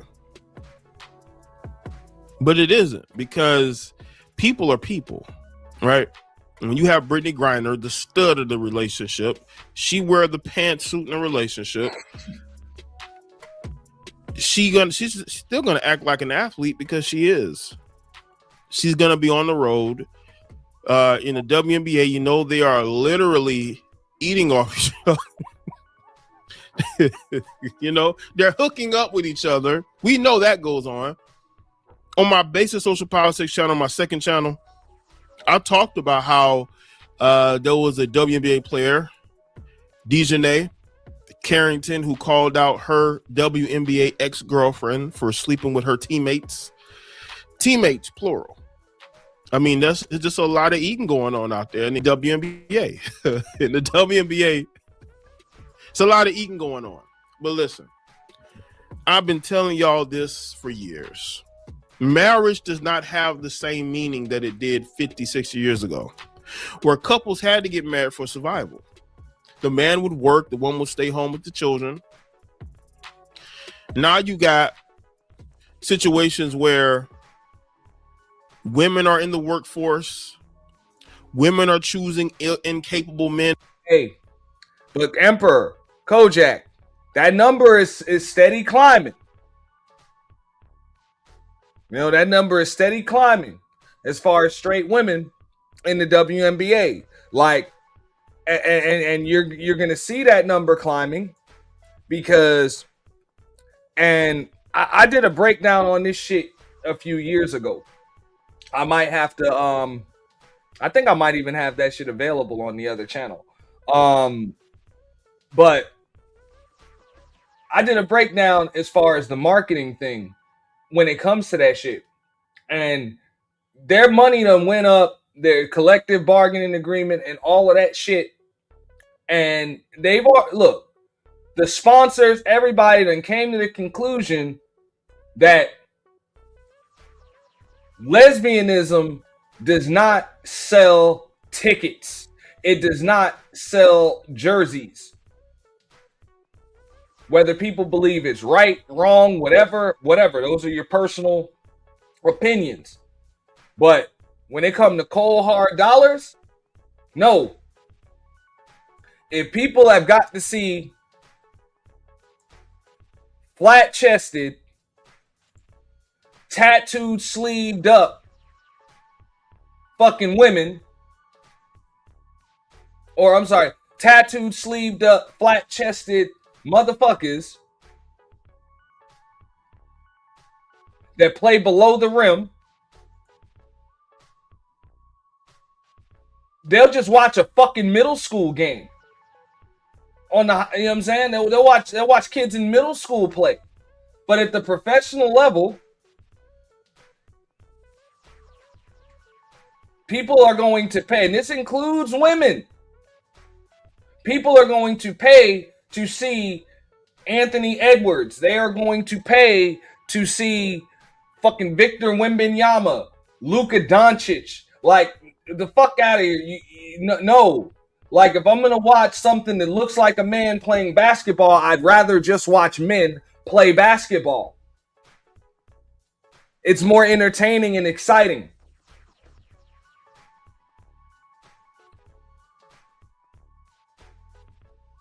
You know, if I'm going to watch women play basketball, I would prefer to see women play basketball.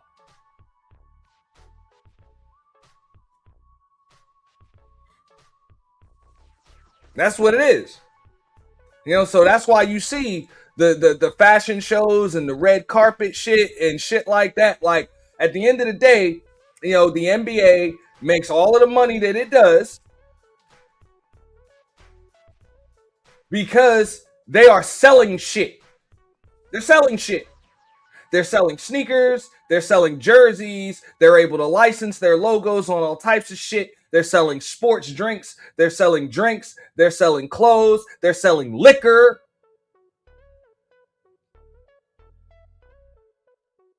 No?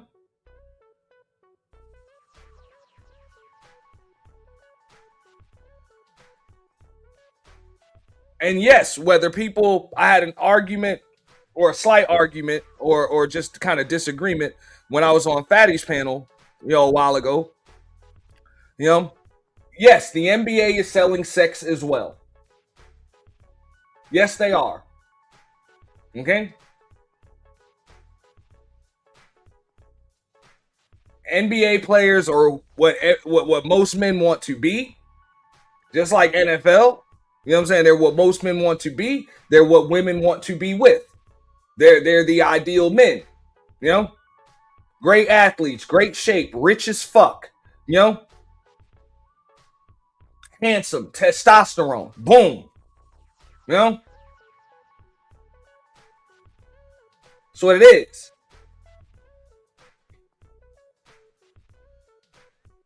This is none of that. So in order to keep keep your motherfucking sponsorships and bring that money in, y'all gonna have to sell some shit. And I always said that. I'm like, look, that would have been my dream as a marketing consultant to be able to consult not the NBA, the WNBA, motherfucker, because all the shit women can sell, especially those women, you know, all of them damn near 6 feet tall and shit. You know what I'm saying? In great shape. Man, you doll them up, man. You sell all of the shit that women purchase.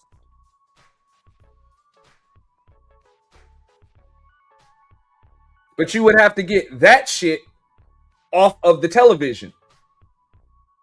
Like shit like this. You have to get it out of there. And this is not about what's right and wrong. This is about just cold hard dollars. Like, fuck that. You know, we selling shit. So, if your ass is trying to come to games and shit or red carpet events dressed like a fucking dude, how the fuck am I supposed to sell this shit? Can't sell this. Women don't want to be this. Dudes don't want to be with this.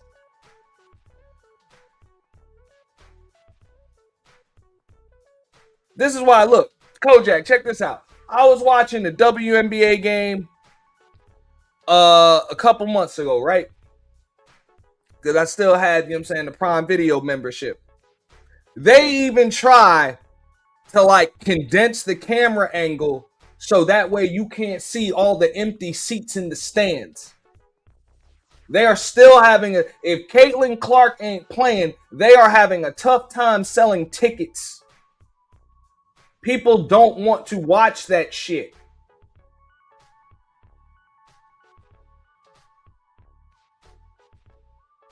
You know, the NBA, the NFL, even Major League Baseball, even the list goes on and on. Those sports are able to make so much money. What up, Lurk? Those sports are able to make so much money because they appeal to the casual fan. The casual fan don't want to see this shit. They see this shit on the TV, they about to turn to something else.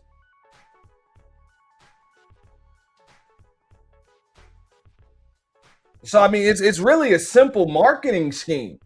This is not the NBA for women. It's the women's NBA. That's what it is. We want to see women. Like, that's it. Only girls allowed. That's the way it need to be marketed. What you do in the bedroom is your business. No, we ain't got no right to tell people who they can screw or who they can lick or who they can scissor or whatever the fuck. That's their business. You know, cool. Do what you do. But game time, television, this shit, hell, fuck no. So y'all wonder why y'all money is just barely getting there. This is why. This is why.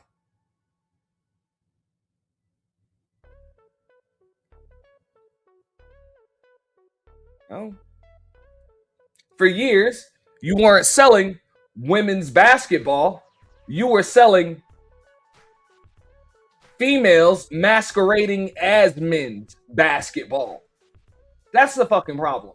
So that shit is getting phased the fuck out. When you see all that Angel Reese and the other women showing up on the red carpet and shit for the draft, and they got on their evening gowns and their lipstick, and they got all those kind of like what are those entrances when you know what I'm saying, for every one of the games you see them all coming through the tunnel and shit like that. That's the new age. They are selling shit. They are selling shit. You know? So this shit about to be phased out. Ain't gonna be too many more Brittany Griners and shit. And that too, that's why you see the shorts done got shorter.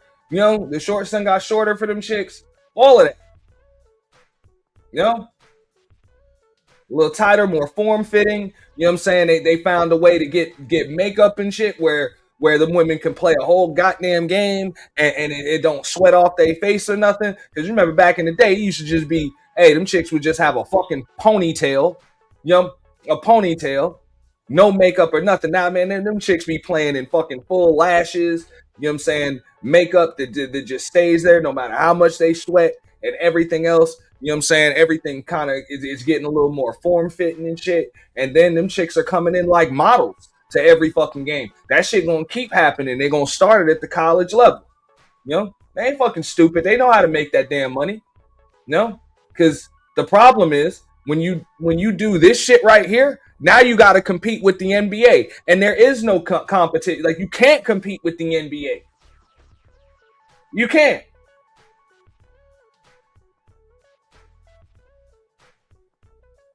So what you're supposed to do is sell that shit as what it is.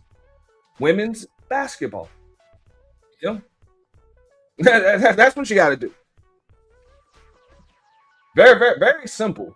You know, it's not a super marketing scheme that they need. They really don't. You know? What up, Gas Man? Like, that's what I'm saying. It doesn't take a genius. It'll just take some extra, you know, like, bro, they need a David Stern type commissioner in there. That's what they need. a David Stern type commissioner is gonna say, look, man, none of this shit here, none, zero, none of that shit. You know, anybody that comes to a goddamn game dressed like a man, I'm about to fine you. Straight up. All right? Nobody is to be wearing any men's clothes. I don't give a fuck how damn tall you are or whatever. No, nobody is to be able to wear any fucking men's clothes. And if y'all motherfuckers start abusing that shit, you know, if y'all start abusing that shit, you know, David Stern would have went even further. Like, fuck it, I'll make y'all wear dresses. I don't give a fuck on some A League of Their Own type shit. Look, that's it. And you don't want me to do that, I'll make you Brittany come in this motherfucker wearing a goddamn skirt. You know, fucking skirt, halter tops and shit. Real shit.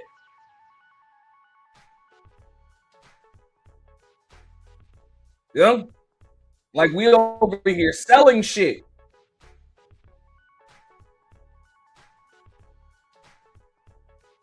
I don't nobody give a damn about that social justice shit. We don't get paid for that. Y'all want more money?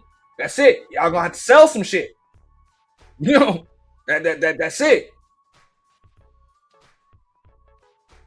You know, we selling clothes, we selling shoes, and fuck that. See, the men, all they can sell is sneakers. These women can sell all types of shit. They're women.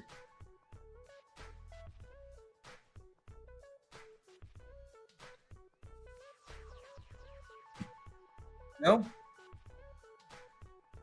So this is, look. So you're about to see it. If they want to keep them contracts where they are and everything else, they can't just rely on Caitlin Clark. It's going to have to be women. You know, women are choosing incapable men who are incapable of leading, and then expect the relationship or the marriage to work, and it doesn't. And then you got women dating other women, thinking that somehow it's going to be different than when they date men. It's never going to be that. Cheating is going to happen regardless. And then when you have a lesbian stud like Brittany Griner, you know, she's going to be out there because she's... Think about this, right? What male tennis player makes more than Serena Williams?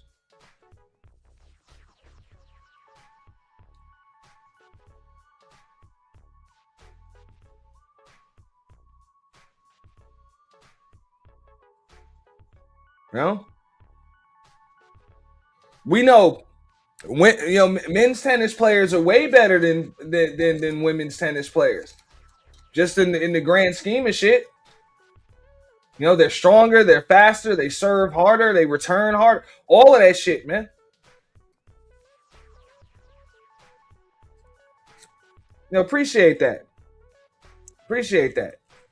Get out for you, boy. Witness the C-Walk of the incredible Mr. Keep it gangsta, dog. Keep it gangsta. Keep it gangsta, dog. Keep it gangsta. Keep it gangsta, dog. Keep it gangsta. Keep it gangsta, dog. Keep it gangsta. I wanna thank you all. I wanna thank you. I wanna thank you all. I wanna thank you. Keep it gangsta, dog. Keep it gangsta. Keep it gangsta, dog. Everybody say Messi. The city is a big, West Side is a big. Look, I remember this shit when I used to play and watch a lot of pool. You know, women ever since the 90s and shit were making more money than dudes were on the professional pool circuit, making way more money than fucking dudes. Why? Because they look better when the fuck they bend over the table and shit. Like, that's it. That was the shit getting all of the play on ESPN. Same with the tennis and shit. Could they beat the men? No. They couldn't compete at all. So it's not just because, you know, men are better. It's because you're not marketing that shit is what it is. Look, whether you like it or not, male sports, women's sports, sex sells. It just does. You know, It just does. When you talking about sponsorships and shit like that, you got to market your top athletes as the one everybody wants or people want to be and people want to be with and people want to be like. That's simple. Nobody wants to be like this. Men don't want to be with this. Women don't want to be this. People see this shit and they turn to another channel.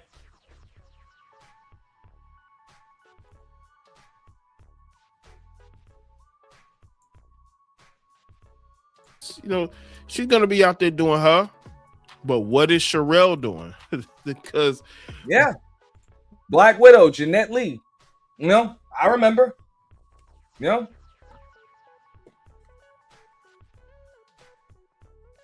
of a player. But she played on the men's tour, bro. Where do you think she ranked? She barely ranked. Barely. If she ranked at all. Probably wouldn't. But the Black Widow had a brand. Tight leather pants, all black all of the time, halter top, bend over, boom. You know what I'm saying? Hey, ESPN is showing that shit, man. So that woman was able to make a living playing pool. She ain't have to sit in smoke-filled pool rooms gambling and shit like that, like them niggas have to, like men have to and shit. I'm gonna tell you, most of those men don't even like when they be on ESPN, when they used to be on ESPN or end up in magazines and shit. You wanna know why? Because all their action was gone. They knew wasn't no real money in that shit. Unless you were one of the top fucking 1% in the fucking world on some Efren Reyes shit. Some Efren Reyes, some Johnny Archer shit. You wasn't, fuck that. And I ain't gonna go too deep into that, but the main reason why Efren was able to fucking just play pool professionally and shit was because that motherfucker played that motherfucker was the best player in the fucking world playing all the games. All of them. You talking about straight pool, one pocket, bank pool, 9-ball, 8-ball, you name it. So he play anywhere in the world, give up all types of crazy ass spots to motherfuckers. So he was still making most of his money still gambling. On top of winning tournaments. Them chicks can't do that shit. They need the sponsorship. No, ain't too many Efren Reyes. Real shit. Ain't but one. So when they end up in magazines and all of that other shit, they action's dead. That's why the best players, you don't even see them motherfuckers on TV. They trying to avoid cameras. For Brittany Griner, for her to file for divorce, something must have happened. Sherelle must have done something because, again, Sherelle is the feminine one in the relationship. Sherelle is... See, hey, Jada Black he's on to something. Listen to this. He said for her to file for divorce, Sherelle must have did something. Yeah. She went and snuck some pipe. Real shit. And again, shout out to Candy Cane. She was talking about this shit. She mentioned the whole sisterhood and shit on YouTube and shit like that. Look. Yeah. Just like you see on here. That shit be breaking apart with these fuck these men ass women. As soon as these chicks go get some rod, then all of a sudden they become public enemy number one.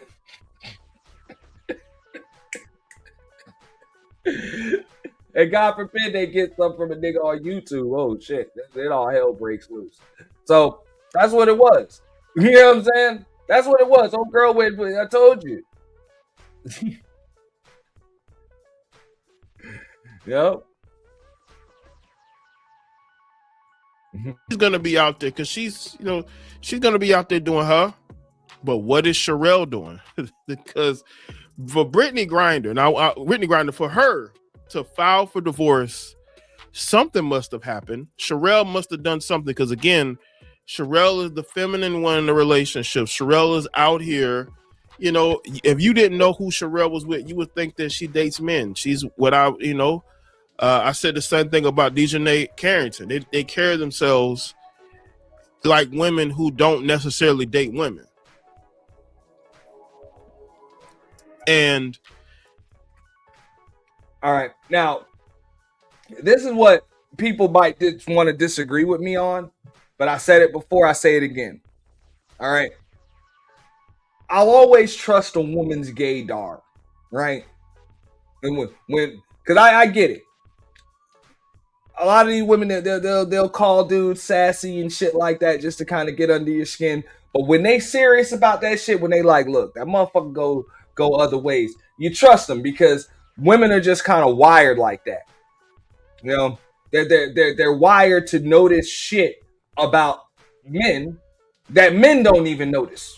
You know, they're just wired to notice that shit.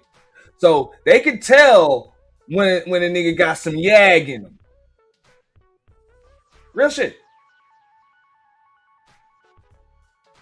But the same rules apply for dudes when it comes to women.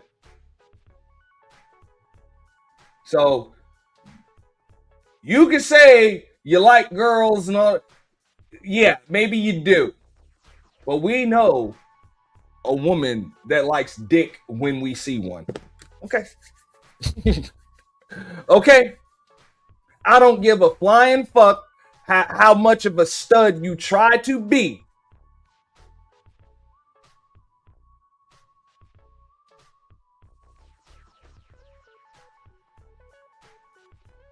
We got a radar for that shit. Okay?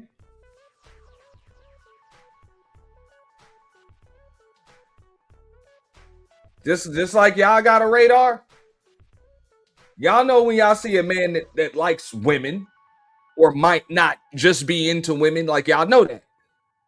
We know when a woman likes pipe. You know? And that's facts. Gas, man, that is real facts. Yeah, they do. So that's what I'm saying. They'll try to stud up and shit and fuck out of here, bro. We can see that shit. And people be like, oh, explain how. I really can't explain how. It's just the way they got our antennas and radar. You can kind of just see. You know? You can see sometimes through just a conversation alone. You know? Sometimes you tell on these fucking panels and shit. But for the most part, just like y'all women can spot that shit. You know? We can spot that shit.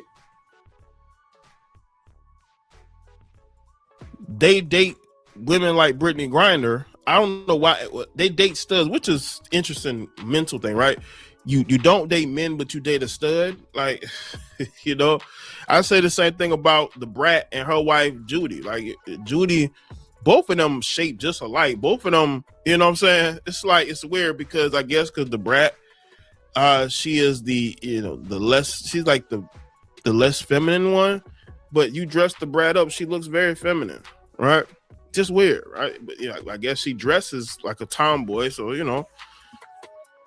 But y'all gotta let me know what y'all think in the comment section. What would drive a woman like Brittany Griner to file for divorce? And why is she getting with these women and having them go through IVF just so she can feel more like a man with children? Do you know child support come with that? Because Sherelle is definitely gonna put on child support. Because she's already on child support for the children, the IVF children she has with Glory. I'm telling you right now, that stuff adds up. And you know, these studs be out here trying to be dudes, not understanding the costs. It costs to be a man. It's hard. It's hard. And when you try to step in as a stud, you want to step into a man's placement as a leader of a household, you have to assume the responsibilities. But it's funny how in a male-female relationship dynamic, women file for divorce most times, right?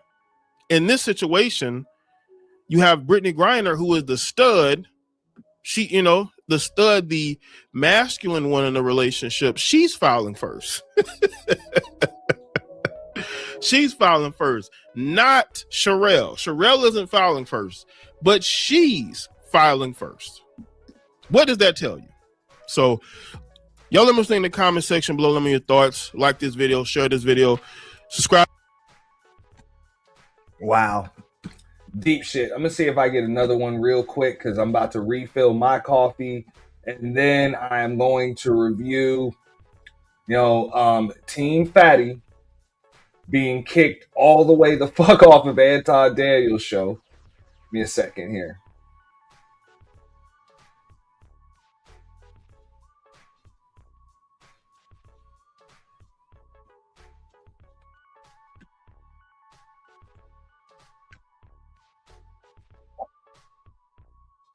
I'm gonna play this O'Shea video.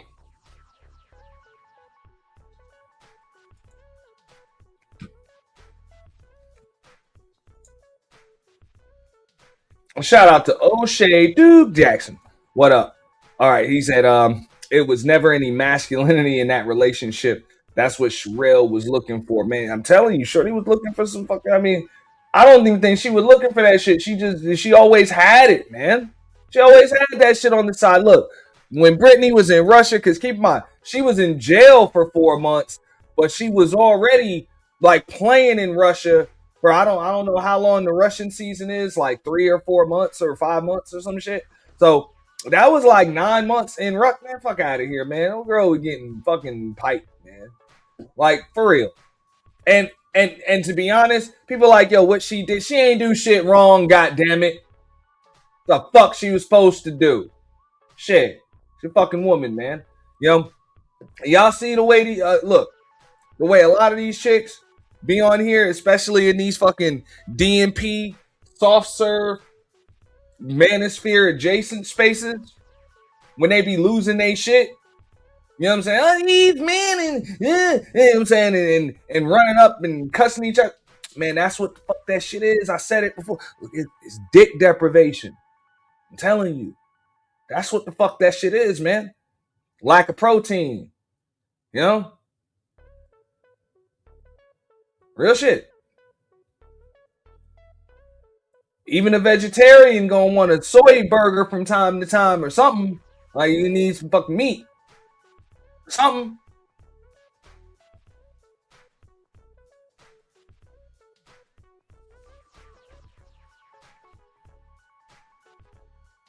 Keeping it real. So that's usually what the fuck you see. Like you be like, yo, what the fuck wrong with her? It'd be dick deprivation. And don't get me wrong, these niggas be crashing the fuck out too. And a lot of that shit be, you know what I'm saying, vagina drought. Be a box drought. Shit'll happen. Shit'll happen to anybody. On top of that, all of the extra shit that be going on the internet and shit, it be hell. But that be the main thing. That'd be the main thing. That's why when you see them, they be on this motherfucker, tripping. I'm talking about just going ham, going crazy, cussing motherfuckers out, throwing shots in every direction, throwing shots at dudes, throwing shots at each other. You know what I'm saying? Banging just like they just looking to get into some shit every motherfucking day. And then you don't see them for like a week or 2 weeks, sometimes a month. And then they come back and it'd be all smiles and just all relaxed. Hey, everybody, how are you? Everything good? Yeah, I'm good. Life is good. Yeah, that's it.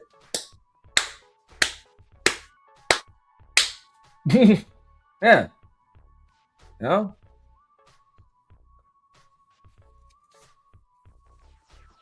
Plumber had to come and snake out that damn drain. What the fuck happened? And it's cool. That's what the fuck's supposed to happen. For divorce from her wife, Cheryl Griner, after 8 years of At 6'9" and 219 pounds, Brittany Griner has been a force in whatever sort of basketball she's played. Griner comes up with a steal and maybe a little showtime. She's won a title at the NCAA level, a WNBA championship. But the one thing that everybody knows about Brittany Griner is she is a lesbian. And not only is she a lesbian, she's been the poster child for gay women in sports. She's never shied away from it. In fact, Brittany Griner has played into this. And her relationships have been very, very public. On August 14th, 2014, Griner got engaged to fellow WNBA player Glory Johnson. And Glory Johnson was supposed to be heterosexual. But Brittany Griner was so amazing, she decided to marry Griner anyway. But on April 22nd, 2015, something terrible happened. They were both arrested for assault and disorderly conduct after the police responded to a fight between the two of them in their suburban home in Phoenix, Arizona. Damn. The WNBA suspended Griner and Johnson for 7 games each after Griner pleaded guilty to disorderly conduct charges. They stayed together for a little bit, but the couple's divorce was finalized in June 2016. Aww. Y'all thought that Brittany Griner was supposed to stay single, right? Boy, you don't sit your stupid ass down. Who the f you think you is? Griner came back on the scene when she got engaged to Sherelle Watson. Now, Sherelle Watson went to Baylor University just like she did, and it was an attorney. So they got together in August 2018, and they got married in June 2019. Everything was going good until February 17, 2022, when Brittany Griner was arrested on drug smuggling charges in Russia. She was found carrying vaporizing cartridges containing less than a gram of hash oil. And she almost spent 300 days in Russian prison until there was a prisoner swap. And remember, the whole country got involved in this. Joe Biden, Kamala Harris. And guess who was behind Brittany Griner's side the entire time? Thank you, everybody, for your support. And today is just a happy day for me and my family. So I'm going to smile right now. That's right. Sherelle Watson was there supporting her. And in July 2024, they announced that they gave birth to their son. But just yesterday, People magazine broke the news that WNBA star Brittany Griner went to court yesterday in Georgia and filed. Brittany is listed as the petitioner, and she called the marriage irretrievably broken. Brittany Griner and Sherelle Watson announced their divorce. Actually, it was Brittany Griner that announced it because the relationship is not salvageable. It's over. And right now, we don't know why that is, but we can try to speculate. Based on what we know about Brittany Griner's past behavior, I tried to get a gauge of some of the things that are happening in lesbian relationships. Now, obviously, this is not true for everybody, but here's what I found. The biggest sign to me is the subtle threat that's not actually acted upon, but it is announced. For example, I was in a pretty heated argument with a girl, which I don't even to this day understand what that was about. But I rolled my eyes at something she said because it was just so silly and out of nowhere. And she goes, "Where I'm from, you get smacked for doing that." Now, I noticed this lady mentions rolling of the eyes. In many men, especially black men dealing with black women in America, rolling of the eyes is something that black women do when they're trying to basically object the authority of a man or not want to hear what he has to say. But a lot of men don't take this as serious, right? Like, we don't really get so mad, especially if you've been dealing with women for a long time. For us, it's disrespectful, but not so much. What I've noticed is that when women roll their eyes at each other, this is more disrespectful on average than what it is for men. And what this shows me is that the things that men are willing to accept for certain levels of disrespect, women may not be able to accept that because women understand other women's motives or behaviors more than we do. So for what we may just let slide, women are very keen to what's going on around them. And so for them, that might be worth getting into a conflict with. And that's the key difference that I'm kind of noticing here. Women are dealing with women. They have to really be on their P's and Q's more with each other in comparisons to when they deal with us. We have standards as men, but our standards typically are more broad, while women in these relationship standards can be a lot more specific.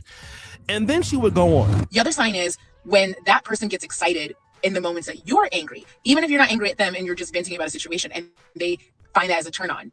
No, I literally said to this girl once, I feel like you want me to be someone I'm not. I feel like you are excited at the idea of confrontation and I'm not.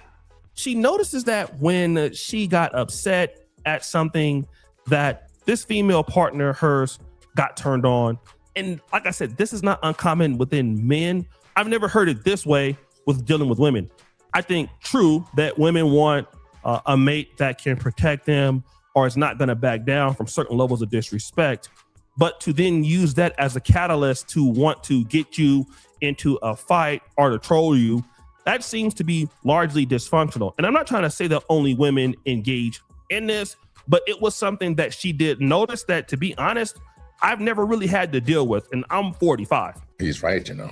The second thing that I noticed in these relationships between women and women were you lack emotional maturity, you lack emotional intelligence, you lack being self-aware, you lack knowing what you want, to be honest with you, and then you still want a queen to be everything and more for you, and you get it, and you still make her feel like she wasn't enough. So this is a woman that is complaining about the lack of good treatment that she's getting from women in these relationships. Women don't know what they want. They lack awareness. They lack emotional intelligence. But at the same time, they are wanting to be treated like a queen. I mean, what's funny is, didn't Princella, the queen maker, come out and say the same shit? Didn't she say the same shit? No? I could have sworn she did.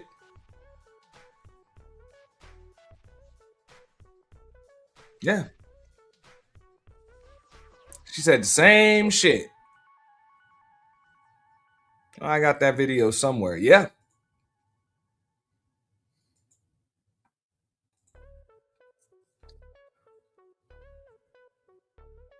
I had somewhere in here.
Bring that up in a second. They feel like they deserve a queen. Men are kind of wired to dealing with disparity in relationships. This is something that we're pretty good with, guys. We're kind of taught to deal with this, that women are going to have it a little bit more easy. We have to give more in order to keep them happy. This is something that all men for thousands of years have understood. I noticed that this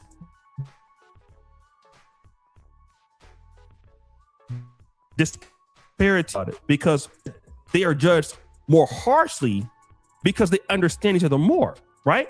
So now if a woman is not being as considerate to another woman, it becomes even a bigger problem Which thing that I found out was, and like I said before, my own situation, I was in a domestic violence situation, and I kind of looked past it at that time. I was way younger, because I felt like, oh, well, she is a girl. If I really wanted to do this, I could. But regardless of the power dynamics, being in a domestic violence relationship is still traumatic in every sense of the word. this lady was involved in a domestic violence sort of situation, and she said the woman that she was with, she could have did something about it, but she understands that the problems with domestic violence and lesbian or same gender relationships kind of go unnoticed and people overlook it. Now, I noticed this is the same thing when it comes with men, right? Let's say if you have an abusive woman, a woman is being abusive to a man. Typically, a lot of men are being told, she's a woman, don't hit her back. It's normal. Now, I'm not saying this exact same thing happens with lesbian relationships, but it does seem that, okay, she's a femme and you are more of a masculine type of a lesbian, so you really shouldn't be tripping on her. That same situation appears to be happening in some of these lesbian relationships, where these incidents go even largely unreported because of what's going on. Let's look at this graph here, for example, right? And this was made in 2010 by the CDC. And if you can see, when it comes to the lifetime prevalence of rape, physical violence, and stalking, well, heterosexual women definitely experience it. Lesbian women have experienced it more, and bisexual women have experienced it the most, okay? And IPV stands for intimate partner violence. If you talk about experienced physical violence, straight women, almost 30%, then lesbian women, 36.3%, and bisexual women, it's just like double, right? Then if you look at the last column, which is the rape, then, heterosexual women experience it more, lesbian women experience it the less, but the bisexual women experience it more. Now, the reasons why this is happening, also in the lesbian community, it also seems that there's less of a stigma to want to report these things in comparisons to the intimate partner violence in heterosexual couples. And then your partner being a girl as well, knocking your head between the cabinets doesn't hurt any less just because she's a girl. And it's still going to affect you psychologically the same way it was if she was the opposite sex. And that's if she's femme presenting, more masculine, whatever, it doesn't matter. Abuse is abuse. And I really think that should be taken a lot more seriously than it is in the LGBTQ plus community. Just because she's a woman. Taking it seriously by who? Like, notice this shit. I'm gonna bring that shit back up. She said that it should be taken more seriously by who?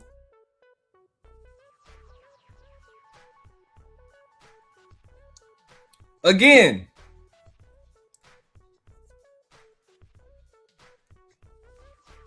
this is a woman on woman issue.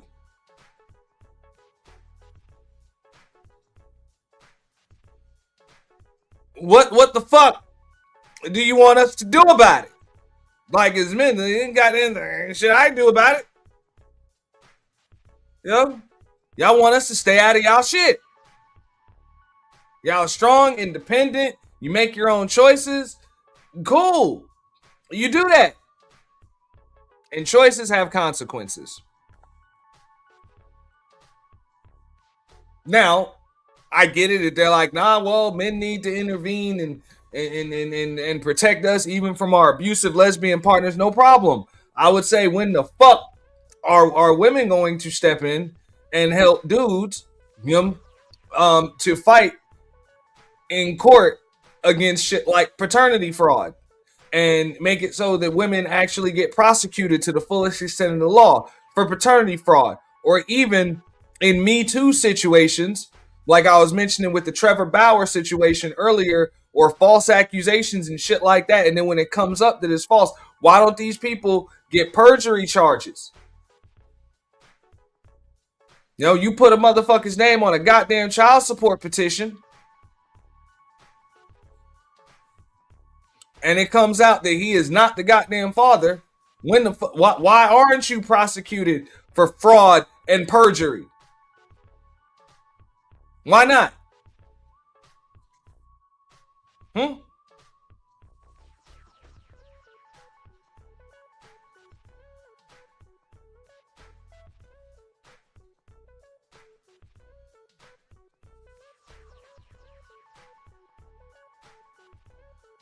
Now, I get it. Those are issues that men have to deal with. I was told this when I was on a panel a few weeks ago that, hey, well, men need to fight harder for that. No problem. I guess men need to fight harder for that. They don't see a reason because it benefits women. Why the fuck should women have to fight for it? Cool. But this is the same goddamn situation. You talking about domestic violence in lesbian relationships. Who the fuck is supposed to fight harder for that shit? Because this one literally has nothing to do with us. Just like the Transformers in the fucking bathrooms and shit that are saying they're better women than you are and everything else. What the fuck? That's a woman on woman issue. We didn't fight for their rights to be called women. Women helped them fight for those rights to be called women. And that's cool. You fought for those rights and you won. Now you got to deal with them in your fucking locker rooms, and your bathrooms, and in your sports. Because what the fuck? I don't see them motherfuckers trying to get into the NFL. I see them motherfuckers trying to get into the NBA. I don't see them motherfuckers trying to box in the Olympics against actual fucking men. They ain't fucking with men. They fucking with y'all. They fucking with women. So now this is a woman on woman issue.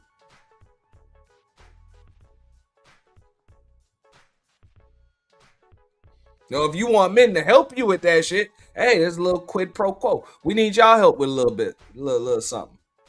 You know, we need y'all help with a little something.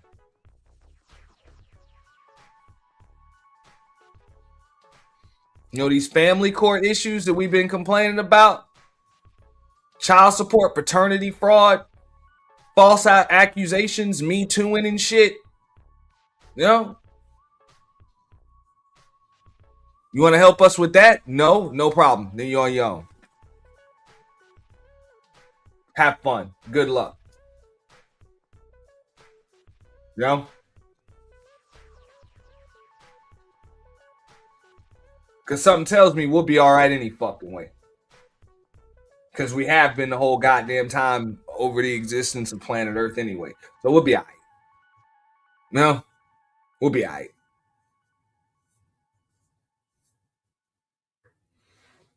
You know? But when Boom Quisha knocks the ever-loving fuck out of Dejanay in her house with no man in fucking sight except for a dude that's wearing a goddamn dress and a wig.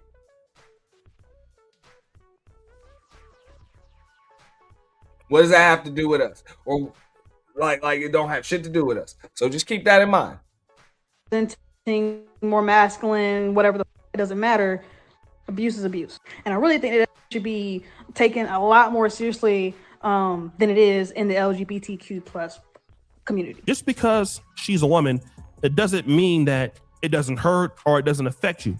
And when we're looking at Brittany Griner, I'm not trying to say that this is what she did or what happened to her. We're not sure, but largely these are things that could have happened. We don't know what trauma that Brittany Griner went through in Russia. We don't know if this information is not being discussed because no one wants to hurt her career. I'm not sure. But at the most, we understand that lesbian relationships experience, at the minimum, the same problems that heterosexual relationships experience, if not even more. And I believe that the reason why they have maybe more problems is largely because they have less resources. A lot of women who are in lesbian I think they experience the same problems from that happen in heterosexual relationships, but they're just magnified because you're dealing with two women. You know? Because, I mean, at the end of the day, when you're talking about, man on man marriages and relationships, I think the domestic violence and shit is literally at a fraction. Like the rates are at a fraction of those in not just heterosexual relationships, but also lesbian relationships too. Like, you know what I'm saying? Men on men it's fucking it's minuscule compared to that. You know? So you gotta ask yourself, why is that? You know? And I'm just going by the stats and shit that are reported. You know? People be like, oh shit, you gender? I mean, those stats are kind of just what the fuck they are. You know what I'm saying? You saying when there are relationships between men and women, you know, yeah, fucked up shit happens. When there are relationships with women and women, a lot more fucked up shit happens. And when there are relationships between men and men, very little shit happens. You know? So most people would say, hey, whenever there are women involved, shit happens. That's kind of what it looks like. Like it happens just at a fucking magnified fucking rate. You know? Now most of us as men, and when I say most of us, I mean 97 fucking percent of us will deal with the shit because we like women and we understand the shit comes with it. That's what it is. And I don't give a fuck. I ain't switch hitting. I don't do that. All right. But you know, just understand that hey, you know, women have a tough time getting along with men, and women have a tough time getting along with women. So women just have a tough time getting along with people. You know, pretty tough. You know, and I know that's not the case with all women or anything. It's just, it just kind of is what the fuck it is. You know, relationships, and I think it comes from a lack of balance. Like there's just no balance. Like that's why they said, you know, femininity is supposed to be the balance for masculinity. You know, that's just kind of what it's supposed to be. But when there is no masculinity, the only masculinity in the relationship is the pseudo type. It's going to be tough to have any type of balance, you know?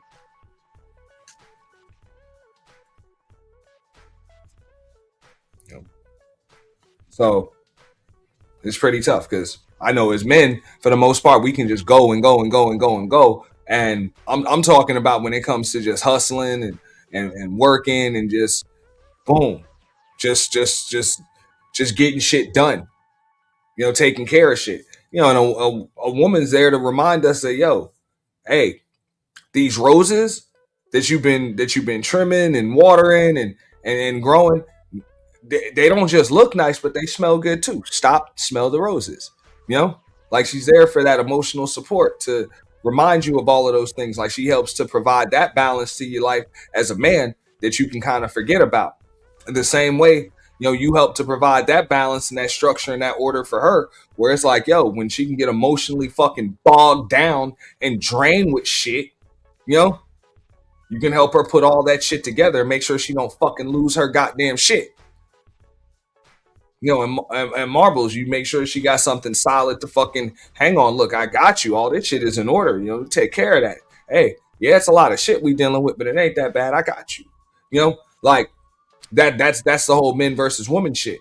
But when you got two women, I think more often than not, it's a lot of the emotional stress and shit like that, and not as much of the masculine structure and order in there. So that causes shit to just start to go all over the fucking place, just more often than not.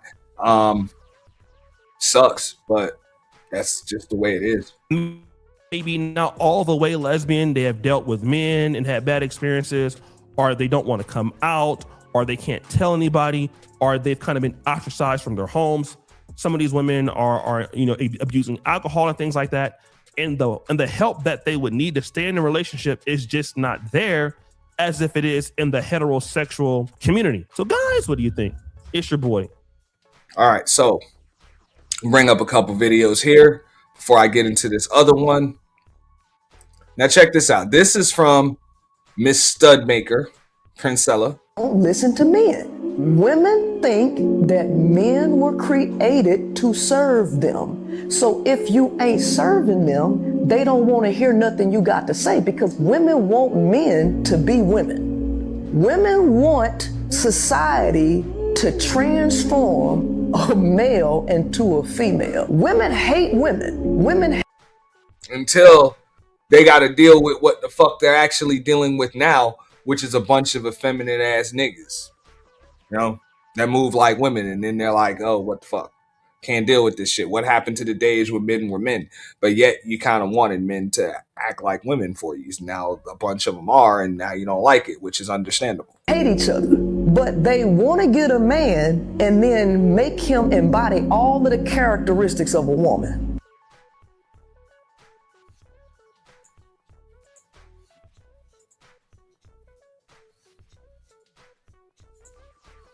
Don't live in reality. A lot of women are very, very, very delusional. And so they have these ideas about men in their head, what they want these men to be. It's like they got a movie and they have a cast and there's a role for this knight in shining armor that's going to sweep her off her feet and worship her and only her for eternity. And if he does not play to every single thing that she has in her mind, she wants to blow up the world.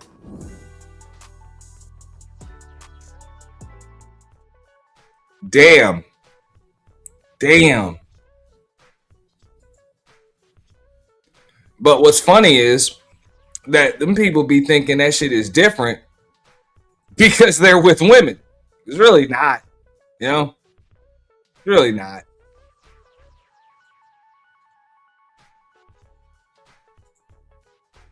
Want it all. And that's how marketing has been directed to women, to give women the illusion that you can have it all. To even think that you can have it all, that is a sign of narcissism. It's a sign of greed. Women want the world to revolve around them, each and every last woman.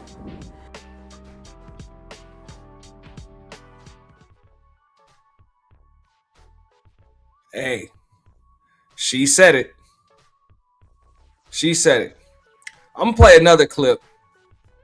Now, this is gonna have some pretty wild commentary, right? But this was some shit that was said, right?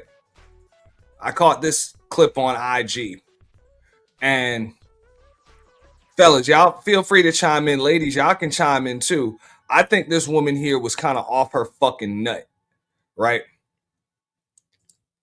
When she said this. Now, forgive the dude's commentary when he speaks on this shit.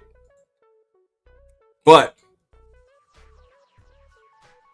What is your dating hot take? that she I think speaks, it's a red flag right? if you're dating a man who hasn't openly explored being Hot gay. take. I think it's a red flag if you're dating a man who hasn't openly explored being gay. I love a man with a little gay allegation. With a little sweetness to it. You're doing it in private, and shame is an awful tool as long as you've like explored it or tried it even once.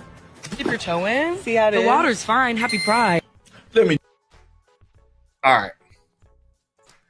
I'm going to spin that back so y'all can hear that shit. All right. I should have edited it so y'all can hear it because this is actually a show in itself.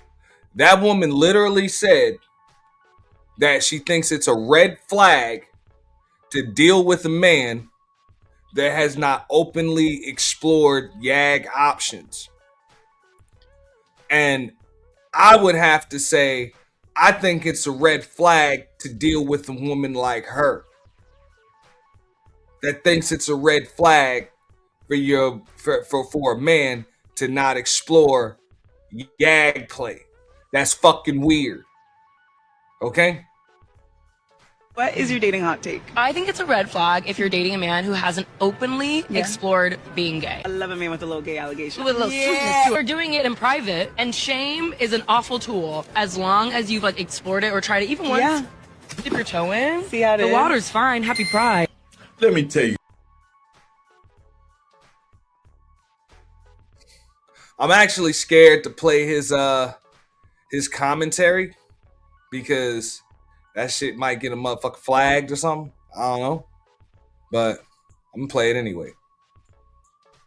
What is your dating hot take? I think it's a red flag if you're dating a man who hasn't openly explored being gay. I love a man with a little gay allegation. With a little sweetness to it. You're doing it in private, and shame is an awful tool as long as you've like explored it or tried it even once.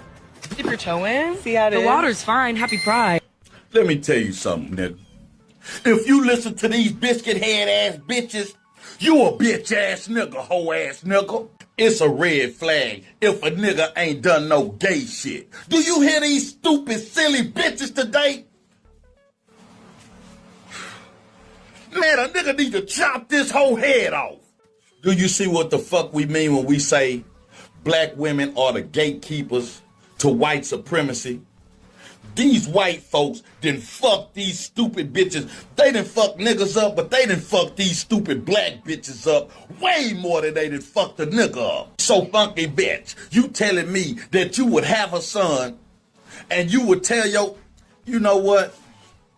Don't even worry about it because you bitches is doing it every day. You bitches is turning y'all sons into little moist ass, bitch ass, homosexual, hoe ass niggas. Then when somebody tell you about the little bitch ass nigga, being a little hoe ass nigga, first thing you wanna, ain't nothing wrong with my baby. Don't talk. It is something wrong with your baby, bitch ass nigga. He gonna be a little dick sucker, hoe ass bitch. If you listen to a bitch and allow a bitch to influence you or manipulate you to do any type of hoe ass shit, keep your bitch ass away from me, hoe ass nigga, cause you the type of nigga that'll send me back to the penitentiary, bitch ass nigga. So Ruby Rose is dropping a line of men's thongs. Let me tell you something about these hoes. These hoes want you bitch ass niggas to engage in this pussy ass, punk ass behavior because a hoe know that she could run over your bitch ass, or she could hang that type of hoe ass shit over your head, or let the bitch get mad and watch what the first thing that bitch say about your bitch ass, hoe ass nigga. Oh, gay ass, bitch ass, dick sucking ass, string in the booty, dinner floss up the cheeks ass nigga. Any nigga that walk around with something up his cheeks probably don't mind having something else up his cheeks, cake. These little bitch ass niggas today gonna be running around with one of these on with a pooch iced tea on. And they definitely the type of nigga that'll shoot the shit out of you with a stick with a dick, cake.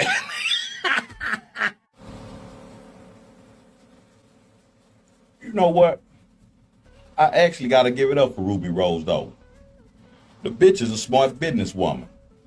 She done been in Atlanta long enough and around these old funny ass athletes and gay ass entertainers and all these hoe ass rap niggas to know that it's actually a market for this hoe ass shit.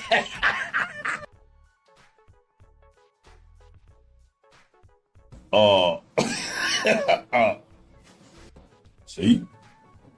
I told you, cake ass nigga. So this what's hot in Harlem, B? Yo, son.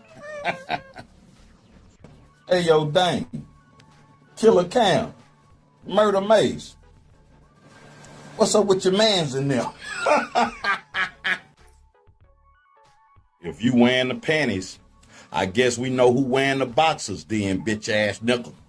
Man, don't tell me Rihanna got a stash of strap-ons, cake.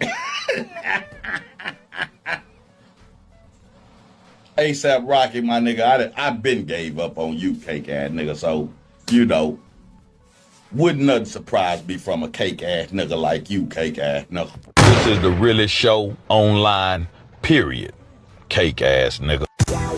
And if you don't know, and if you ain't heard your favorite. Yeah.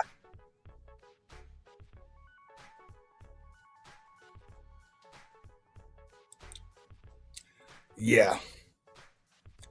That requires a stream all to itself. That was pretty fucking disgusting. But hold up. I was able to actually hold up.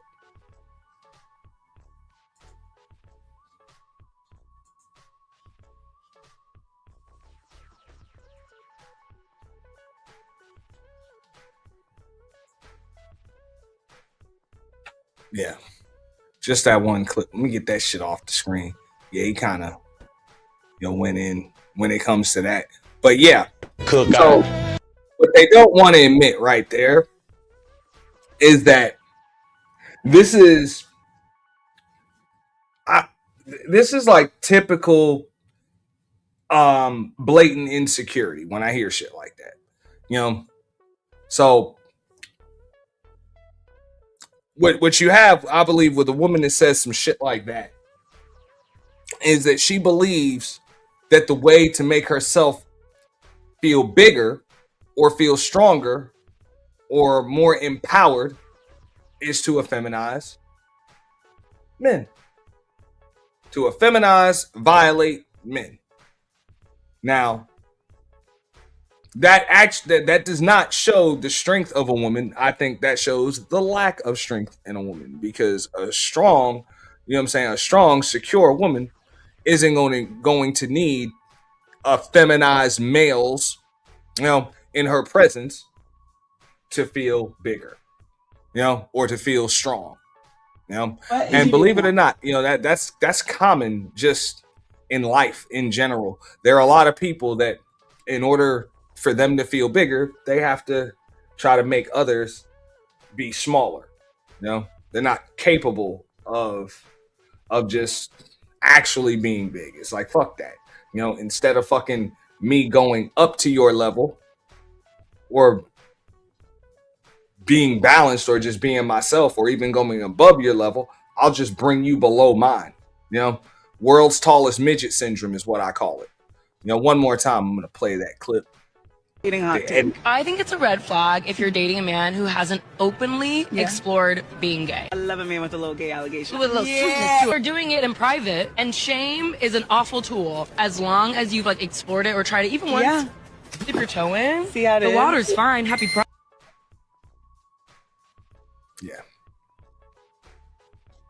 Yeah, we're done with that. We're done. Yeah, we're done. Okay. So I'm gonna get into this right here. Before I get up out of here, let me make sure I got all of these videos here.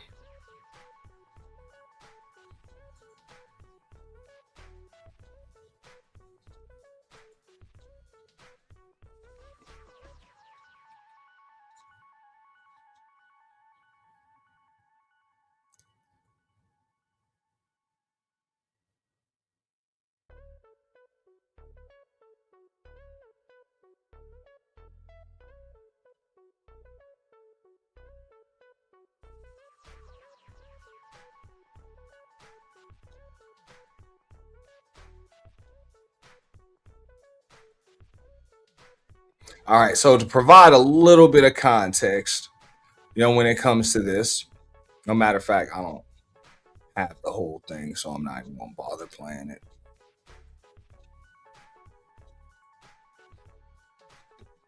This is when Team Fatty, the Untouchables, get kicked off of, Anton Daniels' show. Pretty wild. Pretty wild. Wild exchange. But this shows you what happens and why a lot of these YouTubers, when they do like the panels, because the discourse is nice, for views and other shit. But there's a reason why they want that shit to be totally fucking controlled, right? They want it to be totally controlled because you can't control what the fuck people about to say. Like, you just can't. And you never know when somebody's about to come up on your show and just give you that work and you ain't got no comeback for it. So what you're going to see, is a panel full of cast members, up here. And I call them just what they are, cast members, You know, everybody's playing a fucking character. Everybody's got a script. You know what I'm saying? Everybody's got to follow it. And as far as I saw, Fatty, you know, of the Untouchables, chose to either, number one, not follow the script, or number two, actually, you know, play his character to the fullest. You know, everybody else had like a script and roles to play and shit like that.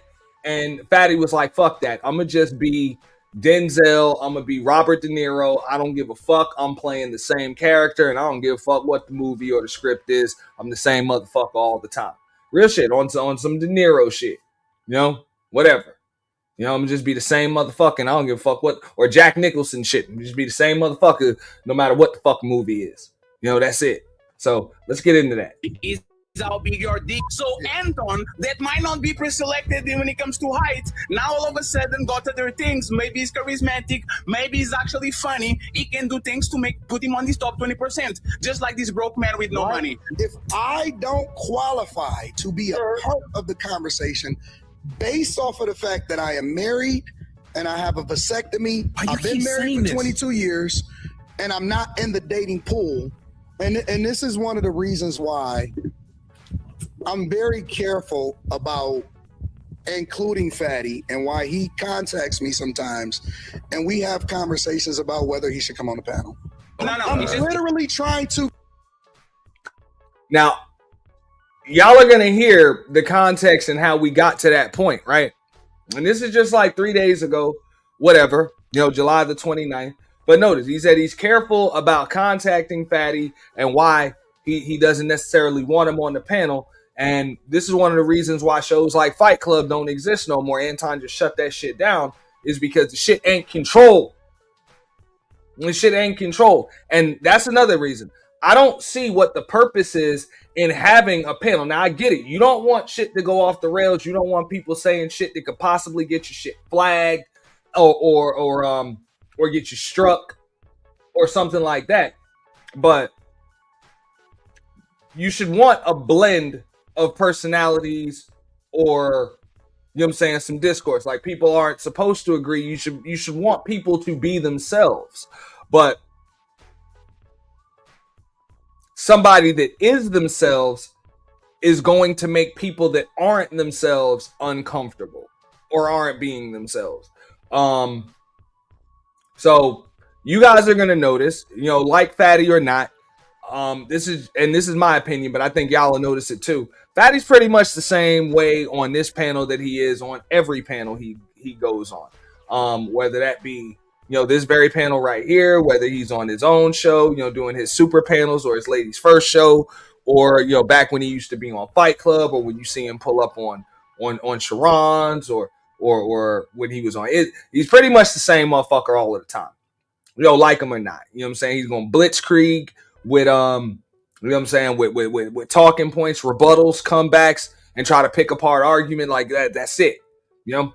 And he's going to talk over people until they tell him to stop, or until they get him to stop, whatever. Like that's just kind of what he is. And Anton don't like that.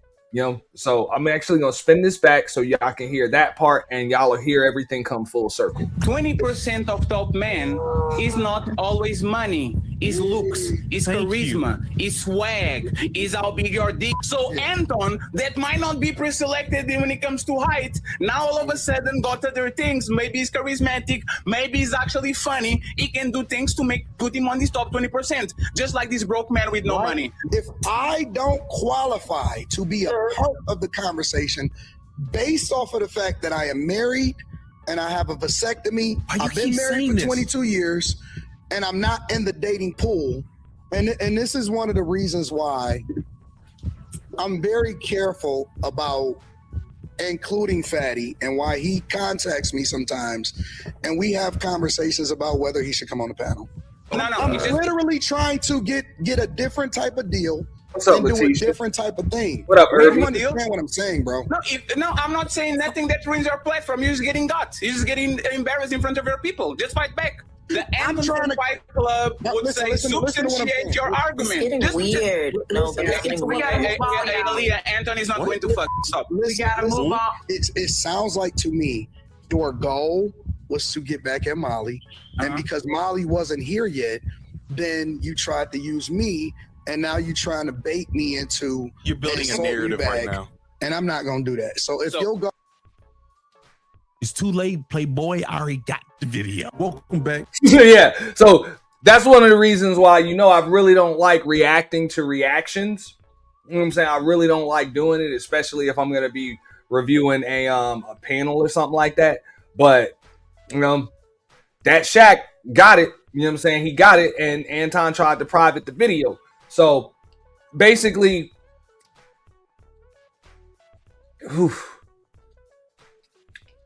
Anton ain't alone when it comes to this shit. A lot of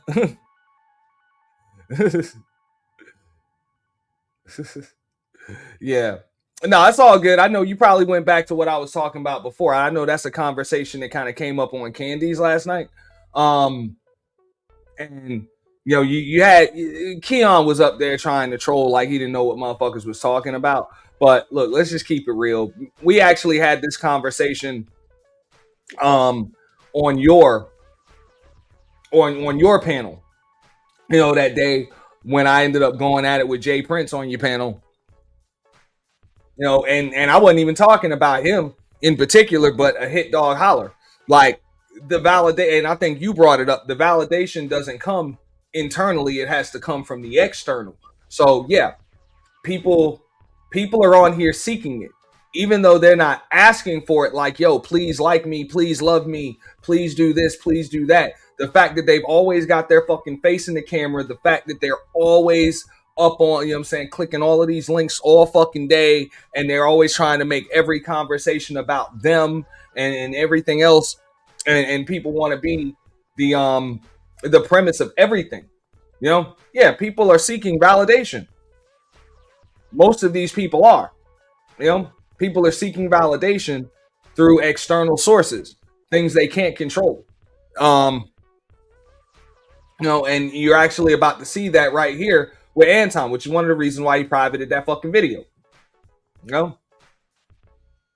In my opinion, he privated that shit because he didn't like the way, the way his image came out, or the way it's going to look. It's going to look like, look, you were in a situation that you couldn't really handle. You didn't understand what the fuck was going on. Now I'm about to review and react to this shit. But at the end of the day, just what you guys saw up there, and I'm going to show y'all the still shot one more time. It was an issue with Fatty supposed to be attacking women or whatever on the panel. But as you can see what the panel is, it's 8 people, 6 of them are women, and then the only 2 men are Fatty and Anton, right? So in order for him to not attack women, he's got to go directly at you.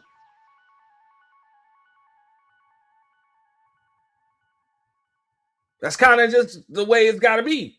Like, if he's not allowed to go back and forth with the women and shit all over them, because they're not used to the uncontrolled environment unless they're going at each other. They're not used to that shit. And Anton knows that. That's why he's up there. That's why he has them up there. His environment is controlled. What's up, Mahogany?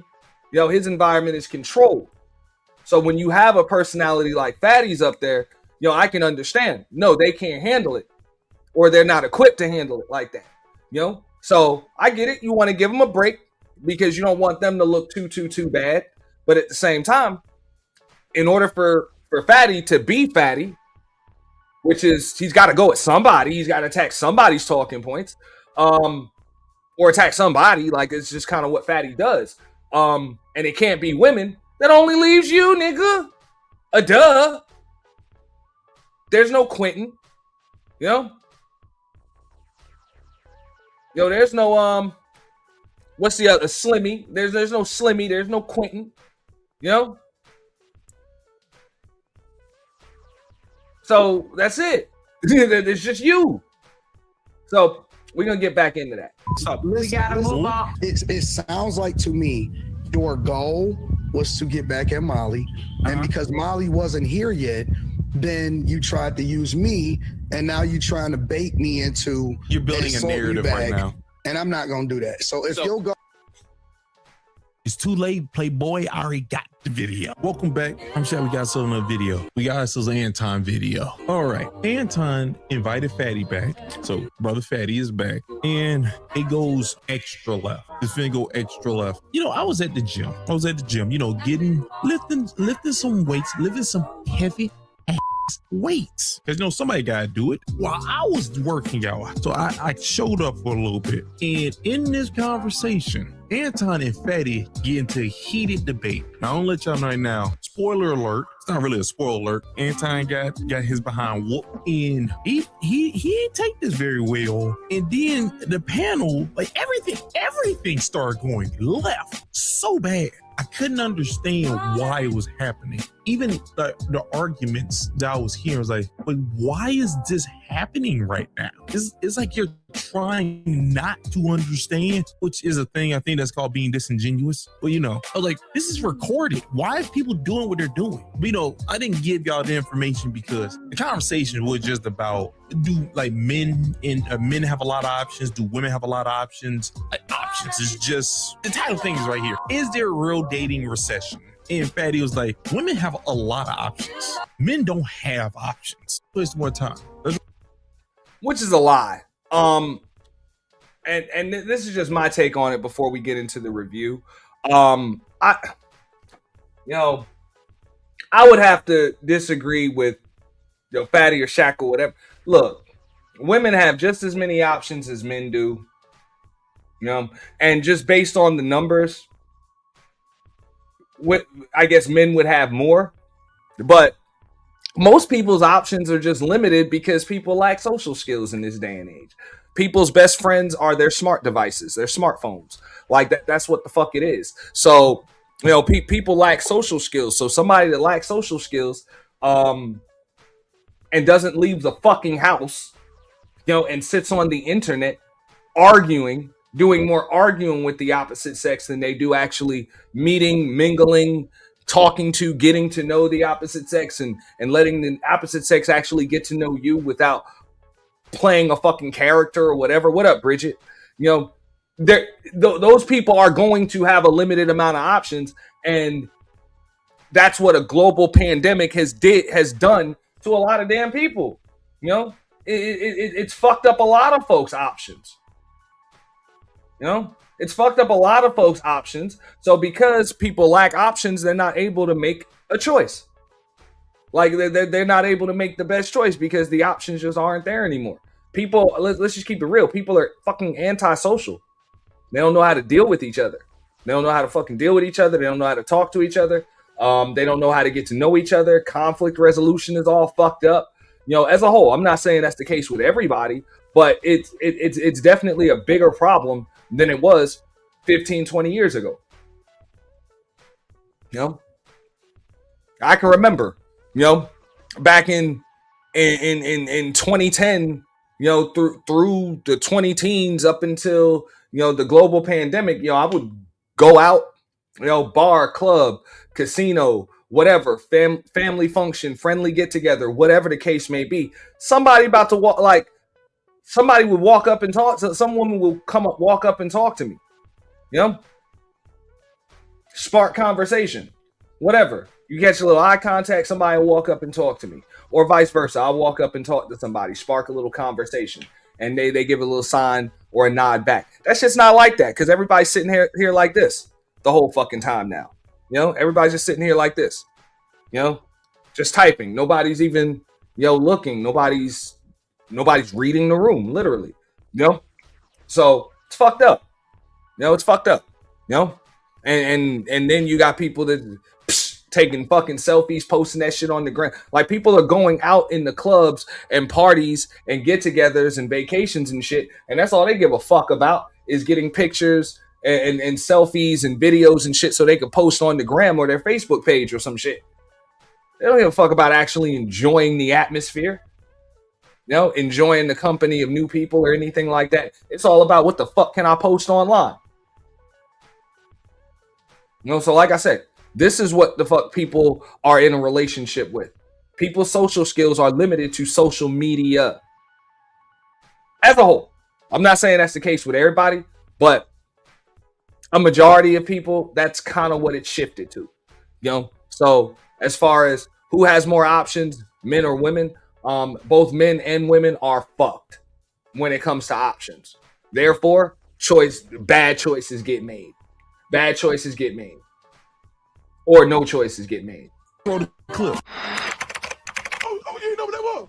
Oh, that doodle, man. No, because I was just trying, like, I was following the conversation, and I felt like both of you guys had good points. I'm just trying to understand, like, the whole options thing, right? Because are we speaking for what do women want? Do women want to just get men, or do women want relationships? If women want relationships, the options that they have for relationships is not big. It's not a vast majority of options. So that's incorrect. As I was following the conversation, that's what I was picking up on. And he was basically saying that women don't necessarily have options because they're all fighting over like two men. They all want the same two men. So if they all want the same two men, do they really have options? Yeah. I was just going back and forth in my head about that. So I just wanted to get some more information on that point. You ain't gotta go back and forth in your head about that, my dear. I'll help you out. No. Just because women are looking at two niggas, you're looking at two of them, that don't change the fact that you have options. That don't change at all. Because think about it. Just because you want to go to a steakhouse or some really fancy hibachi place. Let's just say you want to go to those two places. It don't change the fact that there's an IHOPs, there's an Applebee's, there's a McDonald's, there's a Burger King. It don't change the fact that those other motherfuckers exist. So you have all those as options. But in your view, you're looking at two people. Don't change the fact you have options. All right. Now, I can understand you saying that. Do you actually have an option if you don't acknowledge this other thing as an option? That's the part that's disingenuous. Not saying you are, of course. No, that's the part that's disingenuous. And I would have to respectfully disagree with Shaq right there. Well, that's the part that's disagreed. Or that's disingenuous, right?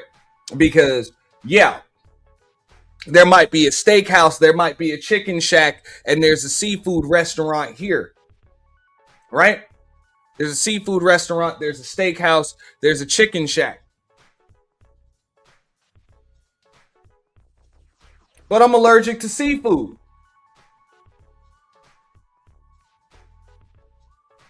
So the seafood place is not an option. It's going to make me sick. So it's not an option. You know? I don't say, oh, well, you still could have ate there. No, I can't eat there. I'm going to fucking break out in hives. My throat could fucking swell up. It can unalive me. It's not an option. You know? So just because it's there doesn't mean it makes it an option, or at least not a viable one. You know? But I would also disagree with what she was saying. You know? What she was saying when it comes to that. You know?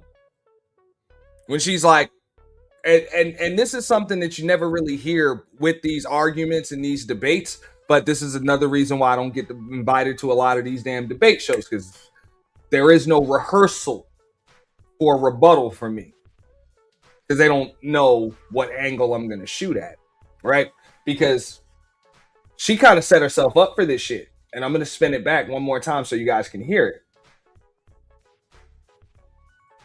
Do women want to just get men, or do women want relationships? If women want relationships, the options that they have for relationships is not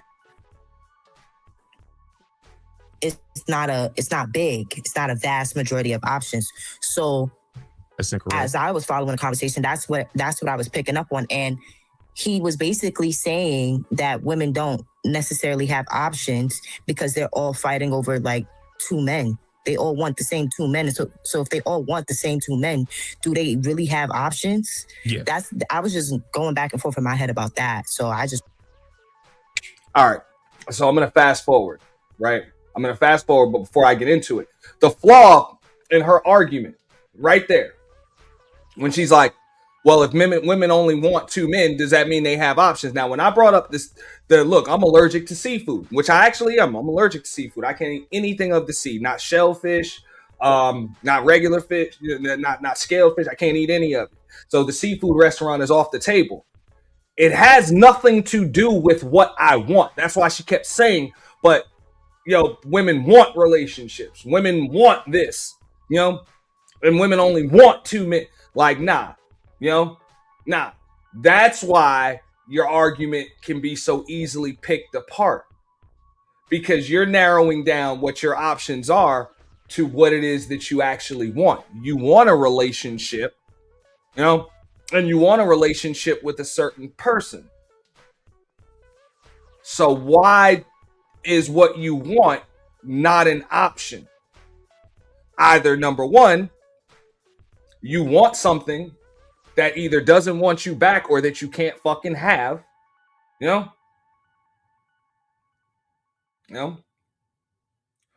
or number two,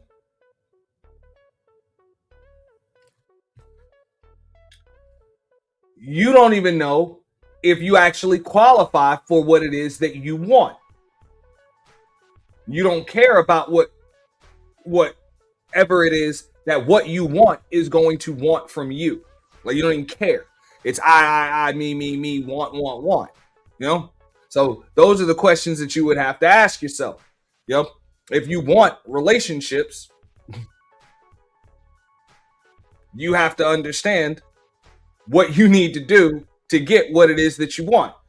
But that's a tough argument to make or even defend right there, because nobody's smart enough to just rebuttal the right way and just like, hold up.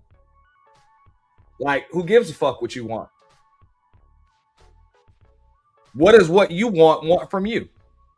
Do you even give a shit? Do you care what if you want a relationship, what is that relationship going to require of you? I'm just saying, usually you ask that question and it's just going to be crickets. And it's like, yeah, this is, and I'm not talking about her in particular because I don't know the woman, but I would say that in general, what is a relationship? Fuck the man. What is a relationship with the man you want going to require of you? Like, forget what you want. Let's not, we can talk about what you want later. We'll circle around. We'll circle around. You can give me an itemized statement of that in a moment. Before we even tackle that, what is that require? What is that relationship or that man going to require of you? And I would say the same shit to a dude that says the same thing. Well, men want this and men want that. Okay, so what you want, like, you want a woman that's fit, feminine, friendly, all of this other shit, and shows you respect and everything. But what is that woman going to require of you? I would say the same thing. And most of the time with these dudes, it's all crickets. They'll tell you what the fuck they want to give you, what they want to give a woman, but they don't give a shit what it is that woman is actually going to require, in order to be all of those things for him. So a lot of people just see that shit from a very, very selfish, I, me, want perspective. That's why the fuck this shit, that's why these conversations happen every day, over and over again. They're designed not to end. Have money for it, but you have a subway next. Want them. That's really what it is. So no. They have options. It's just they don't want to talk to them. They have a lot of options actually. If anybody I can clarify. If you are fighting for a Porsche and a Lamborghini, but you don't have money for it, but you have a subway next to your house, a bus, you can buy a used Hyundai, you can buy a Toyota, you have all these things around you, right? You have options. You just don't want to ride the bus. Just because you want the Porsche and the Ferrari and they are not available to you, that doesn't mean that you don't have all these options around that you can use. This is why women have friend zones. Friend zones are nothing but options. I have these 5 guys that are romantically attracted to me, but I'm not going to indulge in something romantic with them because I like one or two. I don't like the other ones. Men don't have friend zones. If men don't have friend zones, men on the most part don't have options. The men that have options are the men that actually have rotations of women. Is the man that says I can pick Amanda on Monday and a Bella on Tuesday, and if I want to go with them, I'll go. If I don't want, I do. Most men are starving. They don't have options on their phone like that, and the options they have a lot of time. A lot of times. Wait, Anton, wait. A lot of times they is a pay for play, like a pay peak type of situation. They have to invest a bunch of things to actually get access to a raggedy woman. Okay, so you're saying that these men do in fact have options? No. I was that they have options, right? Can we be honest about this? He actually did say that most men don't even have options like that. He said most men are starving. He did just say that. I'm not going to spin it back, but I think we all heard that. Let's do this, right? Yes. Wait, hold up. Maybe I wasn't listening. When did he say? I hope she ain't talking about it. Give me a second. A lot of times, they is a pay for their phone like that, and the options they have. What? A lot of times. Wait, Anton, wait. A lot of times, they is a pay for play, like a pay peak type of situation. They have to invest a bunch of things to actually get access to a raggedy woman. Okay, so you're saying that these men do in fact have options? No. He did not say that. Okay, he did not say that at all. He just told you, okay, you heard the word option, so you believed it had options. Paying for the JJ is not having an option. It's not having an option at all. That's like saying, that's like me telling a lady, you definitely have options. Well, you definitely have options on attractive men. You just got to pay for everything. You have to buy them. Buy those attractive men. Well, no, that's the thing. But the attractive men gonna leave. No, no. You just why would you even pretend like that means they have options by them paying for the JJ? Nothing about that made sense. I'm not attacking you. I'm just letting you know nothing about that made sense for you to believe that a man.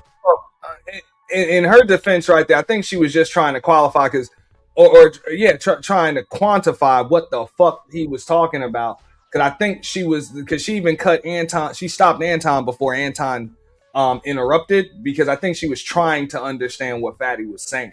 I think she was. So in her defense, now she kind of, when she was trying to clarify it, she did clearly misunderstand, but I don't think she was starting an argument yet. Respectfully. They have options, right? Can we be honest about this? Let's do this, right? Yes. Let's do this. Options means I can choose between A and C and B. There's 3 options. What I'm telling you is that most men, the average man, don't have options. They don't have options. Only 40% of men in the history of mankind reproduce, meaning that 60% of men didn't even have the chance to reproduce. If you are going to actually look at the average man and who he has the ability to date compared with the average woman is living in abundance just for breeding because she's a woman, but the average man is not. So let's stick with the average man and below, not with these 2 men that have all the options so they can fuck everybody. Let's stick with them, please. Hold on, let me just jump in here real quick. This is the craziest thing that I'd have never heard.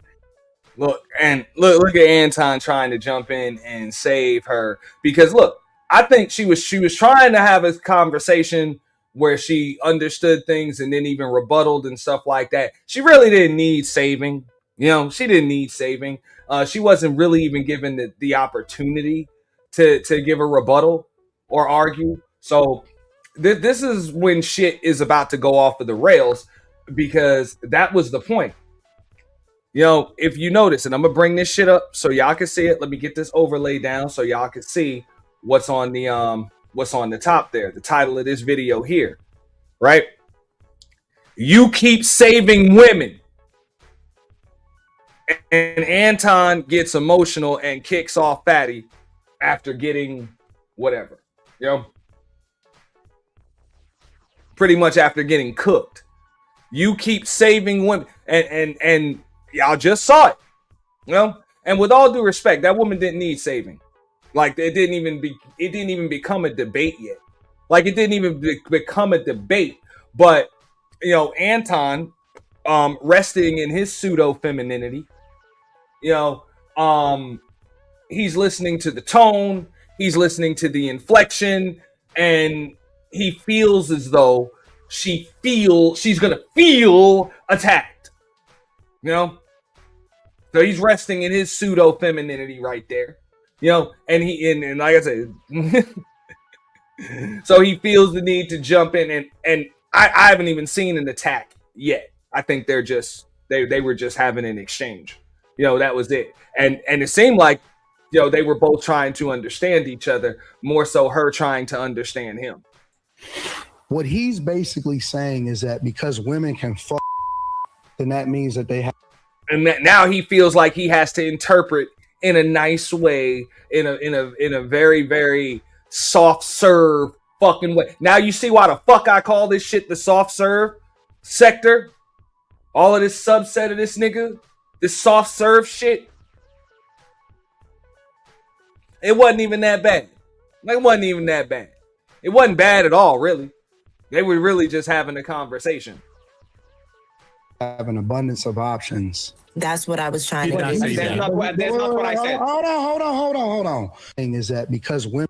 Let's stick with them, please. Hold on. Let me just jump in here real quick. This is the craziest thing that I'd have never heard. I know Fatty has an accent, but he did still say the shit in English, and he doesn't need an interpreter. Like, all she has to do is, even if you don't understand what he said the first time, I get it, because he did say a lot really, really fast. Yo, you just clarify, just like she did. Okay, so this is what I'm getting. And he's like, no, this is what I'm saying. Boom. Let her respond. Now, she doesn't even know how the fuck she gonna respond to what the hell it is that Fatty said. She's got to respond to what Anton said. He really just fucked up the conversation, and he thinks he helped the shit. What he's basically saying is that because women, like a director trying to control how a movie script is playing out. This cast of characters shit. That's what the fuck that is. So we'll see. Can fuck, then that means that they have an abundance of options. That's what I was trying to say. That's not what I said. Hold on. That's not what I said. You're not applying the same standard to both men and women. Men can too. And just because they don't have a baby. Wait, hold up. And even when Fatty just said that's not what I said, Anton's like, fuck it. Fuck it. I don't give a fuck what you said. I don't like it, and then proceeded to argue with the point that he just made himself. So yeah. I mean, you should be getting smoke right here, and it shouldn't even matter, because I get it. That's human nature. People don't like having words put in their fucking mouth. You know? Oh, all right. It's actually it's alcohol. It's moonshine. That's what that is. You've been sipping on moonshine. Baby, don't mean that they don't have the options of who they want to fuck. I know niggas that listen. There's people on the internet that fly to go and fuck chicks. He just said that they pay to go get not pussy. what we're talking about. He just said a pay to play. That's but I think if we're talking wait. Just because a woman is fucking somebody doesn't mean that she has options for what she wants. And it's the same thing for men. Just because men are fucking somebody, and to say that men don't have women in the friend zone is insane. What? That's crazy. So you I don't even know no niggas that don't have at least 2 or 3 chicks on their arm at the same time. Not me and my friends. Me and my friends. I don't even know no dudes that are single that don't have 2 or 3 chicks at the same time trying to figure out who they want to deal with at that particular time. Sir, I'm glad that your group is a group of very exquisite men that have a lot of options. I will say that I will say easily. I have to actually, y'all are not going to twist my words. I know you're trying to get a comeback. There's no comeback to be had with Fatty. Most men are pooped. They are so depraved of poop that when they get a woman, and a woman might be raggedy. Did you just say that means they're did you just say that? Okay, first off, you do know that okay, everybody. Give me a second. Logically, let's think this through. Do you believe that a man who actually have a woman might be ugly, a woman might have an attitude?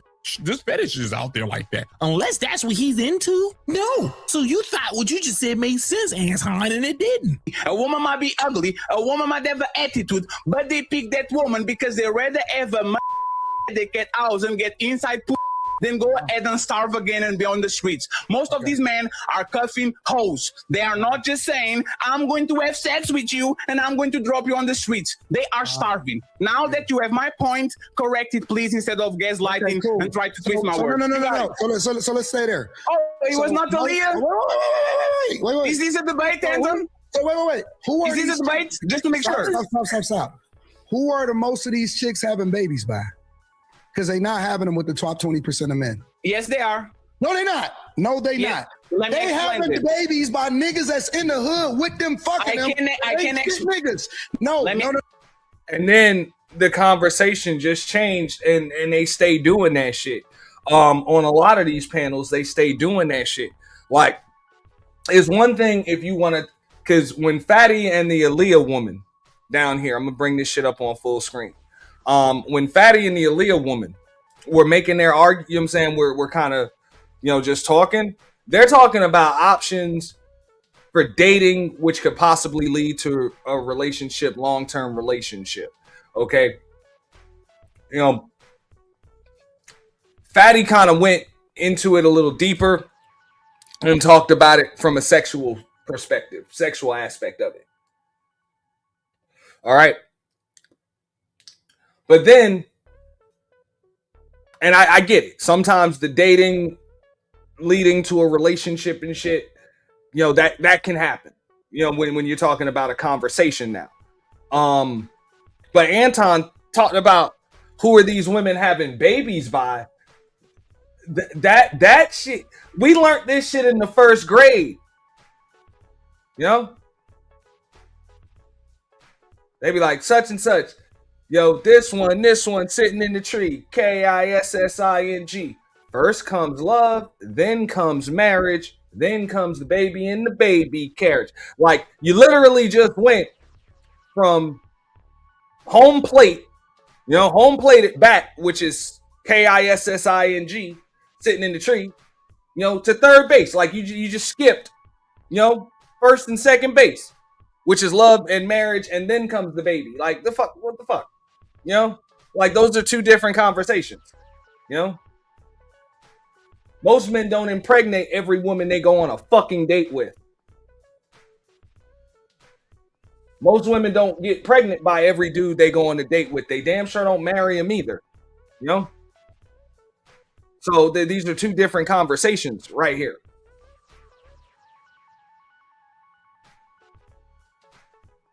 No. Do you think the top 20% of men just go by money? Is that what you think? And then the top 20% of men, like, who the fuck determines that? Like, that's not even a conversation that men should be having with each other, because at the end of the day, we don't fucking decide that shit. Men don't decide, just like women don't decide who the top 20% of fucking women are. Men do. When it comes to the dating market, like, we don't fucking decide. Like, what the fuck? Women decide who the fuck they consider, the top 20%. We don't fucking decide that. So that's not even a conversation I'm gonna have with other men. Like, it's stupid. It's just dumb, because I can have more money than another dude. I can consider myself better looking. I can have better credit. Better credit, a better job. More YouTube subscribers, whatever the fucking case may be. And a woman or multiple women can still choose to go fuck with Long Dick Lonnie over here, with shitty credit, no fucking job, and 4 baby mamas already, and they can decide that they want to be number 5, 6, and 7. What the fuck does that mean? That doesn't mean shit. People choose who the fuck they want. So who's the 20% of fucking men is not even a conversation for men to have with each other. It's weird. That's weird. Thank you. That's crazy. That's crazy that you actually just believe money is the only thing that they care about. That's wild. No. If you look at family court statistics, if you look at how much men on average are paying in child support, they are not having babies with the niggas that's in the upper echelon. That's you made my point for me, and that's so beautiful. The longer that you talk, the easier it becomes. I'm glad. The same way that niggas is fucking chicks, because they'll fuck anything. The women that these chicks are having babies by, or the dudes that these chicks is having babies by, ain't shit niggas. Okay. No. Just because everybody is fucking everybody.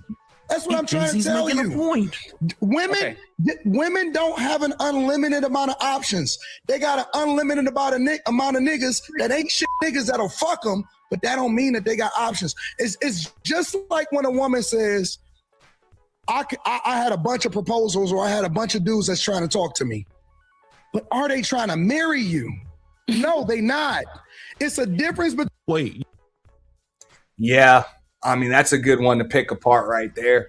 If a woman says she had a bunch of proposals and if she had a bunch of proposals, but are they trying to marry her? Motherfucker, that's what a proposal is. You just said a bunch of proposals. You mean the engagement thing? That mean they were trying to marry her, but whatever. Between a chick that say, well, I got dudes that are fuck. And that's what I'm saying. See, when the environment ain't controlled, and you can't just spit out the rehearsed rebuttals and the talking points and shit, then all of a sudden, these motherfuckers' wits start to show. This is what happens when people listen to respond, rather than listen to understand. So that's why I don't even know why he interrupted the Aaliyah woman and said, let me jump in for a second, because whether I agree with where she was going to come from or not, I do believe that she was actually listening to understand before she rebutted. She wasn't just trying to respond. That's what Anton is trying to do. No, it's dudes that'll fuck on you. That does not mean that they interested in you personally. And so you got to differentiate between the two. This is Anton's way of saving his cast members from smoke. The smoke, let's keep it real. The smoke was likely going to come. It was likely going to come, but it hadn't come yet. The way that niggas is fucking chicks, and they may not necessarily be interested in them as wives, is the same way that chicks is getting pregnant by niggas that ain't interested in wifing them. It's the same thing. It's the same fucking thing. The only difference is that she carries a baby and he doesn't. Hey, Anton, you are a little bit rusty, right? Let me explain you why. Because you actually should know these things, right? 20% of top men is not always money. Is looks, is charisma, is swag, is how big your dick is. There's a bunch of things that can actually make men... How many other women want you? Put it on the top 20, because I can be broken, be hilarious, and have tremendous charisma, and be fat as fuck, Notorious B.I.G. And when I get in the room, I get the pennies. So 20% is not 20% of rich men. It's 20% of men that are pre-selected by woman, and that woman choosing mass, no matter how much it is. And you know how I can prove it? Hey, Anton, you know how I can prove it? Anton is 5'7", but sitting on his money is 1,000 feet tall. So Anton, that might not be pre-selected when it comes to height, now all of a sudden got other things. Maybe he's charismatic, maybe he's actually funny. He can do things to put him on this top 20%, just like this broke man with no money. You're welcome. Okay. So let me make my point again. And don't cry, Aaliyah. He's still in your thing. Let me make my point again. The dustiest niggas that be on the corner got baby mamas. Yep.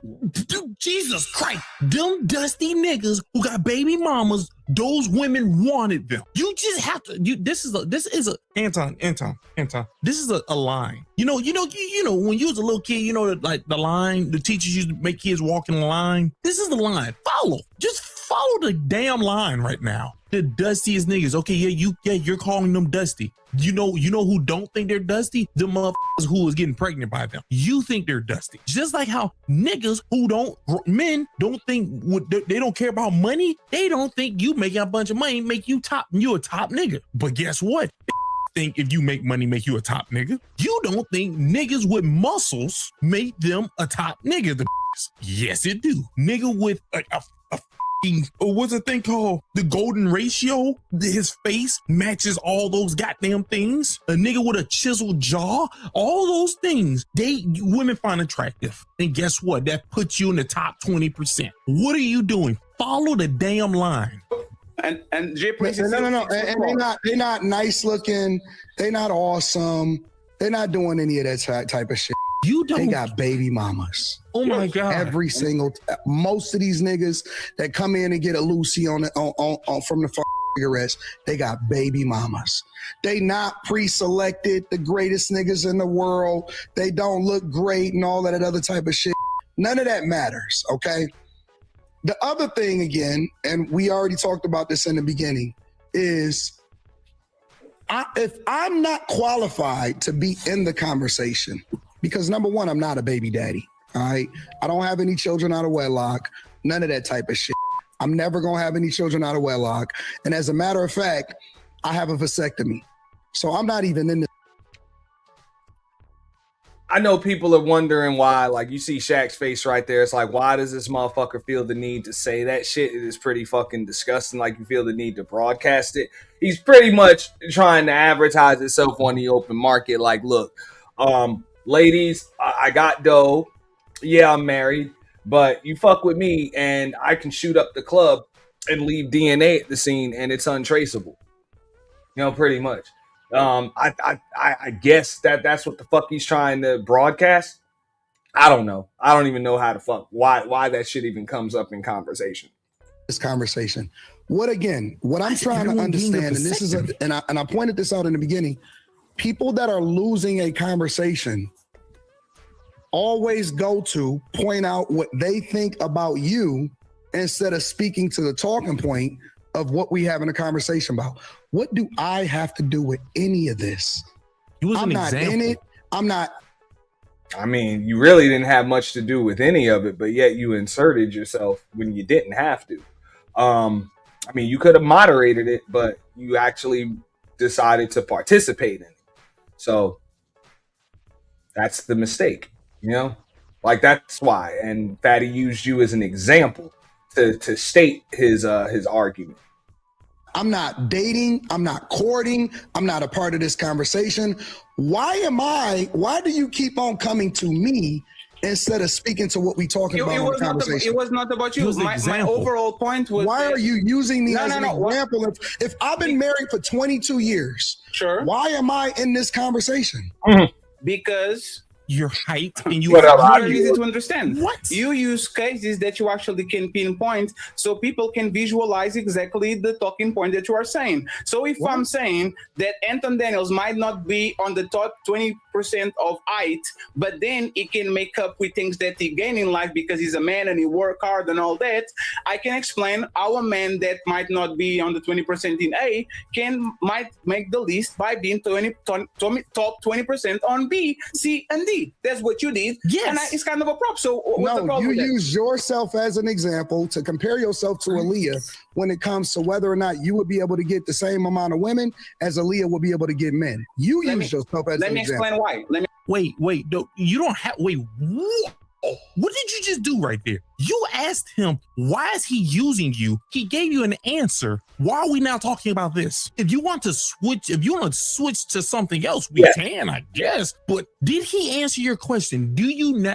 now know why he brought you up? That's all I need to know. That's it. Don't do this thing that you about to do it. He's about to do this thing. All right. This thing about the dance in a conversation. No. It doesn't matter. Always doesn't matter. The point that I'm making is that I don't qualify to be in this conversation. So why the fuck are you in it?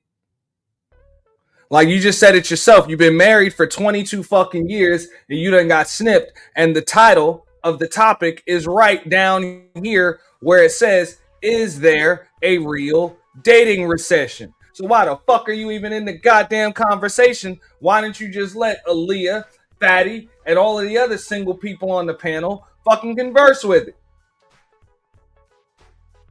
You inserted yourself. And now you're saying you don't qualify to be in the conversation at all. But yet you inserted yourself. Not just to interpret, but to actually start arguing. I'm not including myself. Sure. Why do you keep on trying to include me and use me as an example, and I'm not part of this conversation? Because I'm married, I'm not dating, I'm I'm not interested, and I can't have no more kids. So what do I have to do with this conversation? Because I can understand if he's actually just moderating the conversation, you know, or trying to even interpret, because maybe he felt as though she didn't understand what Fatty was saying. But even when he called himself interpreting, Fatty cut him off and was like, no, that's not what I said. And then he proceeded to argue with Fatty instead of just saying, look, I think Fatty's saying this. Correct me if I'm wrong, Fatty, but did you mean it like this? If you try to just explain it in a little quicker, you know what I'm saying, more concise way, that's really what moderation is, you know, in a conversation / debate setting, right? But he didn't do that, you know? So Fatty tried to correct him because he felt as though he was wrong. And then he proceeded to argue with Fatty. So he inserted himself in the shit. Because that's how I communicate and I explain myself and paint the it's a picture way to that the you try to crowd. deviate And away no, from no, the it's not to deviate. It's not to deviate because I do it with myself. And matter of fact, if you have a problem with the way that I communicate, let me know so I can leave you outside of my analogies and I can talk about Denton and you can use me in an analogy, but what I'm saying is you're missing the point. You're missing the point. No, if he bothers you, I concede. You're missing the point. You're missing. No, I'm not missing nothing. Listen to what I'm saying. If I don't qualify to be a part of the conversation based off of the fact that I am married and I have a vasectomy, I've been married for 22 years and I'm not in the dating pool, why am I a part of this conversation if it doesn't apply? And right there, that's what I'll be like, you know what? Good question, Anton. Can you do me a favor and go back on mute while I talk to Aaliyah? Boom. Done. Great question. I was actually going to ask you the same damn thing, but you inserted yourself. So can you please go on mute or just bite your nails or some shit while I talk to Aaliyah? And I'll speak a little slower so you don't feel the need to interpret for me. Dating pool. Why am I a part of this conversation if it doesn't apply? I don't know if your light switch was like retardation kicked on or something. I don't know. Maybe it's like a backup generator. Maybe it's like when shit hits the fan, Anton, your LD kicks on. He just answered you. I was like, I'm married. I'm all these things. Why am I part of it? None of that has anything to do with it. I used you and your height. Your height would not make you part of the top. Yeah. He used his height and his money. He used his height and his money. And he said that, hey, even though, you know what I'm saying, pretty much you a short, ugly motherfucker, because you got a little bit of clout and a couple of dollars, you know, that kind of, you know, makes you a little bit more desirable on the dating market. That was the analogy that he used. He didn't bring shit up about you being married. He didn't bring shit up about your ability to have or make children. He didn't bring up any of that shit. That was the analogy.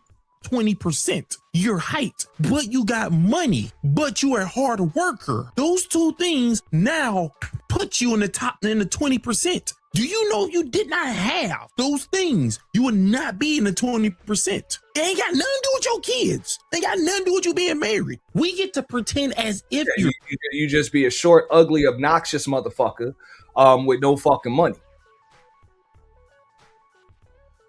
No? single, just so this example can make sense. But you're trying not to make it make sense because I think your backup switch have kicked in. You know, backup switch, the retarded generator. I think it kicked on right now. Because even you are married, you are part of the 20% of men that is pre-selected, and you are a part of. No, I'm not. I'm not. Let me land it. He did it You again. are a part of the men that is 20% pre-selected, and respectfully, it's not because of your looks. Thank you very much. I will make sure that I don't. So let me tell you what happens. Let me tell you. It's a conversation. Look. Hey, the chick Aaliyah had to bust the fuck down laughing at that nigga because that shit was funny. Now, Fatty did say it in plain English.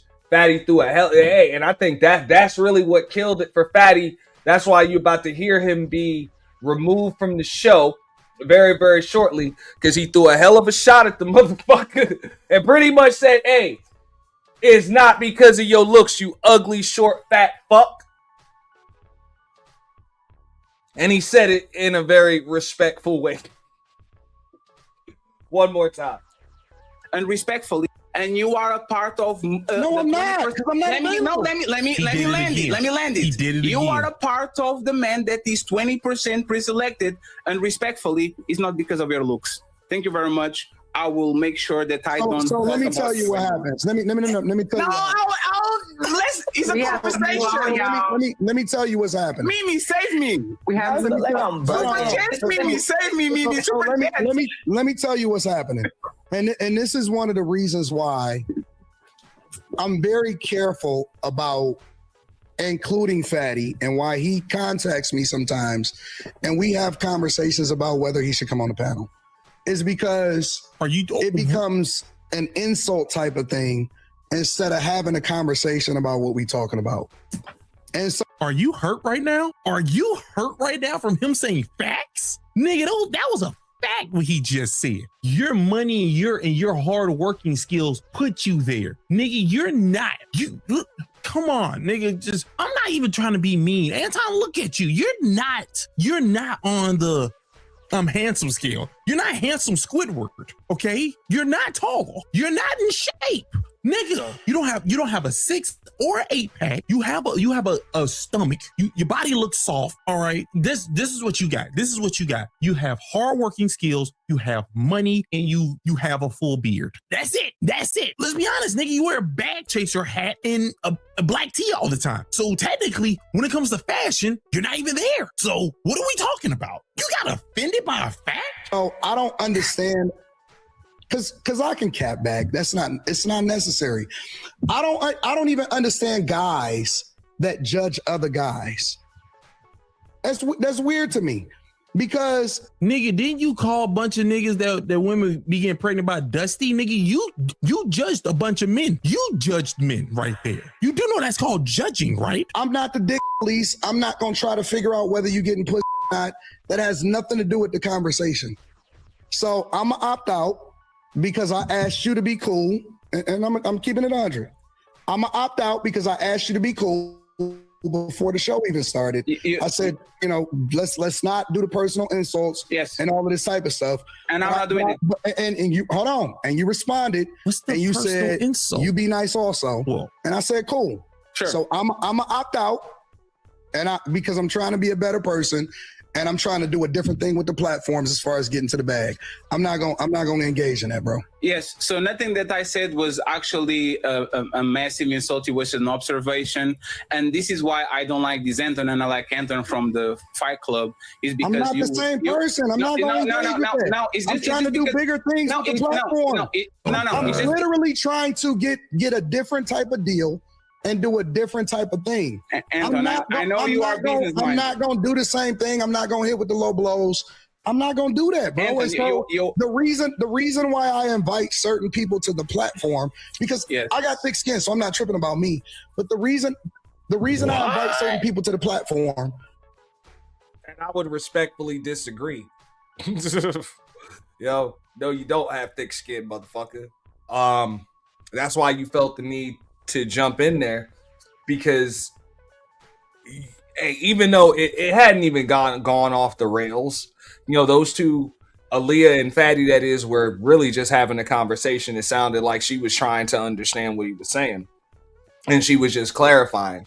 But at the end of the day, he just didn't like the energy that old boy had. And I'm gonna just give my assessment as a fucking man. You felt like the motherfucker was kind of shining a little too bright, too much attention and aura was on him, at the time, And chances are the smoke was coming, so I'm not gonna totally diminish, Anton's ability to kind of read the room. I think he did see that shit coming and tried to jump in before shit got bad. But at the end of the day, that's it. He didn't like that energy. He didn't like that energy, and he didn't like the fact that he was losing control of his controlled panel. Is because I don't want you to do this to somebody else. Okay, I'll do it just to you.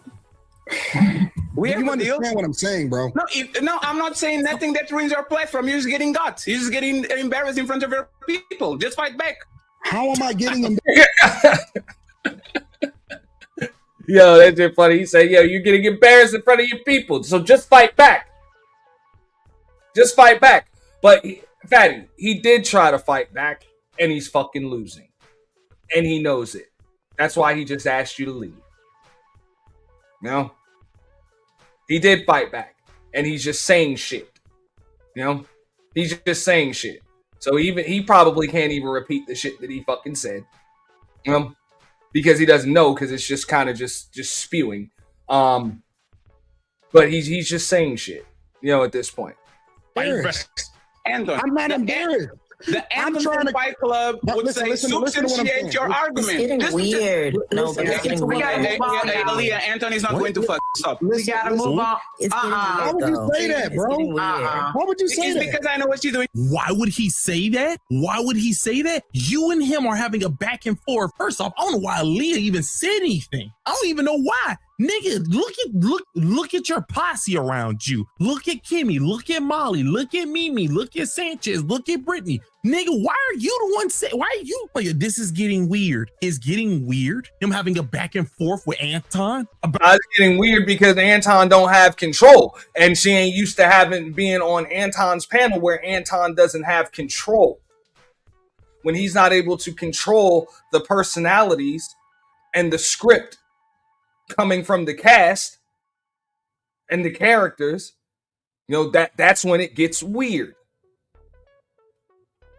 Anton being offended by a fact. So yeah, why would you catch it straight, nigga? You don't step in the middle of two niggas verbally boxing. You know what happens in fist fights or verbal fist fights, or back and forth yelling. When you step in, nigga, you get hit. You get hit. You get cussed the fuck out too. You get a shot thrown at you. We were just throwing shots at each other, but now that you wanted to insert yourself, you can get a fucking straight. That's it. That's how it is. And now Anton's like, why would you do that? Now you about to throw the cape on. It's like Anton jumped in for you prematurely, and he caught a fucking straight. Now you gonna jump in for him prematurely, and you're gonna catch a straight. For her now. This nigga, I ain't gonna lie to you, my nigga. I ain't never seen a superhero with multiple capes. Is that like a real thing? Goddamn. This nigga could beat the Avengers by his damn self. Thanos? He's like, Thanos ain't got nothing on me, nigga. He can snap his finger 3 times and can't get rid of me, nigga. I punch that nigga right in his chin. Right in that big ass chin he got. Nigga with multiple capes like this. She doing that? Oh my God, he's getting weird. So let it go. It is getting weird. Why are you saying Anton is not gonna try to fuck? Come on, man. Because he's a fact. It's getting weird. Sure. Right, but it's okay for me to say that. I can make an observation just like you can make an observation. But who is making it weird? You. So Anthony's not making it weird. So Anthony's not making it weird, right? All right. That's my observation. I feel like you're making it weird. And since we're all making observations here, you just said you need super chat. Yeah, let's go. We gotta move on. No, because I need to establish the precedence. Anton, you're not the moderator. You said that before. You're just a panelist, so Oh, there you go. He's not even the fucking moderator, but yet he's trying to moderate. This is what happens when you, and there's a word that we have for it, you know, in the work world, it's called micromanaging. You know, you should back up and go right back into being a panelist. Don't let the moderator, let Mimi moderate. By which I'm trying to run this platform. This ain't even about me, and it ain't about none of that stuff. On this platform in particular, I don't do that type of shit no more, bro. But Molly does. Like, let's stop with the. So then go back Anton and is not gonna fuck shit. But Molly does. She called me gay twice yesterday, right? Molly does. You agreed that you was gonna be cool, bro. So I'm going to be cool. I'm just saying, don't lie. Your platform is about letting Molly go at men, so Molly does. Hold on. Yesterday I was eating balls, right? Molly does. So no, Molly. No virtual signaling anymore. Molly does. Molly says that men be eating dick, right? Molly, don't say nothing. Gobble, gobble. Molly, see? Look at her. Mimi, do something. Y'all, come on. Hold on. What's the agenda? You bro? said it, not me. Molly, chill. Fatty, what's the agenda, bro? Are we up here to have conversations about the topics, or are we up here to do personal insults? And I will do that. What? We do. I mean, the topic was going pretty fucking smoothly until Anton inserted himself. Pause. You know? And call itself interpreting, moderating, you know, and then arguing. Personal insults. The nigga literally used you as an example, and you start crashing out with him using you as an example. It's like, bro, you're 5'7" or whatever your height is. It ain't tall. Your body is soft. It's like multiple shapes, nigga. Oh my God, nigga, I keep like, you know, your glasses, I can't even tell what you look like with them big trooper glasses on. Nigga, you're not a 20%er unless we talk about the money and you working very hard. You got offended by that. And then you like, you just start flailing. And then while Fatty was saying, hey, yo, man, you trying to make you understand that this is how I make people understand using analogies and examples. I can understand that your fifis or whatever get into it because you don't like for that to happen. What the hell is this? We're gonna just be personal. First off, what I said was a fact. Okay? You're not considered like an attractive man. You're not considered that. You are considered very hardworking. You are considered rich. You tell me, unless you want me to sit here and lie to you like we're girlfriends and you the fat girl, unless you want me to lie to you like that, nigga, you're not this nigga tripping. I will do this, right? I will talk about the topics with analogies that don't include Nomari on the panel. I just want to ask one thing. First rule of Fight Club, substantiate your argument. If you're going to go and say that I'm wrong, you said that and whatever that prove that I'm wrong. Don't go about feelings and then try to do mumbo jumbo just to go back to the conversation. Let's be respectful. Let's be professional. Let's be about our business and let's substantiate our argument. Do we have a deal? So wait. So if we're being respectful, how did I disrespect you? How did Aaliyah? And that's what I be saying. Look, when everybody want to bring up Fight Club, like that shit is literally the beginning. You know? Okay, so that's that Shaq. Hold up, let me I'll put his shit in there. Hold up, give me a second here.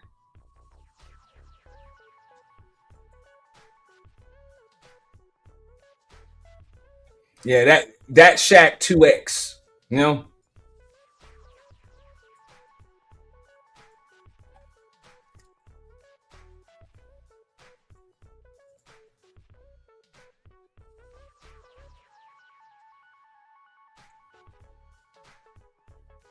I'll put it in the chat. But you got to keep in mind, Fight Club, along with Lapeef, gave birth to this soft serve shit.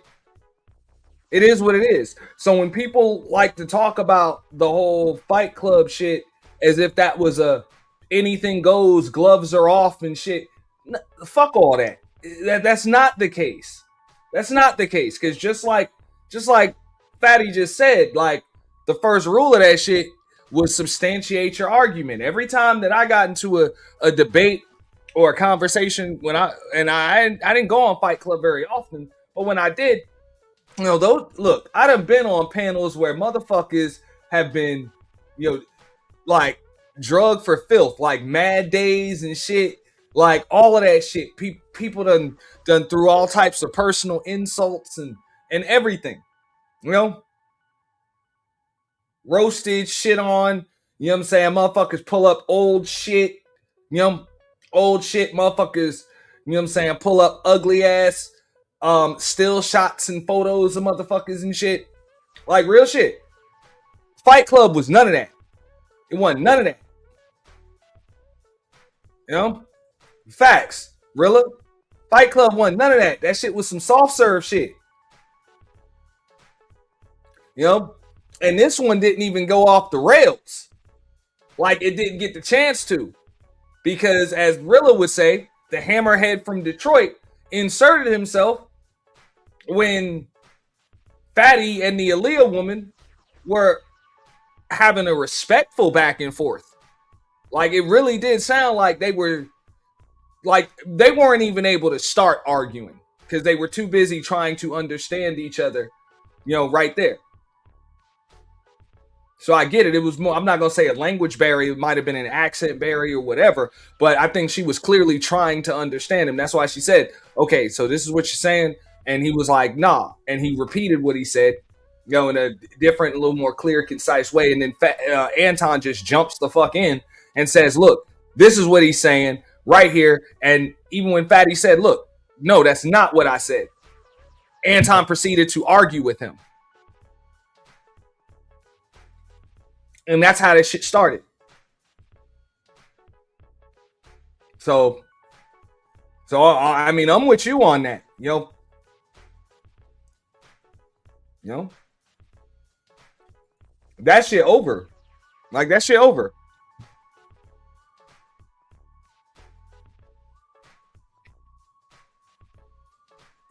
Disrespect you. How did I disrespect you? A woman should know their place, right? And when a woman is seeing two men fighting and she's stopping the fight to say, this is weird, I will put her on her place as a woman. I'm not going to disrespect her. I'm going to say, let the men fight because I agree with that. She's a traditional woman, right? So that we are okay. The second part, Anthony. Putting me in my place by being a woman.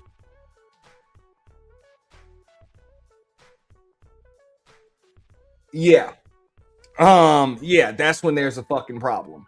No, putting you in your place respectfully is telling you to stay out of these two motherfuckers shit. Man, shout out to Chicago Rilla, man. Appreciate all of that, man. We got to thank you for those gifted memberships. He gave us the 5 ball. You know what I'm saying? Right there, we got a bunch of new members. Hold up. Whoever got them, man, y'all deserve them. Man, shout out to Chicago Rilla, man, was able to gift himself a gifted membership along with XRW, Opinion Lady. You know what I'm saying? It's him, number 1, Bruce Almighty, man. Appreciate that. Shout out. Witness the C-Walk of the incredible. Keep it gangster, dog. Keep it gangster. Keep it gangster, dog. Keep it gangster. Keep it gangster, dog. Keep it gangster. Keep it gangster, dog. Keep it gangster. I wanna thank you all. I wanna thank you. I wanna thank you all. I wanna thank you. Keep it gangster, dog. Keep it gangster. Keep it gangster, dog. Everybody say that shit. The city is a lit. West side is a lit. I'm with you, bro.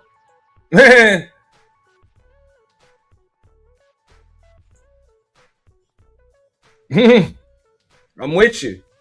Cause hey, real shit. This was a very, very fucking effeminate way of handling that shit. Bro, I'ma tell you what was up. Cause hey, you might have a membership at the other channel. You know what I'm saying? But you didn't have one on this channel, Rilla. So lately, you know what I'm saying, it looks like YouTube kind of fixed that shit. Like when you gift in memberships, they're giving it to like people that either are given, you know, the most engagement or people that deserve it. I've actually seen a few people been able to gift themselves memberships, bro. So, yo, I'm glad you got it. You know, I'm glad you got it. And we do have, I know I say this a lot, but now we got members content coming up because it's a new month. The summer's wrapping up. So Knicks done won the championship, bro. I got a lot more time on my hands, now. Still got some work to do, but I will definitely be back up. So you got a boiler room membership. Appreciate that, fam.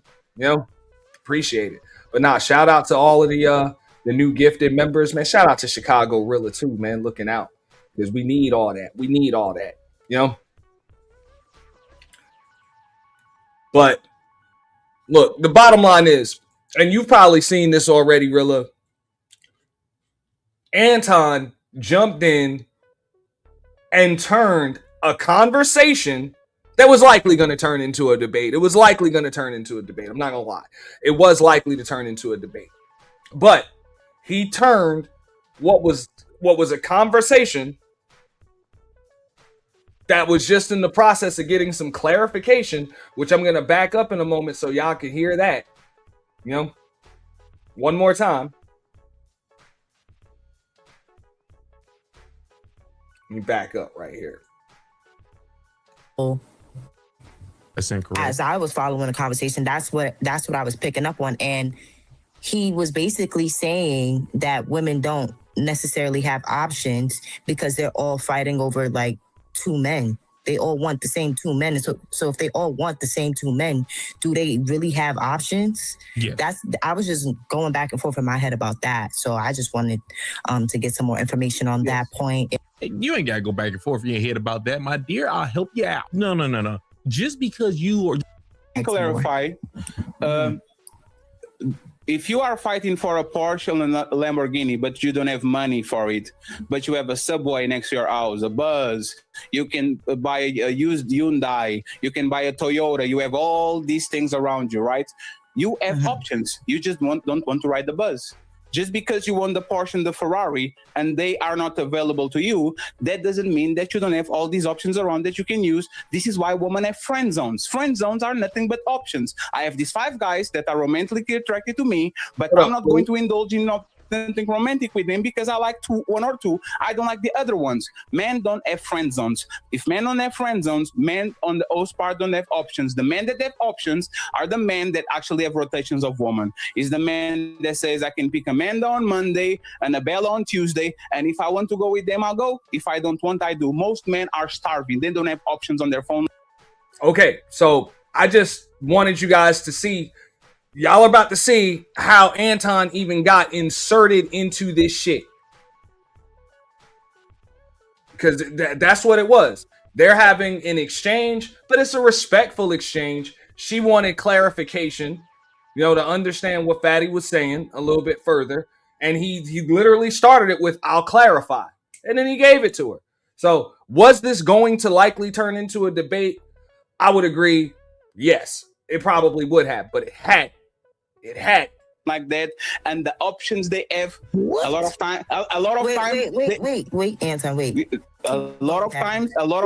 And Anton wanted to insert himself right there, but she stopped him because she's like, "Wait, let him finish." So that's the main reason why I said I think she's just trying to understand Fatty. Like she literally cut him off. Listen to this. They have a lot of time. Wait, Anton, wait. A lot of times, there is a play like a pay peak type of situation. They have to invest a bunch of things to actually get access to a raggedy woman. Okay, so you're saying that these men do in fact have options? No. I was that they have options, right? Can we be honest about this? Let's do this, right? Yes. Wait, hold up. Maybe I wasn't listening. When did he say? I hope she ain't talking about it. Give me a second. A lot of times, there is a pay for their phone like that, and the options they have. What? A lot of times. Wait, Anton, wait. A lot of times, there is a play like a pay peak type of situation. They have to invest a bunch of things to actually get access to a raggedy woman. Okay, so you're saying that these men do in fact have options? No, he did not say that. Respectfully, that they have options, right? Can we be honest about this? Let's do this, right? Yes. Let's do this.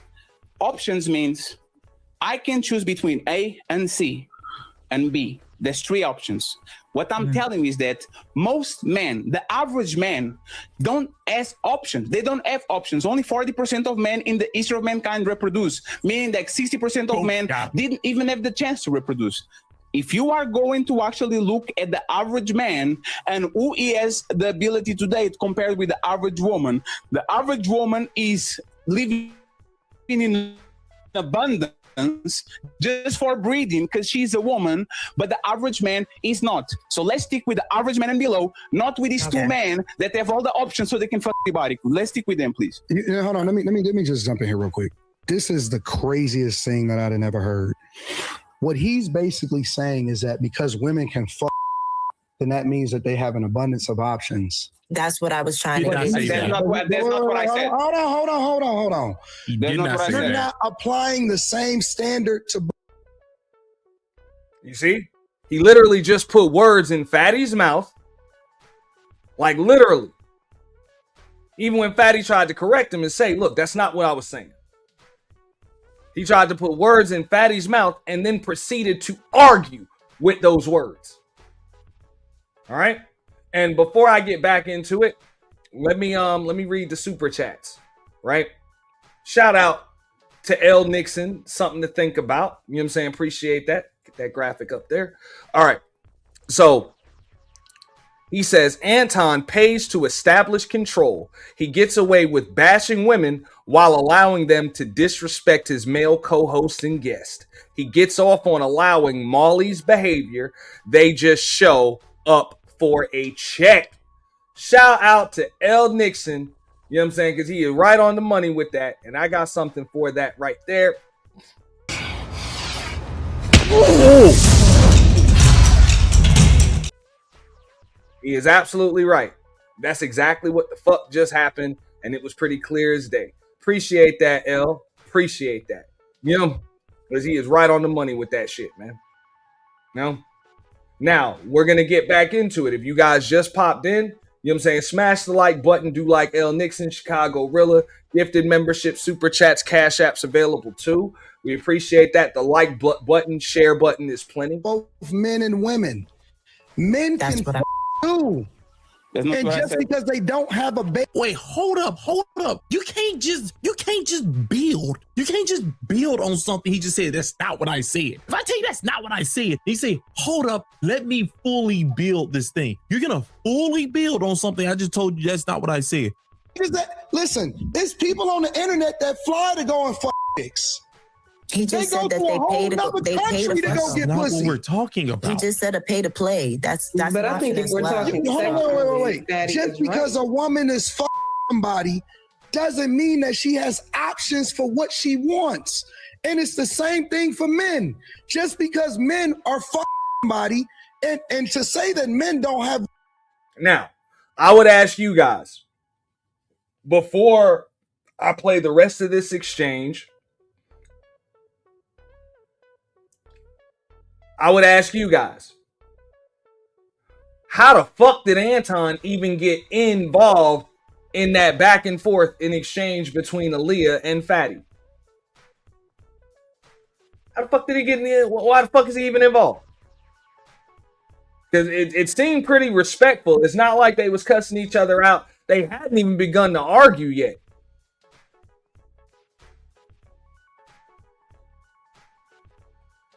Women in the friend zone is insane. What? That's crazy. So you I don't even know no niggas that don't have at least 2 or 3 chicks on their arm at the same time. Anecdotal, not me and my friends. Me and my friends. I mean, shout out to Clue, man. Appreciate that super chat as well, bro. Appreciate that, fam. I got to get my graphics back straight. I got to do some more with the graphics because he's getting a little outdated. But nah, man, shout out to Clue. He said, why does Anton's background look like Angry Man's background? You know, a lot of people, I think Anton kind of had that as well, like in his studio with like a television. A lot of people are doing it. I know, you know, I got to work on mine too. You know what I'm saying? I'm going to do a little something with the walls and shit like that.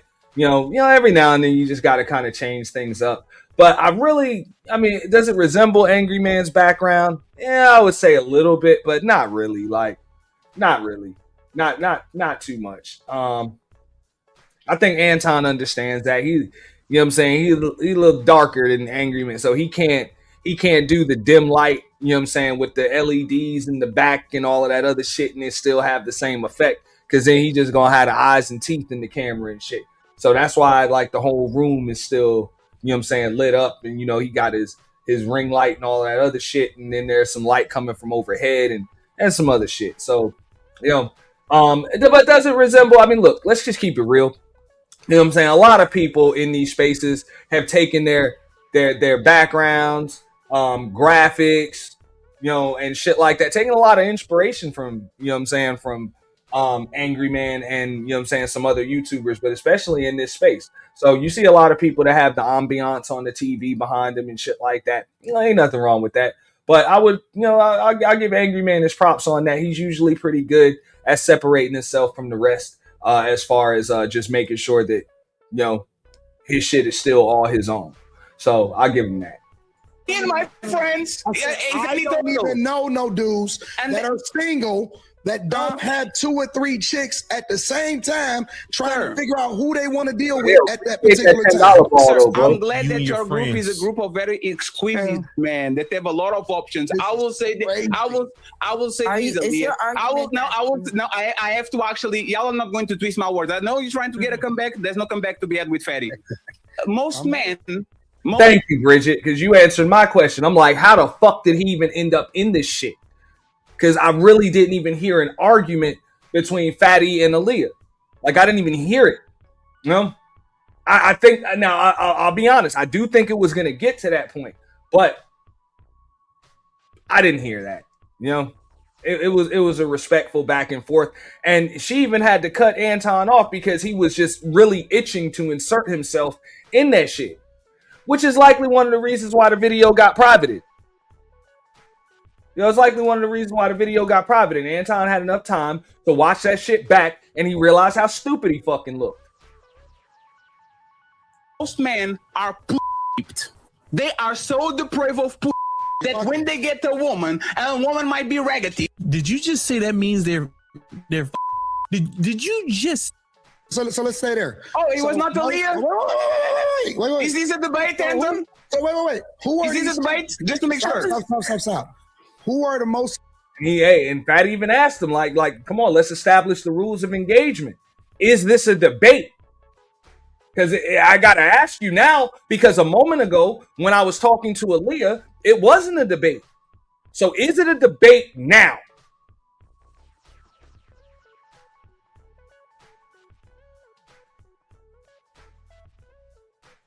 And again, Anton ain't listening.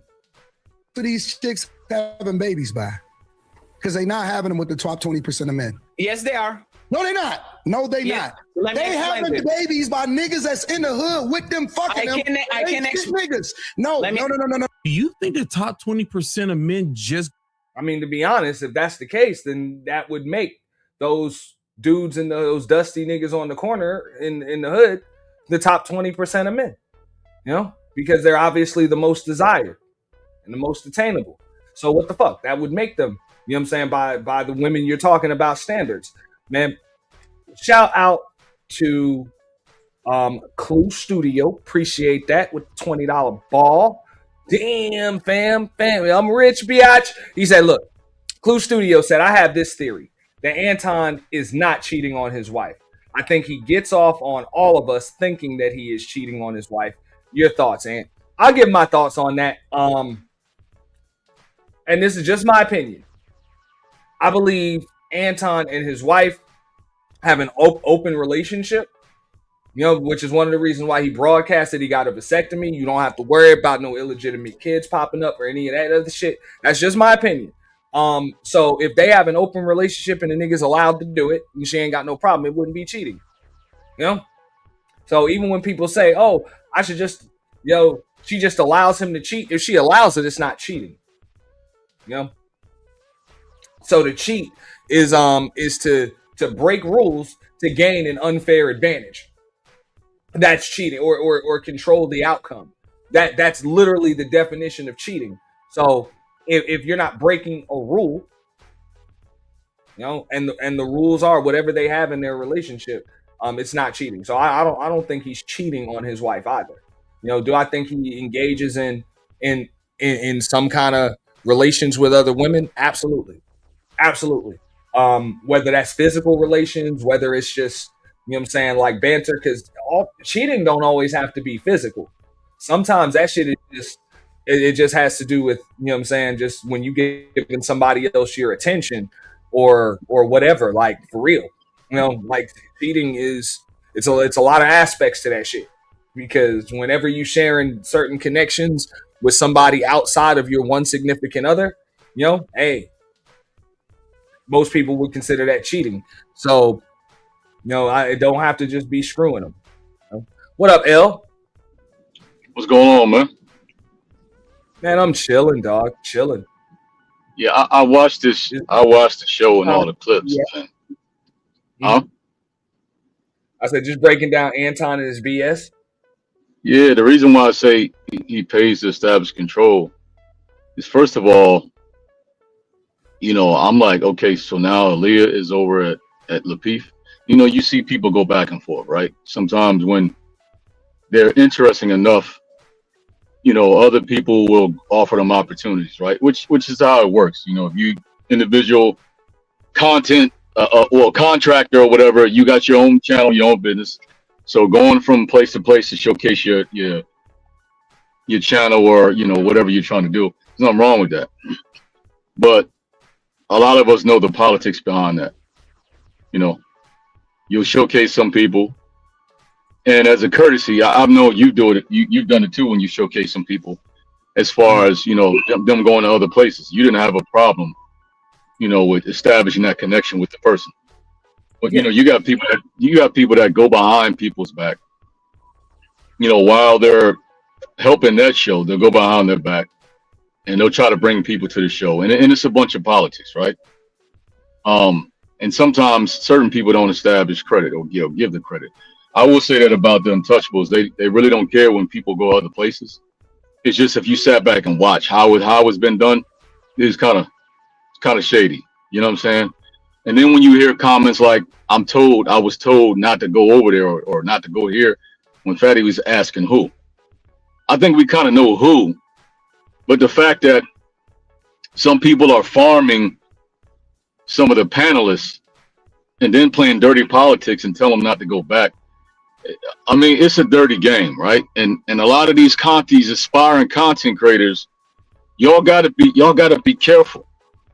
Y'all got to be careful, especially when money comes into play and your judgment or your opinions are being bought, because you're less likely to say something against the guy that's giving you a check. And let's go to the situation with Mika, right? All the stuff that was going on to make him feel good. He showcased him with an attractive woman and you know, the fact that he can have her and the fact that he can have anybody that's around him, right? And that was your people. You brought on the show to help her out. It didn't work out. That was your people. So when all that went down, all that went down, guess what? One thing he didn't do. He didn't take up for her. He didn't speak out and clarify the misunderstanding.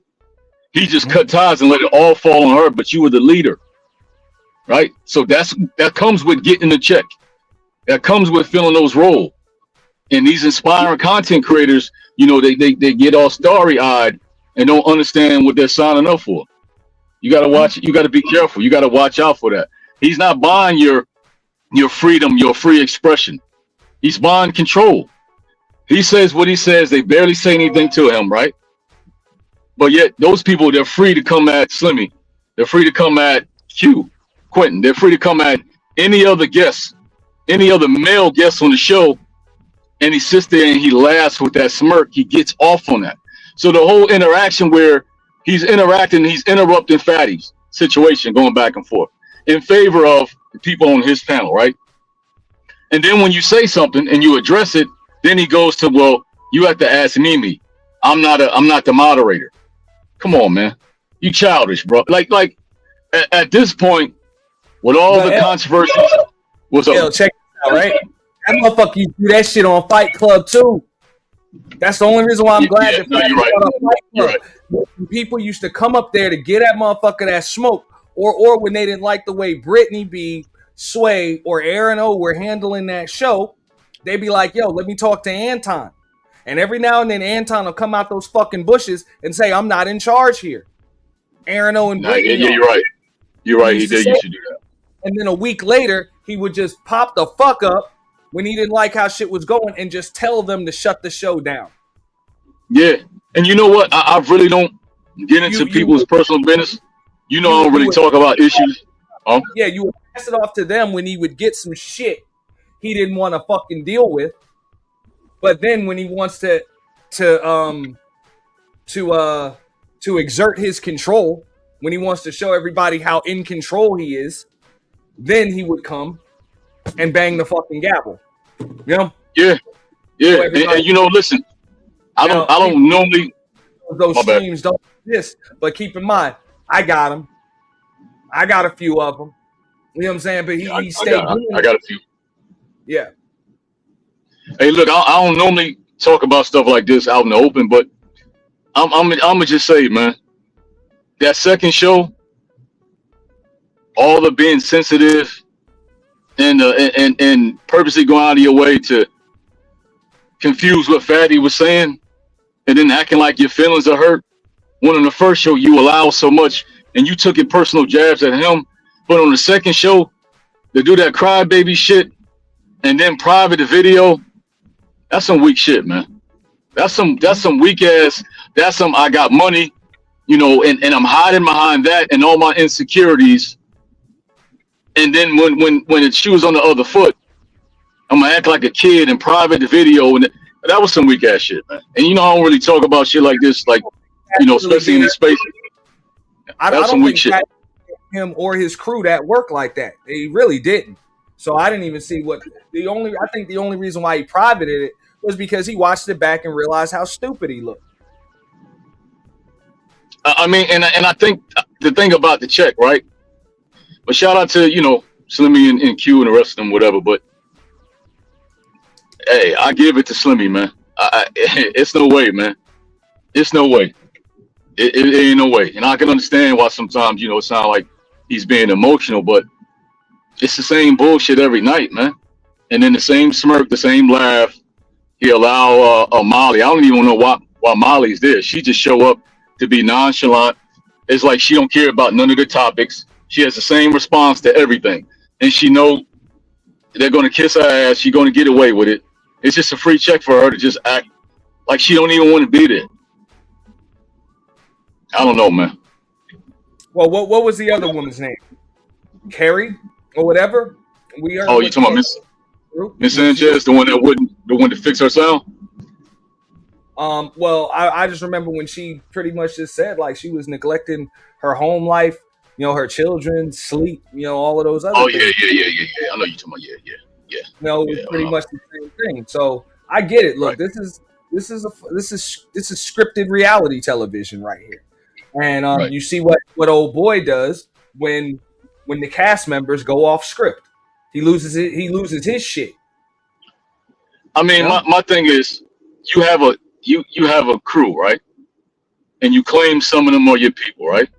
You seen when the thing went down with Mika.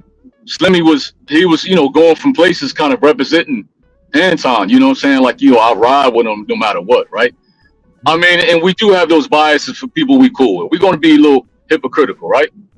But at the same time, you don't show this man no love when Molly, you know, do what she do to him. You don't show this man no love. Like, you think this shit is funny, man. You think it's funny. But yeah, he's having your back and trying to, you know, represent for you.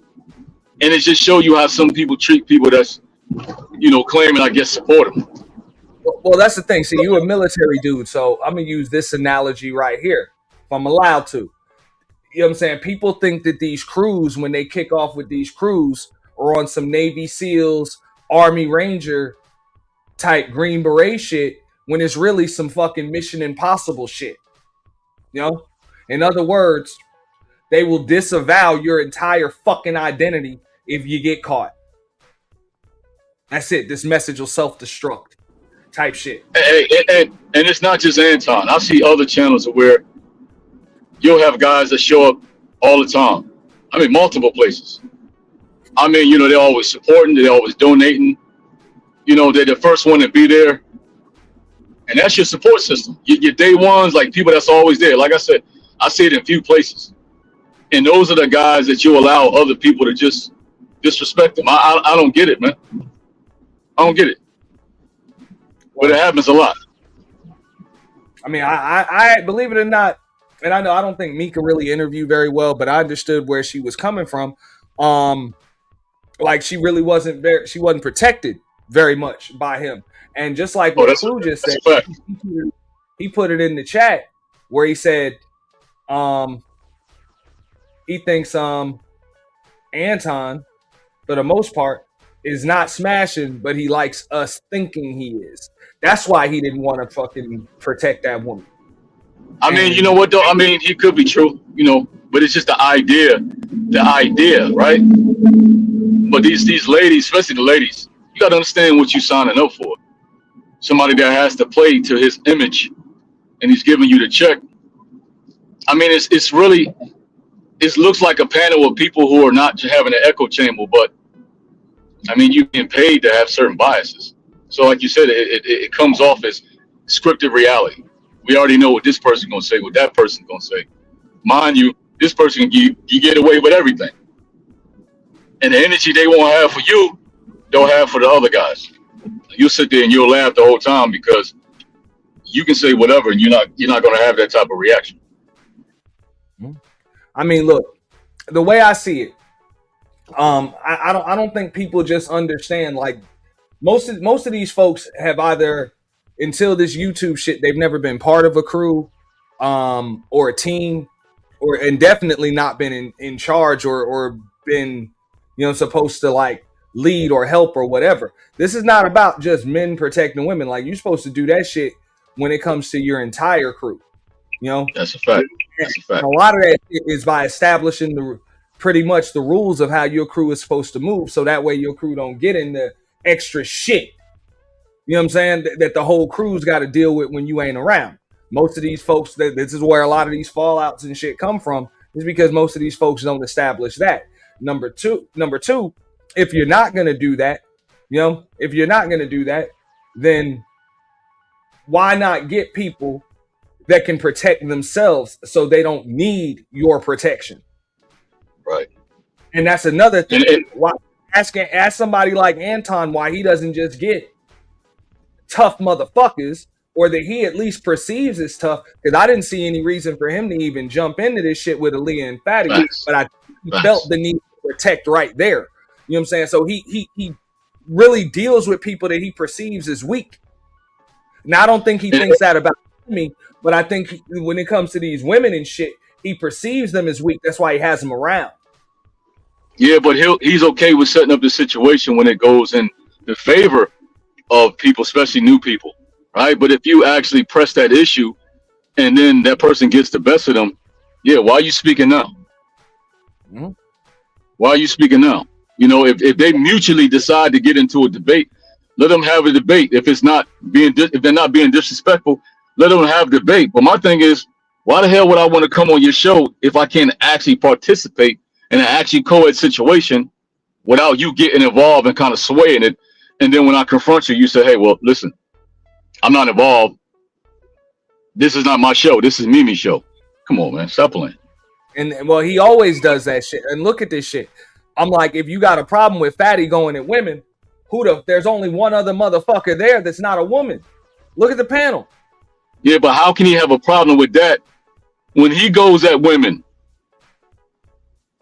Well, hey, you can't make nobody else the villain when you say all type of shit, but then you know, because you pay people, I guess they don't get to look at you that way because they get a check. So even women are signing up for this. So this whole gender war shit, that's really why I be BS, because there's conditions. You don't like men talking shit about you, but hey, I get $2,000 a month, so I'll let him do it.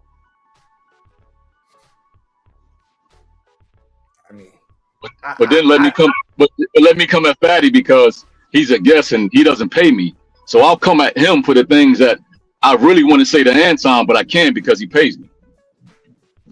It ain't no gender war. It's not a gender war. It's a bunch of bullshit. That's what it is. Because you meet the right conditions and people accept anything. No, this is I'm in charge here, motherfucker. You know, I'm in charge here. You know, I shine, you don't. I'm the one that makes the points here, not you. You know, I'm the one that gets their fucking point across. I'm the one that can get heated and cuss and shit, not you. You know what I'm saying? That's and the minute, yeah. And the minute you go, and the minute you go against that, there's no protection for you, and you already know what's happening next. Well, like I said, like again, he says, "Oh, I didn't like the direction Fight Club was going in, or whatever." No, you didn't. I'm gonna keep it real. He didn't like the fact that people like Jay Prince, Fatty, Ali, you know, and others were building up their own platforms without his ass. You mean they was getting to a place where they wouldn't need him anymore? I'm sorry, not without him, but you know, of course they were, you know, they were supposed to be doing. I mean, I thought that was a good thing, but they were, you know, Fight Club gave them a lot of exposure that they wouldn't have had otherwise. You know, same with Beans. But you know, it gave them some exposure that they wouldn't have had otherwise. It gave a lot of people some exposure. But I had Chicago Rilla's comment highlighted earlier. If I'm not mistaken, he was the only person that I've had on here that was actually on the Lapeef network and shit, and even Anton's show, and he pretty much said like that was pretty much a rule about it. Like, you're not really supposed to use that show to promote your own platform. Like, can't review it, you can't do anything. You know, everything going on here. You know, at least that's the way it was when Anton was involved in it. I don't think that's the same now, but you know what I'm saying? That's what it was. So I think he just wants to cast the characters that are subservient and subordinate to him. You know, that's it. Because at the end of the day, the only personality I see on this panel, and that's the way it usually is on all of, like, these women, who the fuck are they and what are their channels? Like, on some real shit. Their channels, their pages, whatever. What the fuck else is going on? Hey, I gotta go. Hey, from here on out, like, I mean, I barely do anyway, but I'll never watch that show in its entirety. I may watch a clip from somewhere else, but yeah, I'm not. I would never watch that. Well, yeah, I don't really bother anymore because I don't like the scripted panels and shit. I don't. Yeah, it's garbage. It's garbage, man. I'll watch a clip, like I said. But other than that, yeah, I'll pass on that. But hey, man, I'll watch from the clouds, man. Enjoy your stream, man, and I'll be supporting you from the clouds. Bro. All right, no problem. I'm about to wrap this up pretty soon. I'm gonna just recap this engagement, and that's it. All right. Yeah, I'm on the go, so I can barely talk. All right, bro. All right, fam. Yeah. All right. Yeah, Clue. Shout out to L. Nixon. You know what I'm saying? Appreciate you, big dog. Appreciate y'all. I got my round of applause sound effect. Shout out to L. Nixon. Yeah, Clue. I mean, the link should be pinned if you want to come up. If you did come up, again, you know what I'm saying? Truth, you can come up too if you want to. You know what I'm saying? It's all good. But yeah, I'm gonna just recap this shit right here. You know what I'm saying? Because this exchange was wild. You know, this exchange was wild. I'm gonna spin it back one more time so y'all can see how Anton Daniels pretty much just inserted himself in this shit when he didn't have to. You know, just a little clarification going on between two people. You can buy a Toyota. You have all these things around you, right? You have options. You just don't want to ride the buzz. You can buy a used Hyundai. You can buy a Toyota. You have all these already of options. So that's incorrect. As I was following the conversation, that's what I was picking up on. And he was basically saying that women don't necessarily have options because they're all fighting over like two men. They all want the same two men. So if they all want the same two men, do they really have options? Yeah.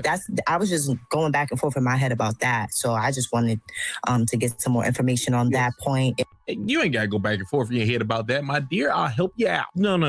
just because women are looking at, they acknowledge it. They just don't want them. That's really what it is. So no. They have options. They have a lot of options, actually. If anybody I can clarify.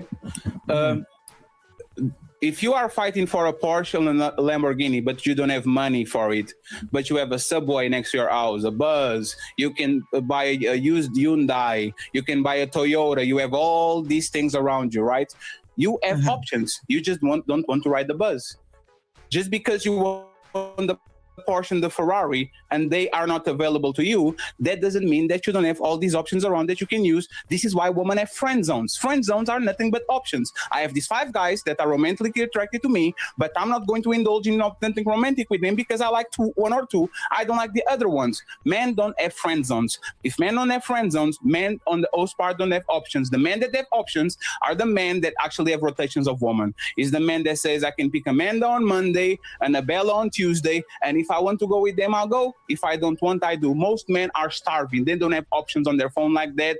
And the options they have, a lot of times, Anton, wait. A lot of times, they is a play like a pay peak type of situation. They have to invest a bunch of things to actually get access to a raggedy woman. Okay, so you're saying that these men do in fact have options? No. I was respectfully. That they have options, right? Can we be honest about this? Let's do this, right? Yes. Wait, hold up. Maybe I wasn't listening. When did he say? I hope she ain't talking about it. Give me a second. What? A lot of times. Wait, Anton, wait. A lot of times, they is a play like a pay peak type of situation. They have to invest a bunch of things to actually get access to a raggedy woman. Okay, so you're saying that these men do in fact have options? No. He did not say that. Okay, he did not say, because the women ain't gonna stick around, so it's still no. Respectfully. That they have options, right? Can we be honest about this? Let's do this, right? Yes. Let's do this. Options means I can choose between A and C and B. Yeah, right. What I'm telling you is that most men, the average man, don't have options. They don't have options. Only 40% of men in the history of mankind reproduce, meaning that 60% of men didn't even have the chance to reproduce. If you are going to actually look at the average man and who he has the ability to date compared with the average woman is living in abundance just for breeding because she's a woman, but the average man is not. So let's stick with the average man and below, not with these two men that have all the options so they can fuck everybody. Let's stick with them, please. Hold on, let me just jump in here real quick. This is the craziest thing that I'd never heard. What he's basically saying is that because women can fuck, then that means that they have an abundance of options. That's what I was trying to get. That's not what I said. Hold on. That's not what I said. You're not applying the same standard to. Okay, I'm gonna stop it right there because y'all heard that. That's when he inserted himself. Pause. Yeah, no, that's when he inserted himself. And I guess he was trying to interpret what Fatty was saying. And Fatty said, no, that's not what he was saying. And then Anton said, hold up, nah, fuck that. And then he proceeded to argue with it. That's what I just heard. But you got it. You got the floor, bro. I told you my thoughts on Anton. His views on conservatism I like. But all the other stuff he does,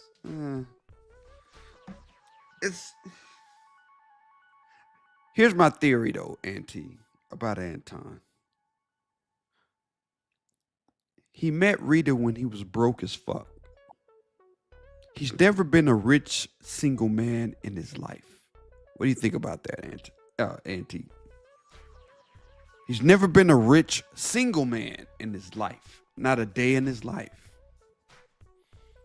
I mean, rich is relative. Like, okay, he says he's a millionaire, okay? I know what you're saying. You're talking about financially rich. Yeah.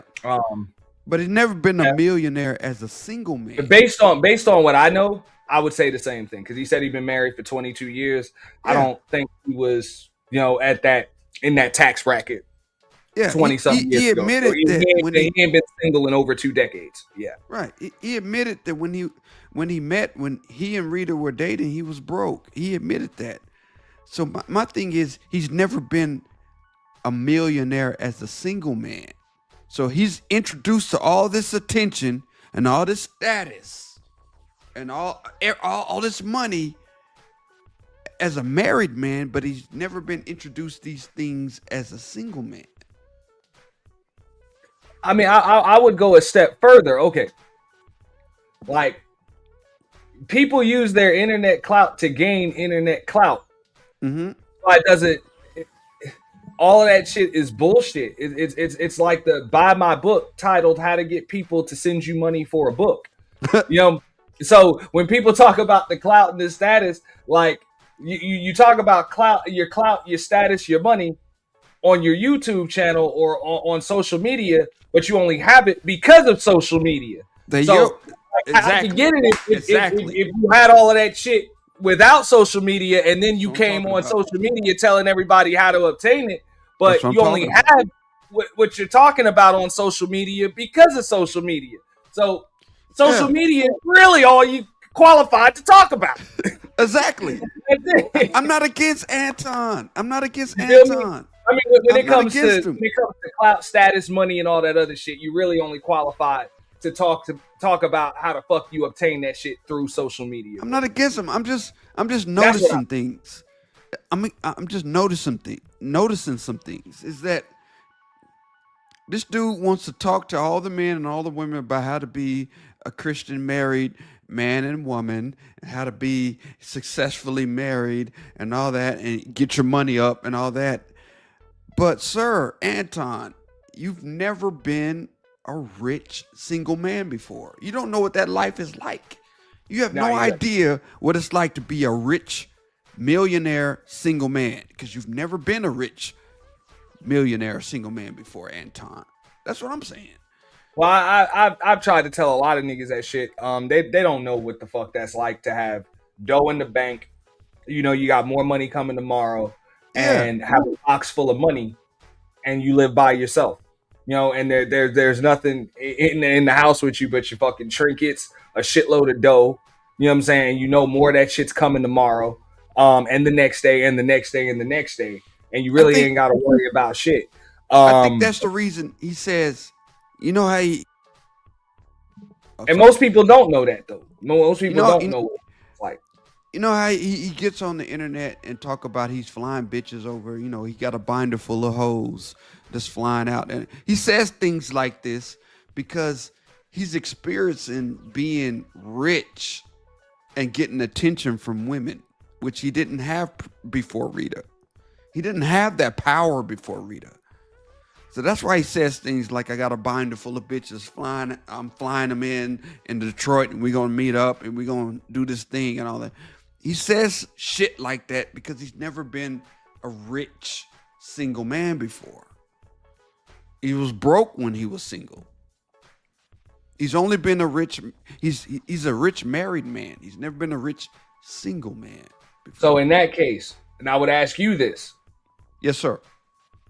Would you say, because would you give Rita, his wife, a percentage or a portion of the credit for his status? I would give her 50% of the credit for his status. Because I think she upgraded this nigga. I think she upgraded. To be honest, I think that's more than fair. You think it's more than fair? Okay. I think it's more than fair. Okay. I would actually, I think there's an argument to be made to give her more credit than that. More than 50%. Mm-hmm. Let's hear it. There's an argument. Good argument. I'm not going to argue with you if you say 50%. I wouldn't argue with you on that. But, I like where you're going with this. I think there can even be an argument to give her more credit than that. Because I understand, right? Look, I don't make it a secret. I done been poor, rich, poor again. Okay? I know what the fuck that shit is to be down, come up, and go right the fuck back down. And that home life is very fucking important. Just knowing that there's nothing that you got to worry about when the fuck you come home. That shit is in order. And you have it's just like a chessboard. Sometimes it's a lot easier when it's less pieces on the board and less shit coming at you. So when you don't have to worry about what's going on at home. Is your kid taken care of? You know what I'm saying? Is your wife straight? Is she content? And shit like that. Just that extra stress is what leads people to drinking, gambling, fucking cheating, stepping out, other fucking bad habits and shit. And just kind of losing sight of shit. So I could give her 50%. Like I said, 50% is fair. I think that's fair. But there's an argument. You think it should be more than 50? Just her, maybe not her, but her presence. Her presence and the type of person she is, I could give more. I think I can get with that. Just as easily as you can have a good woman that stands behind you, you can have an ain't shit woman that makes it even worse. That fucks. That's why. Yep. that can make that shit worse. You can make We've it all fucked had up. a woman like that Every day, like making that so you don't even want to come home.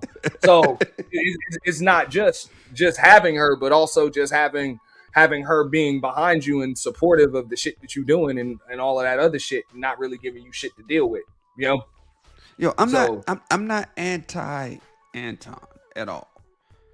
I'm just trying to explain to you what's going on here. When he gets on these panels and say, I'm a millionaire, I'm a fucking millionaire, and I'm married, and I'm a Christian man, and all that. But and then he gets on another panel and say, I got bitches coming in, I'm flying the bitches in, and we're gonna hang out and be friends together.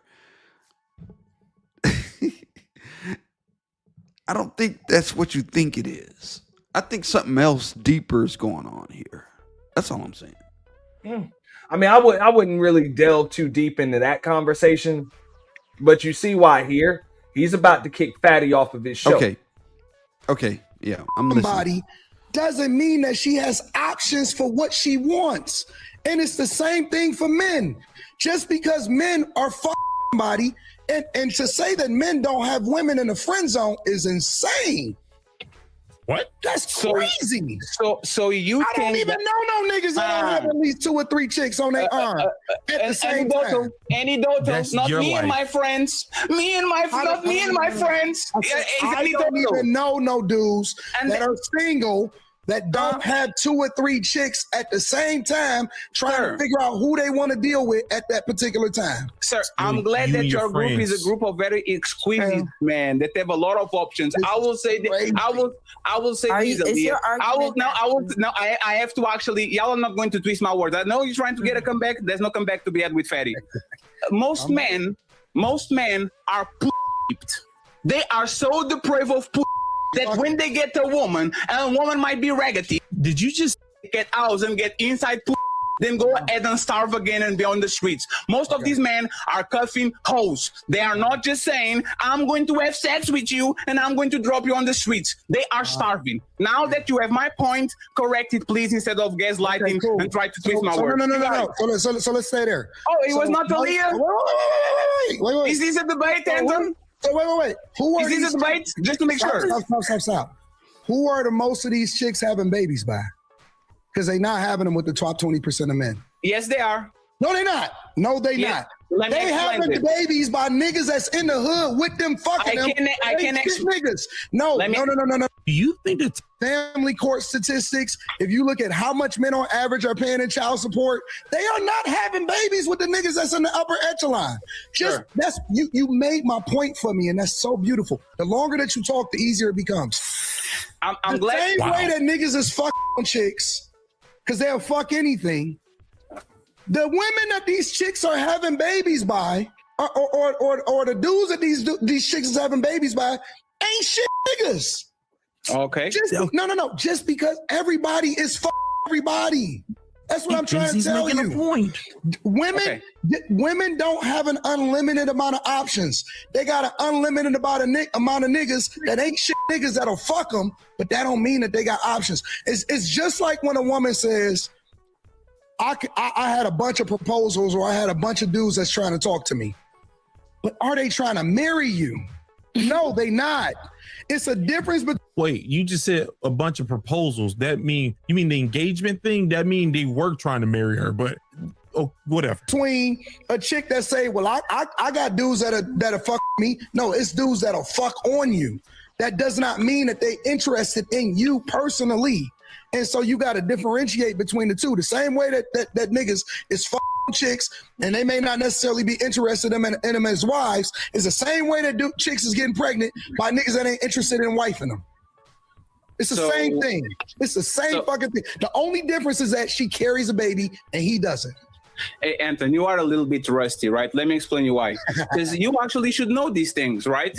20% of top men is not always money. Is looks, is charisma, is swag, is how big your dick is. There's a bunch of things that can actually make men put it on the top 20 because I can be broke and be hilarious and have tremendous charisma and be fat as fuck. Notorious B.I.G. And when I get in the room, I get the pennies. So 20% is not 20% of rich men. It's 20% of men that are pre-selected by woman and that woman choosing mass no matter how much it is. And you know what I can prove it? Hey, Anton, you know how I can prove it? Anton is 5'7", but sitting on his money is 1,000 feet tall. So Anton, that might not be pre-selected when it comes to height, now all of a sudden got other things. Maybe he's charismatic, maybe he's actually funny. He can do things to put him on this top 20%, just like this broke man with no money. You're welcome. Okay, so let me make my point again. He was right about that. Let me make my point again.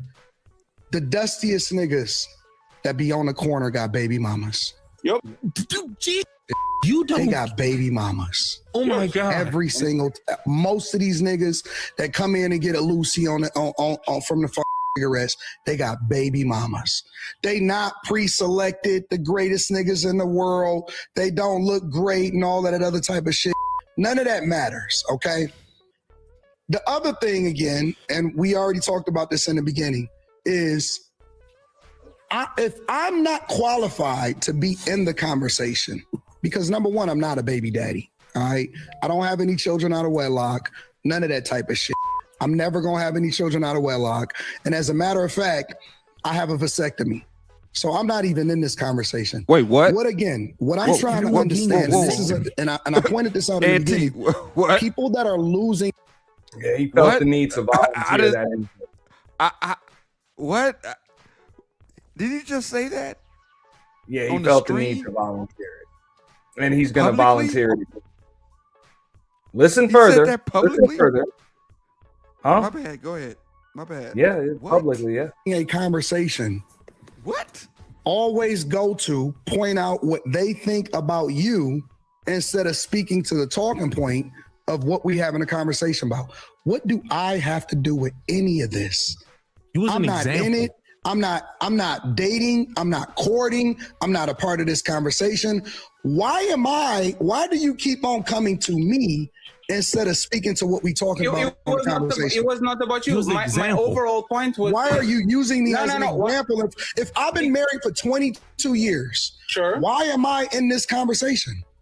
Because... your height and you have money. It's very easy to understand. What? You use cases that you actually can pinpoint so people can visualize exactly the talking point that you are saying. So if I'm saying that Anton Daniels might not be on the top 20% of height, but then he can make up with things that he gained in life because he's a man and he work hard and all that, I can explain how a man that might not be on the 20% in A might make the list by being top 20% on B, C, and D. That's what you did. Yes. And it's kind of a prop. So you use yourself as an example to compare yourself to Aaliyah.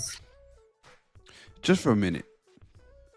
If you're married and you got a vasectomy, but you go online and you go on your YouTube channel and talk about all the hoes you could attract, well, that just means you want to fuck other women and not knock them up, right? Yeah. Am I crazy? That's what it sounds like. Am I stupid or what? I can't speak for Anton Daniels, but yes, that's what it sounds like. Why would you get a...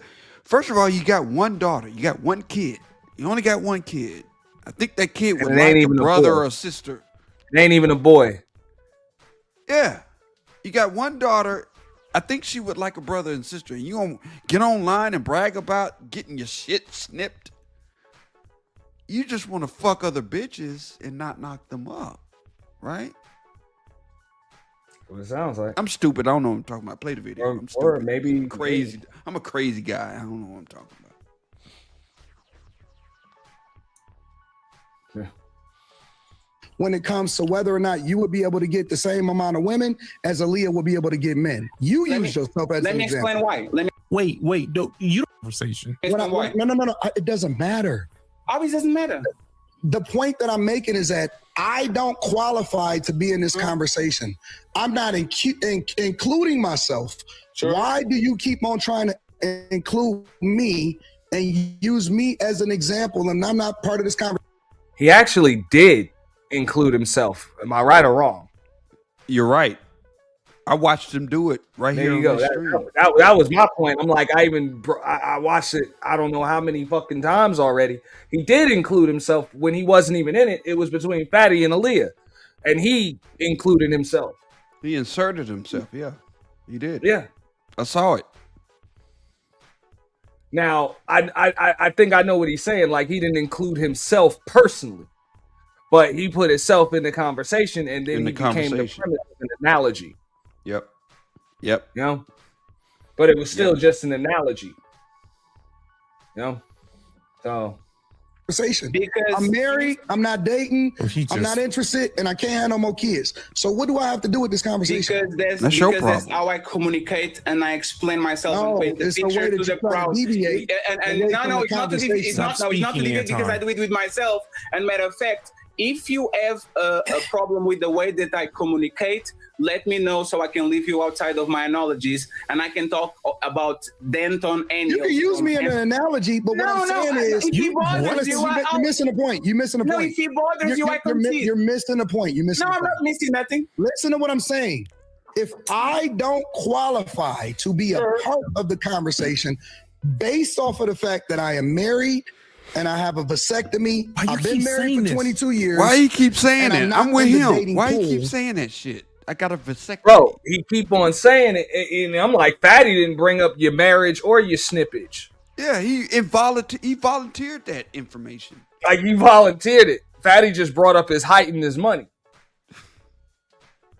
That's it. Niggas on YouTube. He didn't bring up. He didn't even bring that shit up. So it's like, bro. But I get it. I think Anton's reacting emotionally, and I think I know what the emotions are rooted in. He feels as though he's losing control of his show and his panel, so that's triggering an emotional reaction. You know what? Before I got on the panel, I want to agree with what you said right before I got on the panel about Fight Club. I think he shut down Fight Club because he saw it as a threat. He saw that people were getting on Fight Club and making money, they could be a millionaire like him. He didn't want them to be a millionaire like him. He wanted them to make a little bit of money, but not the money that they're making, like Fatty, Sharon, JP. He didn't want niggas that big. He just wants you to be a little bit big off a Fight Club, not big. So I think he's feeling. He didn't want you down because he's creating millionaires like him. He didn't want you to be independent of him. Yeah. You can't be. You can be big, but you can't be bigger than me. 48 laws of power. But I'm like, look, I had this conversation with him and Aaron O up there, so I think I kind of noticed. This is what I assessed from it when they were talking about what can we do to kind of keep, because people stopped coming because they was doing their own thing and shit like that.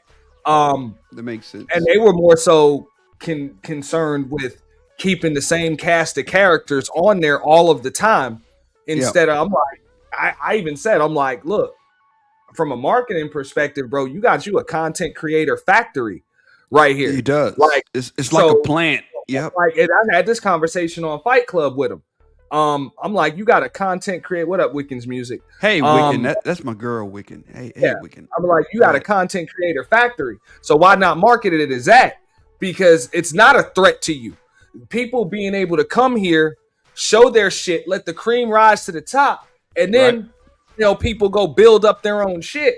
That's what allows you to keep bringing in new motherfuckers, so your content stay fresh.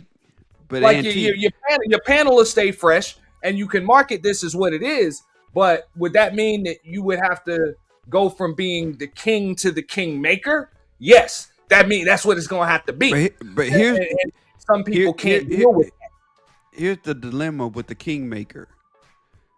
I can make you a king, Auntie, but you can't be kinger than me. You still got to submit to me. Once I make you a king, Auntie, you still have to submit to me. And that's what Jay Prince and Fatty and Sharon, all them, that's what they didn't do. They became kings of other kingdoms. And Anton doesn't like that shit. You got to still be submitting to him, even though you're a king of that. You're the king of whatever shire or whatever. You still have to submit to Anton, and none of these niggas did that. So that's why he shut down Fight Club, because Fight Club was making kings that don't submit to Anton Daniels. Yeah. That's a fucking problem, Auntie. It's a fucking problem. Oh, I mean, well, that's going to be a problem in a lot of space. People think that keeping you down here keeps me up here, which that's Right. not the case. Like I said, I'm like you. I use this analogy a while ago. It's like you using the Bad Boy Records method instead of using the Aftermath method. Exactly. That's a good analogy. That's a fucking good analogy. Yep. You're not using the Aftermath method. That's why you don't have what Dre has. You don't. You know what I'm saying? You didn't make no Shadies and no 50s. You just made Maces, and like people are dead or broke from fucking with you. You understand what I'm saying? People are dead, broke, robbed of royalties and shit like that. Yeah, you still got your billion, but you could have had billionaires around you. And here's the and conundrum. still be getting residuals. Here's the conundrum. If I'm broke, if I'm the king maker and I make you king and I'm broke, you need to be broke with me. Yeah, but that's the conundrum. That's why you make sure there's structure and shit like that. Because if you do it like I say, you do it the Aftermath way, you'll never be broke. The only way you'll be broke is if everybody else go broke. Shout out to Drake. I'm just saying. I learned this from some small hat folks a while ago. They said straight up, they don't want 100% of any fucking business. They don't want but fucking 10. Give me 10% of your business. 10%. I got 100% of the business. I'm responsible for 100% of the work, and I got 100% accountability. But if I only got 10% of the fucking business, you ain't got to do shit. But go to the bank. And you're responsible for 90%, and I just keep collecting my fucking residuals. Exactly. The trick is to have more than one fucking business that I got 10% of. If I got 10% of 30 businesses, I got 300% of all the revenue of all of them. how much work and how much accountability is on you. Yep. Still just 10%. The work, the accountability, responsibility is still at 10%. Right? That's what they don't understand. That's why he feels the need to have these fucking controlled ass panels up here, with a bunch of people that he perceives as weak, and he feels like he has to jump in and protect them. Even though I think these women and other people can handle themselves. I think the Aaliyah chick was handling herself just fine. It wasn't because it hadn't even turned into an argument yet. I think it would have, but at that point it really didn't. But like I said, some people feel stronger if they're around weaklings. Right. You know what I'm saying? Being surrounded by a bunch of other strong people makes them feel weak, which is really an inferiority complex. That's what I don't want your audience to think I'm against Anton. I don't want your audience to think I'm against Anton. I like a lot of the things he says against, the whole nigga identity of the black community. I'm for that. But there's a lot of ways that he's moving that I disagree with. It's a lot of the way that he moves regarding other women and his wife. I disagree with that shit. But when he talks about being a nationalist and a conservative, I agree with that. So I'm not 100% against him. I mean, I don't agree. Maybe 80%. I don't. I mean, however the fuck people their political affiliations and shit like that. You got a right to have whatever political affiliations you have. I don't. It's a free country, yeah. Here, but don't call yourself a conservative and be on your Christian values and shit. But yet you in Mika's hotel room at 3 a.m. Exactly. That's what I'm talking about, bro. That's what I'm talking about. Because people are like, oh well, he wasn't screwing her. It still brings shame to your family name. It brings shame to your family image and your family name. And now Mika's got questions she has to answer because that's a married woman. Now, because you're a public figure, Rita has questions she's got to answer. You know what I'm saying? As a fucking woman married to you. Auntie, do you remember? Your daughter got shit she got to deal with because that Corey Holcomb got her on a fucking t-shirt and on the fucking like you're not moving like a leader. You're just moving like a nigga with the most money. You know, there's a difference. There's a difference. A leader thinks about all of that shit before you put your crew in certain situations. You know? And that's all. Do you remember when I hate to do this, but do you remember? He supposed to be the mouthpiece for all of them, and he really didn't do much to defend any of them except for cry victim when it came to his wife and daughter. Bullshit. Fight back, motherfucker. You know what I'm saying? Because I get it, you make mistakes, but at the end of the day, have some decorum when it comes to that shit. Go ahead, bro. Do you remember when Anton broke up with his side chick, Six the Goddess, live for all of us to see? You remember that stream? Yes, I do. With Six. He broke up with Six with his wife like sitting in a chair behind him. Well, he didn't break up with weird. Six. I don't think he was ever really with Six. Oh, really? I thought you were no. I'm not saying the D6 show when Six checked him with Danica on when Six was with Danica and shit. And she checked him, made nigga look pretty fucking stupid, bro. No. What I'm saying is he did a stream because Six dissed him about being allied with Pearl Davis. And he was like, you know what? He was hurting. He did a stream saying, I met you in person, Six. We met in person, so that's special because we met in person. You met my wife. We met in person. I can't believe you're doing this to me. I can't believe you're saying these things about me and all that kind of shit. Well, he said that to her on her show. He said it on his channel live. Yeah, but he also he ran up on her. If you were there that day, I know I was there live. I think I was there for her show. But go ahead. It was on the D6 channel when Six and Danica had that show together. Right. Right. And they would take callers, but they would take them one at a time. They put Anton ass in queue. He clicked the link and made his ass wait his fucking turn. And then when he came up there, they just let that motherfucker cry pretty much. And he was like, "Yeah, you came out here, you met my wife, and I flew you out class and that had was you weird. in the bed." That was fucking weird. It was Well, fucking my weird. point was this: I was like, "Bro, you saying that shit to Six the Goddess, like, and I don't know Six personally. I ain't never talked to her, but I mean, you talk about first class and hotel. Get the fuck out of here, bro. This chick. But why would you done, say that? And you're a married man, Auntie.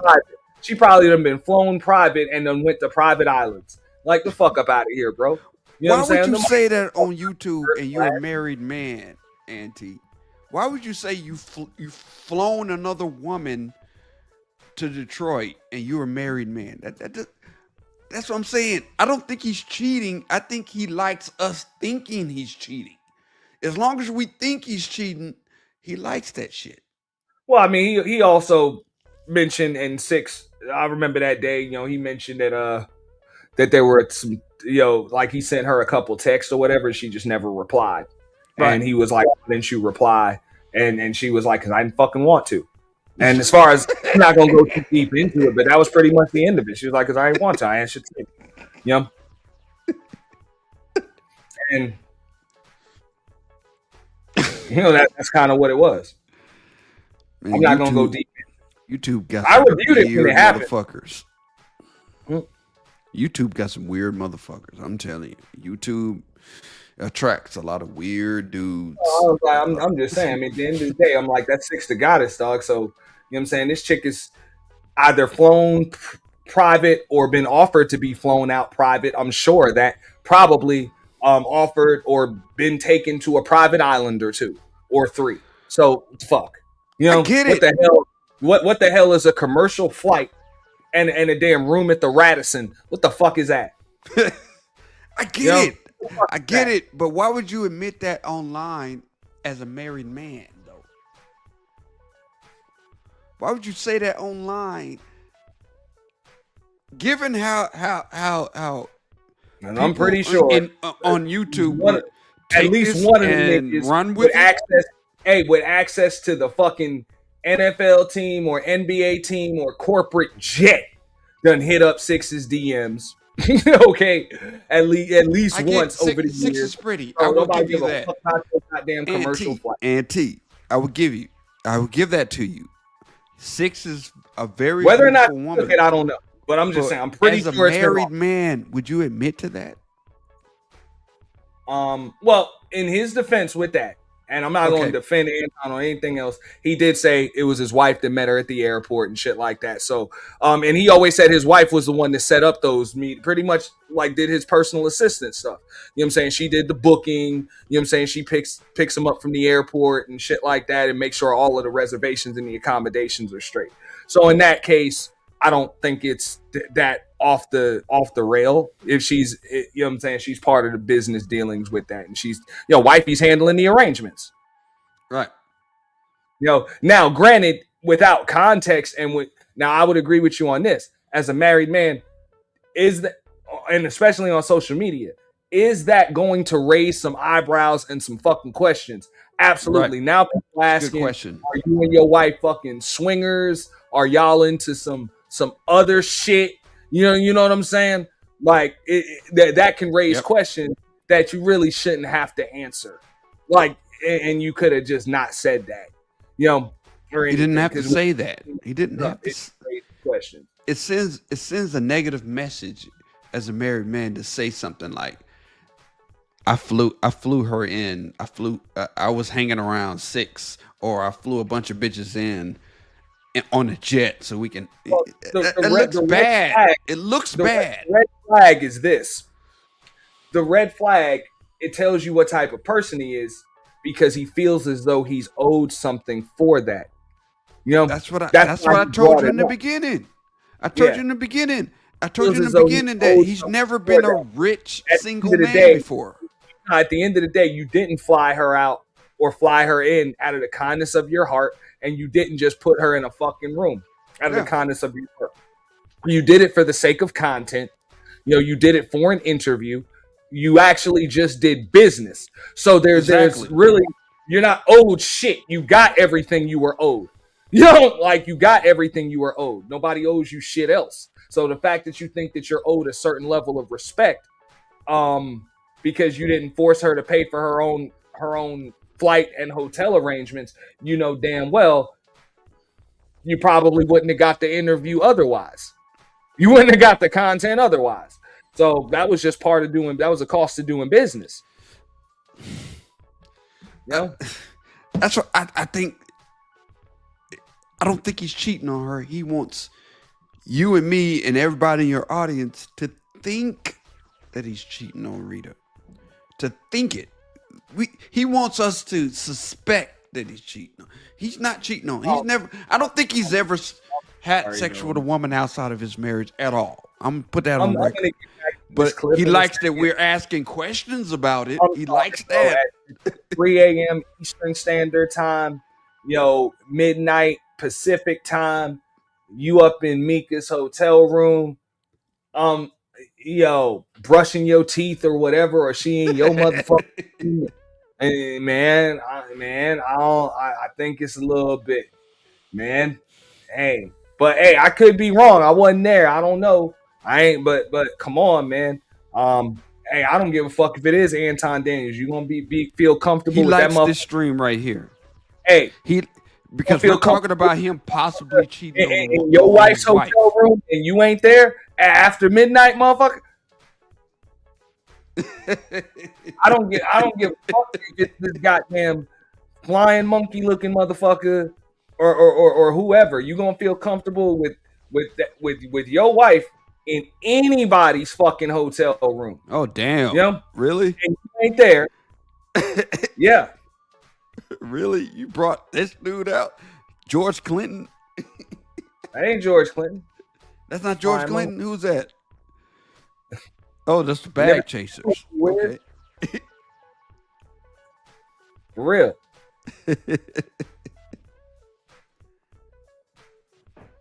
Oh, why you do that, Auntie? Why you do that man like that, Auntie? I ain't do it. Unfair. That's unfair, bro. That's unfair. That's unfair. Don't do him like that. I'm just saying. I mean, look, we all gonna have some questions, bro. Like real shit. If I see your wife in another dude's hotel room, across the country, bro. Let's say you live in fucking DC, and your woman is in California, and she's on a fucking live stream with Anton in a fucking hotel room, and he brushing his teeth and shit, and laid out on her bed and shit, or on his own bed, and you at 3 in the fucking morning. I'm about to ask you some questions about that shit, or I'm gonna have some questions. Fuck up out of here. I would ask questions too. Like, what's going on here, bro?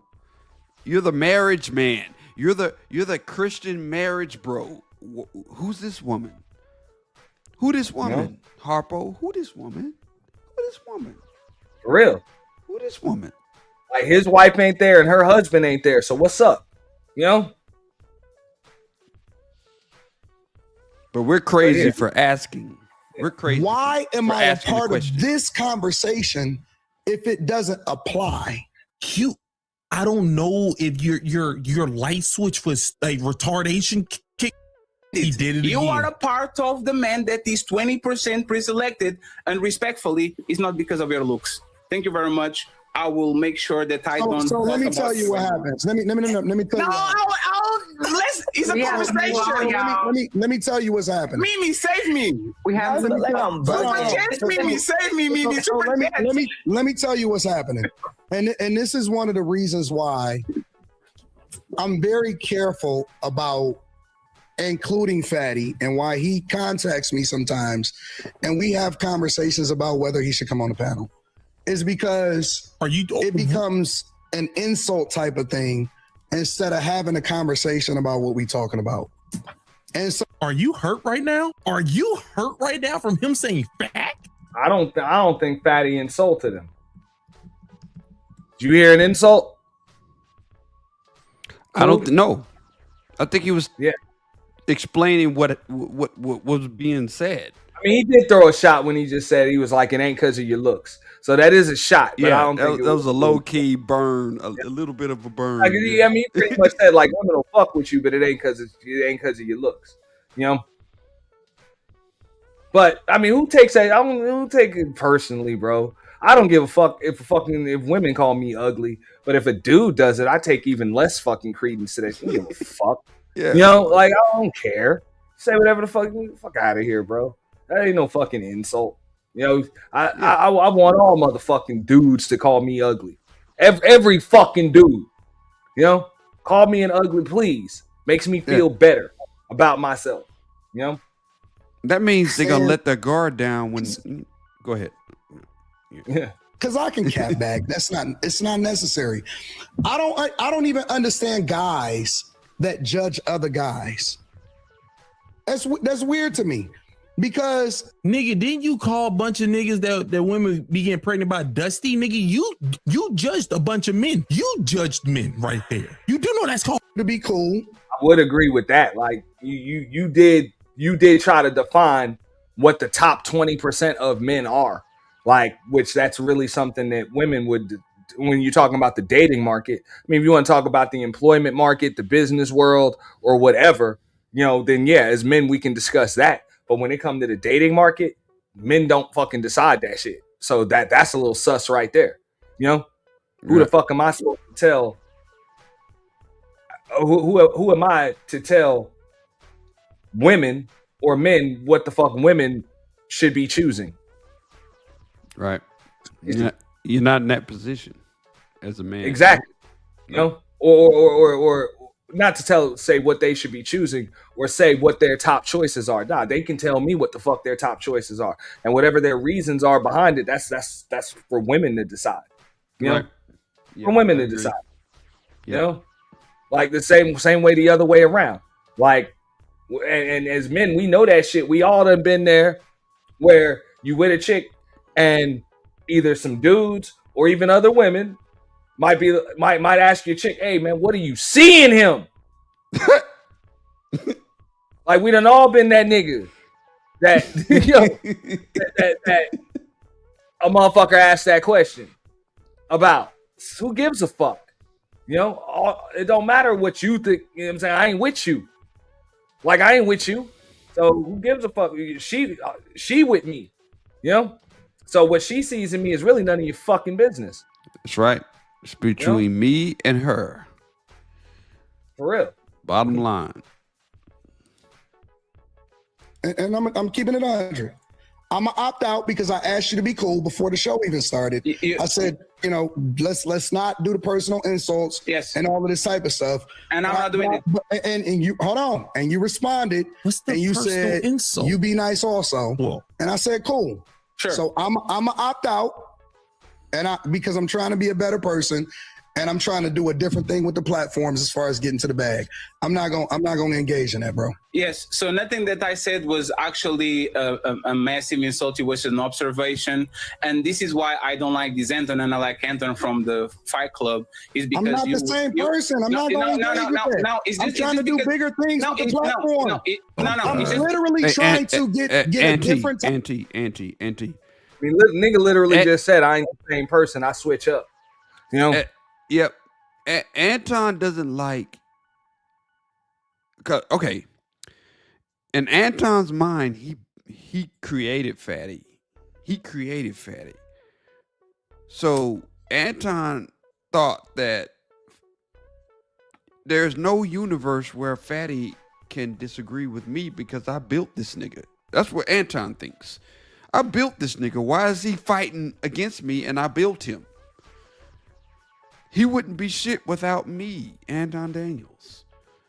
Why is this nigga going against me? Why? So I would use an analogy, right? Where I work in sales, right? Right. There's a salesman there that I've been working with with multiple different things, with different companies and shit. But for the last, I think maybe 8 years now, might be about 7-8 years now, right? Probably going into more. Originally, when he came on, he was my trainee. Like, I trained him, Right. I trained him, showed him how shit works, and now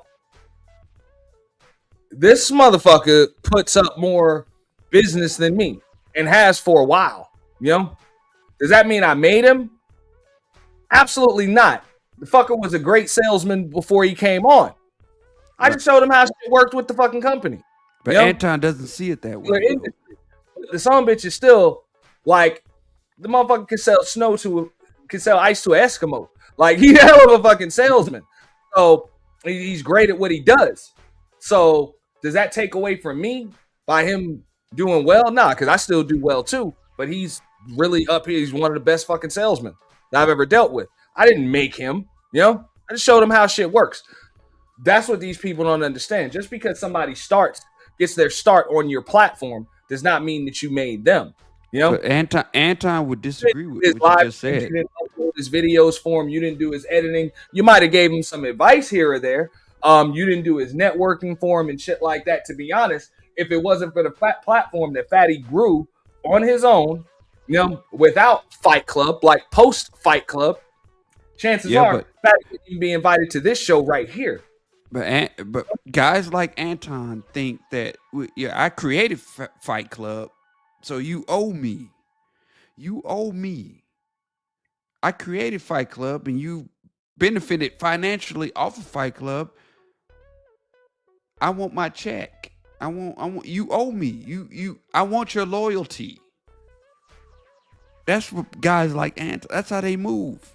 I created this. You should never go against me ever. So that's why this exchange between Anton and Fatty is going the way it's going, because Anton believes Fatty should never disagree with him ever. If that's the way he feels, that's the mistake. Because I agree.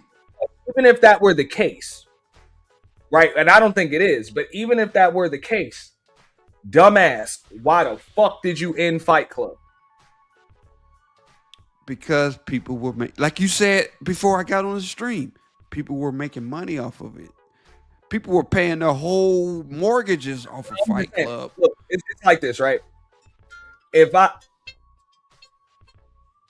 start up a burger restaurant, right, and 6 or 7 other burger restaurants pop off and they copy my formula, and then I shut down my restaurant, and now all of these other fucking restaurants flourish.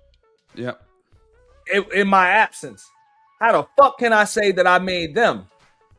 You know, like, yeah, you copy my formula, but I ain't even here no more. So, like, you like this company ain't even here no more. So y'all ain't even gotta compete with me.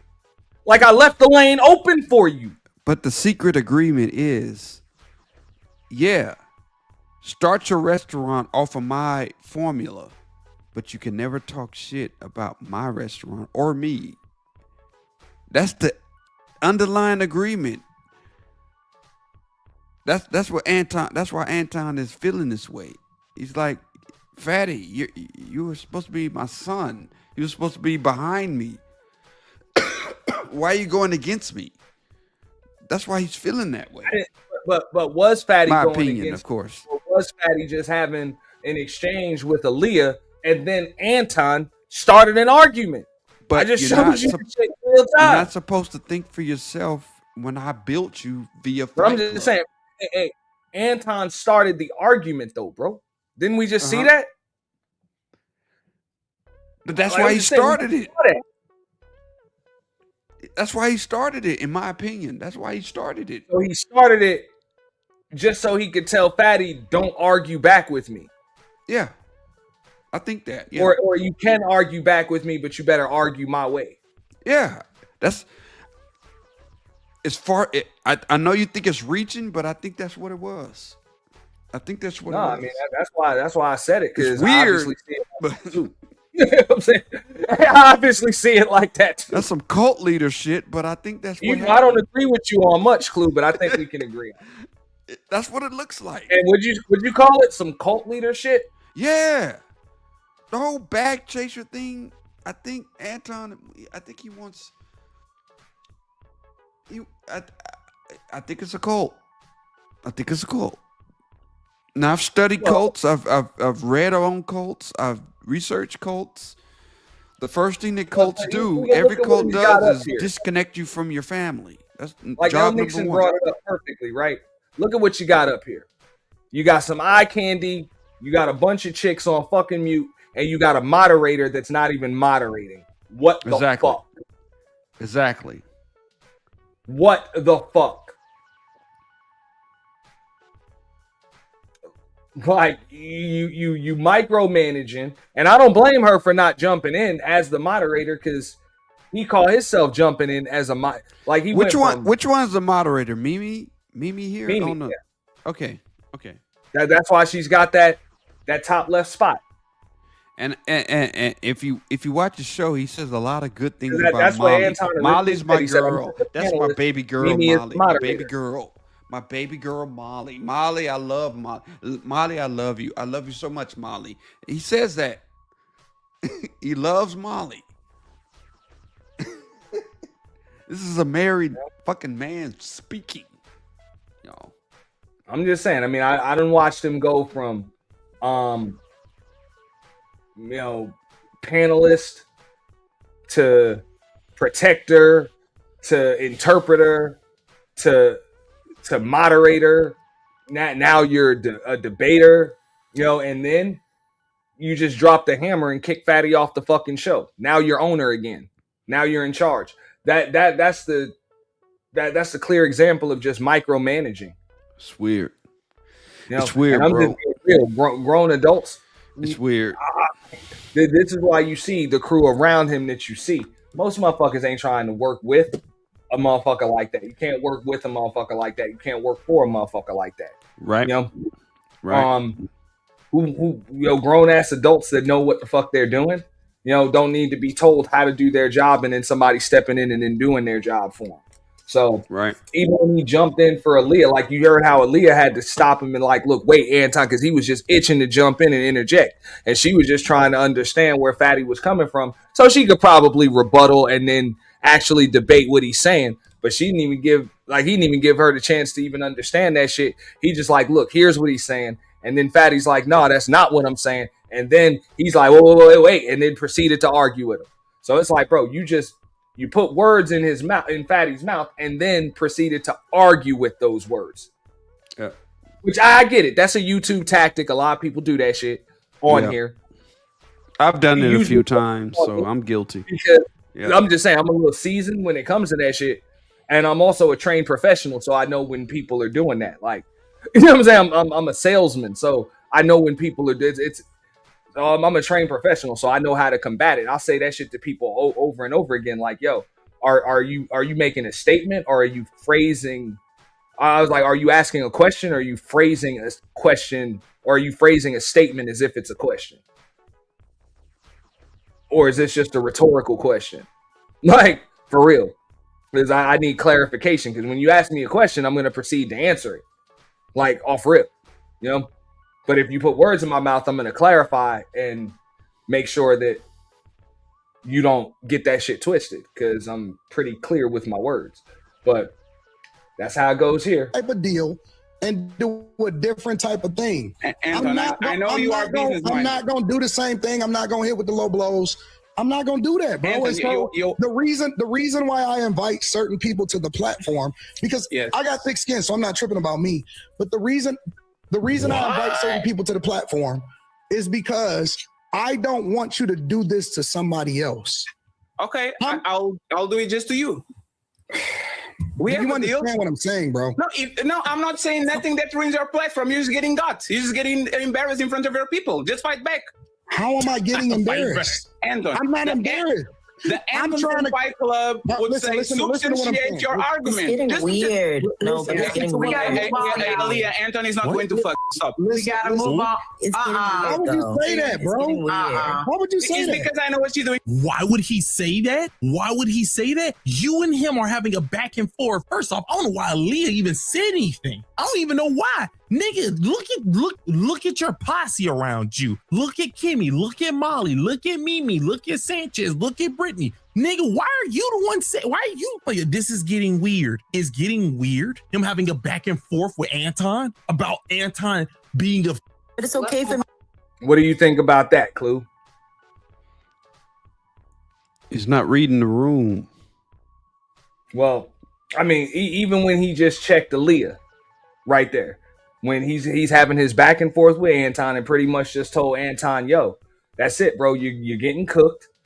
Fight back.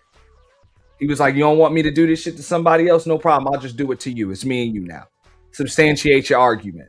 And she's like, this is getting weird. And that's when he said, hey, respectfully, he's not going to fuck you, Aaliyah. And then they're like, oh, well, why would you say that and shit? I understand why he said it. I mean, bottom line is she just inserted herself now. Because now it's just like Anton inserted himself when it was between me and you.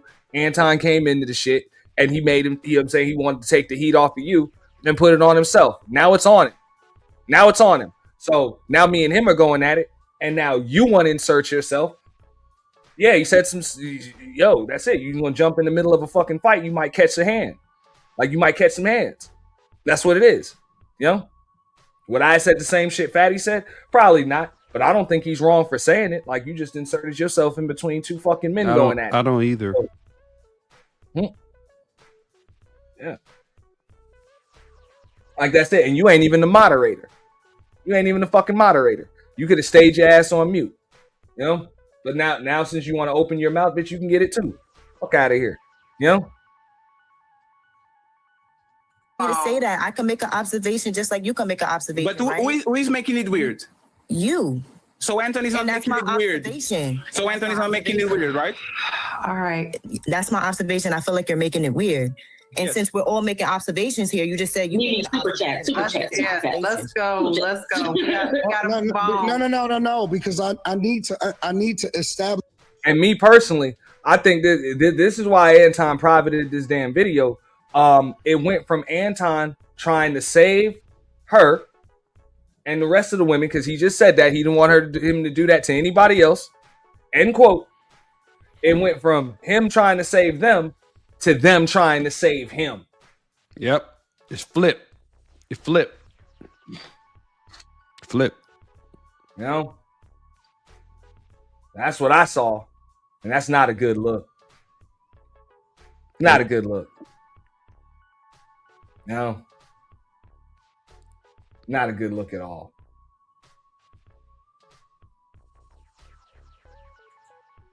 So then go back and forth. Is not gonna fuck shit. But Molly does. She called me gay. Look, she's saying then go back and forth with Molly. In other words, don't go back and forth with Anton. I think that's what she meant by this is getting weird. In other words, look, Anton doesn't have control, and she don't like that. Or it's just not normal. You know, usually when we're here, Anton's in charge. Anton's in charge, and Anton checks us. Why aren't you allowing yourself to be checked by Anton like the rest of us? It's weird. Anton Daniels is our Lord and Savior. Wow. Oh, hell, Anton Tron. Twice yesterday, right? Molly does. You agreed that you was gonna be cool, bro. So I'm going to be cool. I'm just saying, don't lie. Your platform is about letting Molly go at men, so Molly does. Hold on. Yesterday I was eating balls, right? Molly does. So now, Molly. No virtual signaling anymore. Trying to quiet does. Molly. Molly says that men be eating dick, right? Molly, don't say nothing. Gobble, gobble. Molly, don't say nothing. See, he likes that. He likes that he could tell a woman to shut up and she shuts up. He likes that. It makes. Well, I mean, he likes the people think he can say that to a woman that's not his wife. He likes that. He gets off on that. Molly, shut up, and she shuts up. He also makes sure that he don't have women on. Because come on, you know, Clue. We've been around for a minute. Yep. We got women that'll like, don't say nothing, motherfucker. Hey, chill out. I can handle myself. You know, and they're gonna handle themselves right there, especially when they get addressed. Right. Like them or not. I got women enemies I don't even fuck with on here, but they ain't gonna allow no shit like that. Don't say nothing. No, I'll speak for myself. Fuck that. Right. You don't speak for me. You know. Mm-hmm. Exactly. But hey, she just put a sock in that shit. What up, Smitty?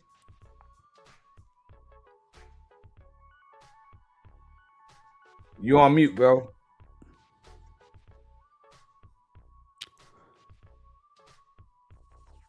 All right, we're gonna wait for Smitty to come off mute. Oh, but look at her. Mimi, do something.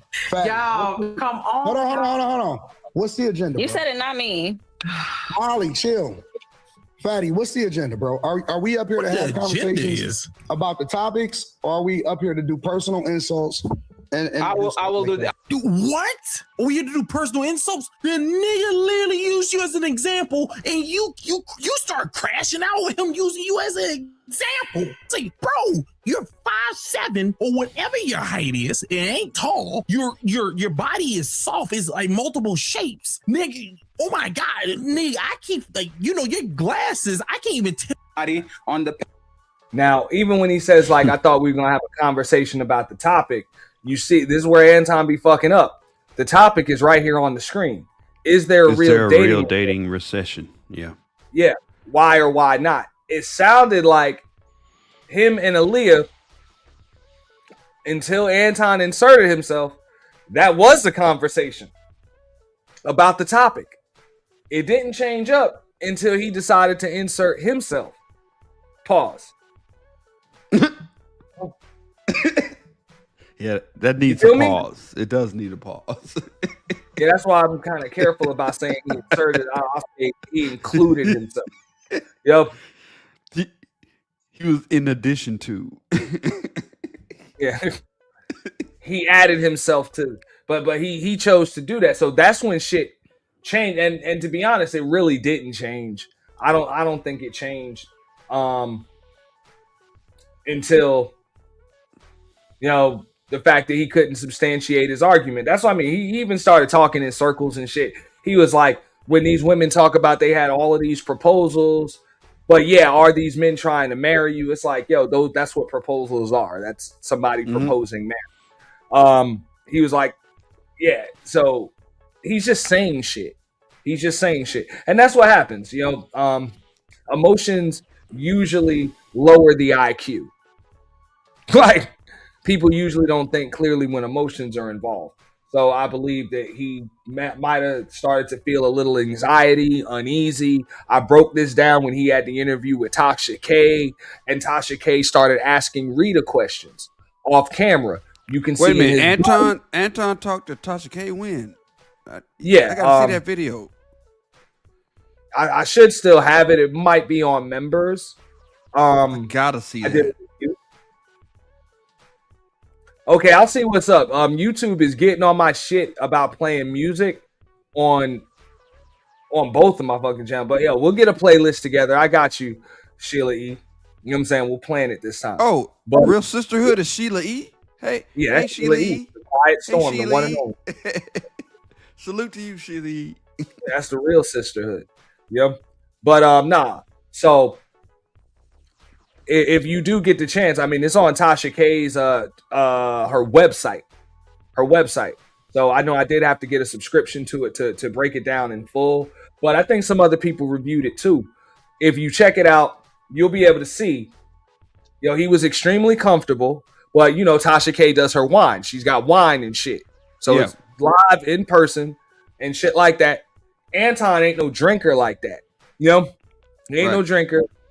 But you saw he was real comfortable when the interview was on him, but then out of nowhere, Tasha K proceeded to start asking Rita questions. Uh-oh. You know, that's his kryptonite. And I broke it down, but she was off camera, so the camera had full shots of Anton. I'm talking about full body in there. You could see his legs, everything. You would start to see him sipping. You know what I'm saying? The legs started shaking profusely. You know what I'm saying? Like, you can just see the uneasiness. You know? If you understand people, and that's just me as a poker player and shit, I tend to realize and notice when people are just a little uneasy or not as comfortable as they were. You know, there are little tells that people are going to have, involuntary tells, and he was full of them. Just full. So when the attention went on to his wife rather than him, like, he was real comfortable when he was being asked the questions. Very calm, very cool. She gave him the glass of wine. That shit really just sat there. You know, right. He took a sip at the beginning, but the shit just sat there because he was really comfortable talking. You know, understandable. Soon as the attention wasn't on him anymore, and it could have been maybe he didn't know what she was gonna say or whatever, but you can just see the uneasiness. The same way with Fight Club, which you were on a few of those Fight Club panels. Yeah, I was. Shut him down and shit like that. You know what I'm saying? When would he shut that shit down? When he felt as though he lost control. When he felt like somebody would say something about Rita. Yeah, but again, he doesn't have control. When he felt like he didn't have control, that's it. Stream over. Boom. You know? Yep. You know, so like I said, it's a pattern at this point. And granted, you know, most people are gonna have some kind of tell when they're uncomfortable. You know, it's human nature. But I can tell it's certain things that make certain people uncomfortable. You know, And in Anton's case, I see his lack of control makes him uncomfortable. Hey, Auntie, I'll be right back. I gotta take care of something. I'll be right back. What's up, Smitty? Sound check. Can you hear me? Yeah, we can hear you. Yeah, my earpiece was bugging. It'll like cut on and cut off, so that's why I was dropping.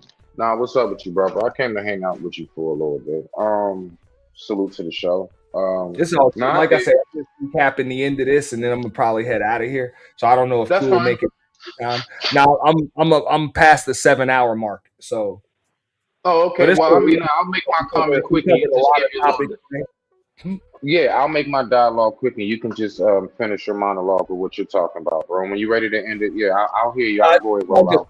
A lot of topics. Today we talked about. Well, I talked about for the most part. I talked about Anthony Edwards. Winning in child. Well, not really winning in child support court, but I guess he did win. You know what I'm saying? When a motherfucker worth $100 million and counting, is only ordered to pay $3,200 a month in child support. I guess that's a win. That's a We huge talked victory. about Brittany Huge. Griner divorce from her wife. Oh wow, the the WNBA player, right? Her, right? I don't know why, because their names I always kind of mix up her and Renner. Like when I hear it, I just gotta get the face in there. Like, okay, yeah, okay, got you. Now I would say to this video you watching right now with this thing with Fatty and Anton. I saw this video. I did see this guy's take on this. I would say I see both sides of it, honestly. I see exactly what Fatty was saying. Everything for the most part Fatty was saying, I mean, I did agree with, but I would say I did find it to be highly inappropriate, his timing, in which I don't think that wasn't the show for that. I don't Anton didn't pull him up there for that. So I do get why Anton dropped him, bro. Because it's like, come on, bro, like here, right now, like, bro, we can do this any other time. Like, that's just how I saw it, and that's all. Was Fatty wrong in what he said? No. But men know about something called time and place, bro. And I just will say, I don't think that was time and place appropriate. I digress, my mic is muted. I mean, I would say this much, right? I mean, I don't see Fatty doing anything more than what he usually does. So when Fatty's invited to the show or allowed to come on the show, I think Anton had an issue with Fatty just being who the fuck he is. Because I don't think this was out of the norm. I don't think Fatty really acted out of character. No, it wasn't out of character, but again, we're just talking. I'm only talking about timing. Like, I don't think Anton expected him to come up there and do that, though, bro. I don't. I do believe if Anton was able to see the future and knew that's exactly what he's going, he would. I don't think he'd have brought him up, bro. But I'm on this right here. He also chose to insert himself. Include himself in the conversation when it was a pretty respectful exchange with Fatty and Aaliyah. They haven't even gotten to a debate yet. He put himself in there. I don't know if you saw that part earlier. I'm not really gonna recap that part again. But no. I saw the whole video on my own. I saw this guy. Yeah, I saw the whole thing on my own. He chose to come in, and even she had to cut him off and saying, "Wait, Anton, wait," because she was really. It sounded like she was trying to understand what Fatty was saying, and Fatty even said, "Let me clarify." And then he made his point, and then Anton said, cut her off, didn't even let her rebuttal, and said, "Here's what he's saying." And when Fatty said, "That's not what I'm saying," Anton said, "Wait," and proceeded to argue with him. Okay. I mean, but you didn't see how I believe Anton was trying to do damage. I think he was trying to do on spot damage control that he wasn't prepared for, though. Okay. If you think about it, go ahead. No, I would agree to a degree. Like I said, at that point, it hadn't become a debate or an argument yet, or with Aaliyah and Fatty. Now, was it likely to become one? Yes, I would say that it was probably likely to become one, or a heated debate at minimum. But I mean, but he did kind of take it there briefly, and because he was going on the one chick on the bottom left down there. So she was saying I was guzzling nuts and all this, and I'm like, so basically, he had some shit on his mind. He had a little bone to pick, and he said, I don't care if it's I don't care if it's time and place. I'm going to get my issue off. I recognize what he did. All he did was get his issue off. My whole thing is the timing in which he did it. But go ahead though. My bad. No, hey, but you're like timing in which he did it. I'm like that timing. As a person with people skill, I understand that certain things are just in human nature to do. So one of the things that's going to put people on defense is when they when you put words in their mouth. Or you deliberately misinterpret what they say, or you cut them off. People are likely, and this is what I tell people when because people try to be fucking slick. People will talk over you, and shit like that, and then they'll be like, "Well, why are you yelling?" Well, that's human nature for people when they feel as though they're not being heard, to either talk louder, to usually just talk louder, I shit you not, dog. I literally have gone through that in my own family. I'm sorry. Louder. I'm sorry. I'm just saying that's human. I'm sorry about that.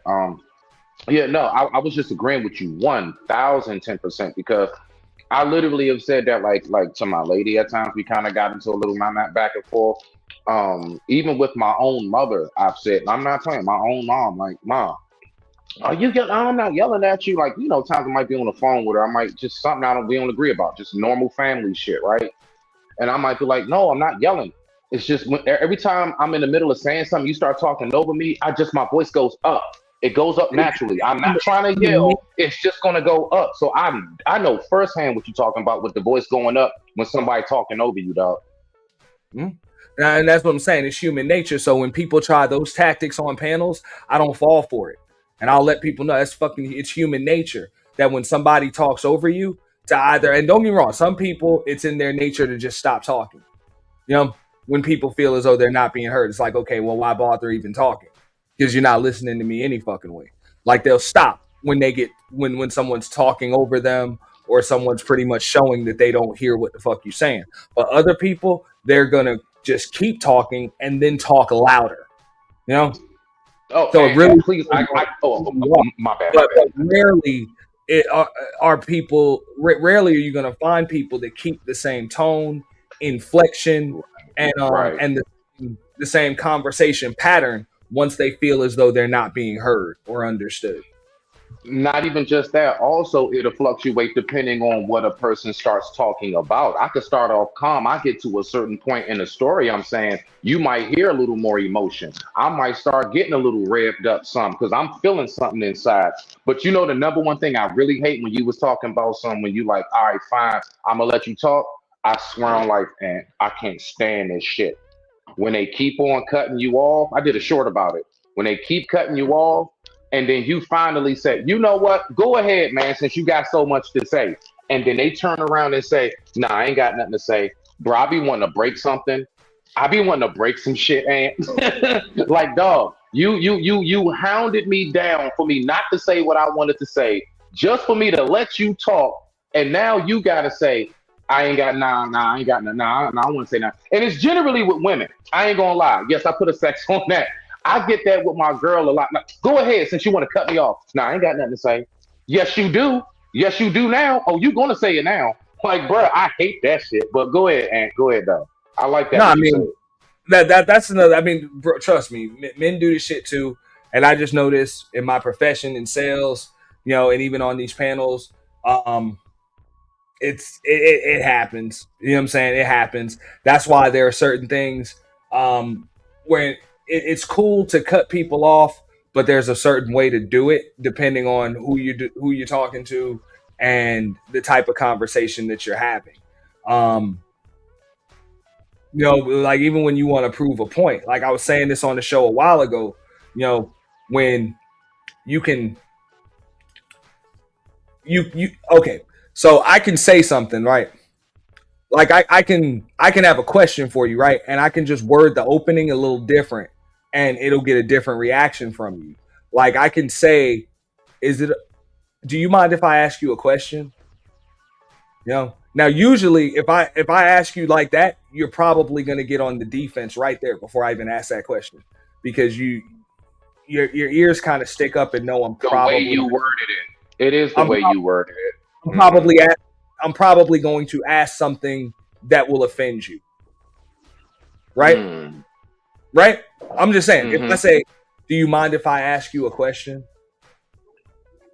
Yeah, Right? I know what you mean. Yeah, the influx, like we can say the same thing But one way what if I and just it'll say mean something different. What if I just say, let me ask you this? And then and then don't even wait for you to respond. Yeah, Wait for you to That's respond. Just go right into it. Let me ask you this. that's a little abrupt. That's abrupt. Okay. It's abrupt, but rarely when I say let me ask you this and then just ask it, you're unlikely to be offensive as you would be is if I just softly said to you, do you mind if I ask you a question? You understand what I'm saying? I see. Yeah, just like and when I say let me ask you this, I literally just gave you an order. I told you to let me ask you a question. And with the do you mind if I asked for your permission, and you're more likely to be defensive when I ask for your permission to ask you a question, mainly because your brain is wired to get defensive right there when I say, do you mind if I ask you a question? But let me ask you this. Boom. The brain is wired to receive that differently. You know? So most people that you talk to, either on these panels or on YouTube, are not well versed in those when it comes to those conversational skills.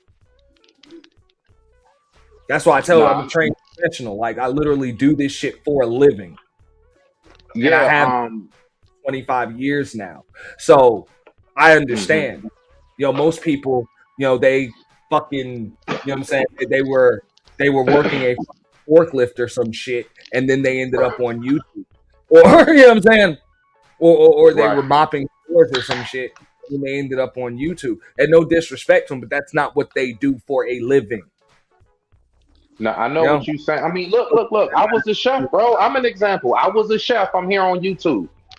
Yeah, I cooked all my life. You know.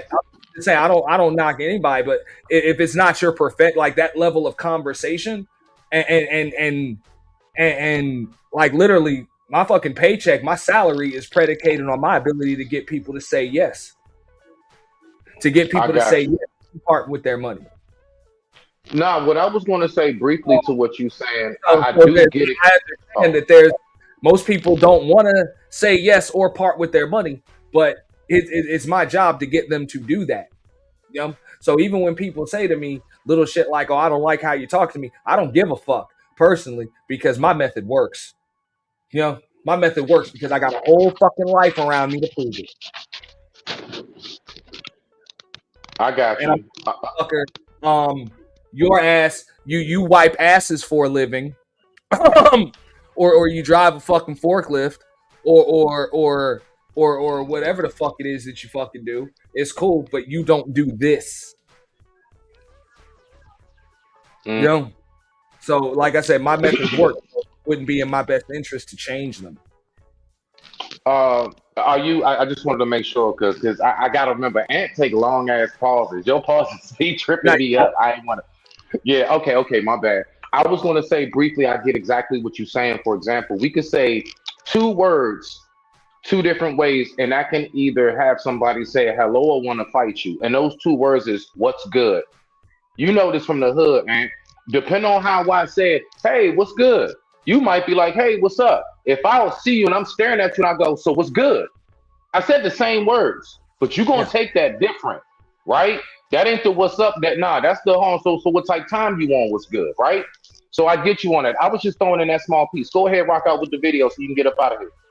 No, that's all I was saying. So I get it. So when Anton came in there with his fucking cape, for Aaliyah, who really didn't even need his help. I didn't think she needed his help at all. I think she was just trying to, at that point, she was trying to understand Fatty. So that way she could actually rebuttal and then debate. I think they were prepared for the debate as well. I think they were both prepared to debate, but the debate hadn't started yet. Anton turned it into one. And not only that, he literally stepped in front of live or not even in front of live ammunition. He stepped in with his own ammunition.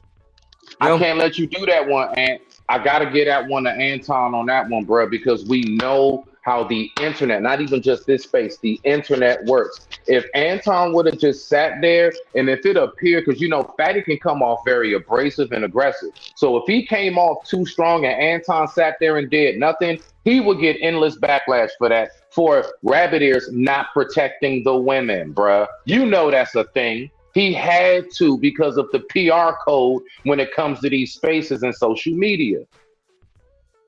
But you said it yourself, and here's where I'm going to pick you apart. You said yourself, timing is everything, and he was premature. The debate and the aggression hadn't even started yet. Okay. Right, I'm just saying, hadn't started yet. Touché. And no, yet. I agree that I think it's coming.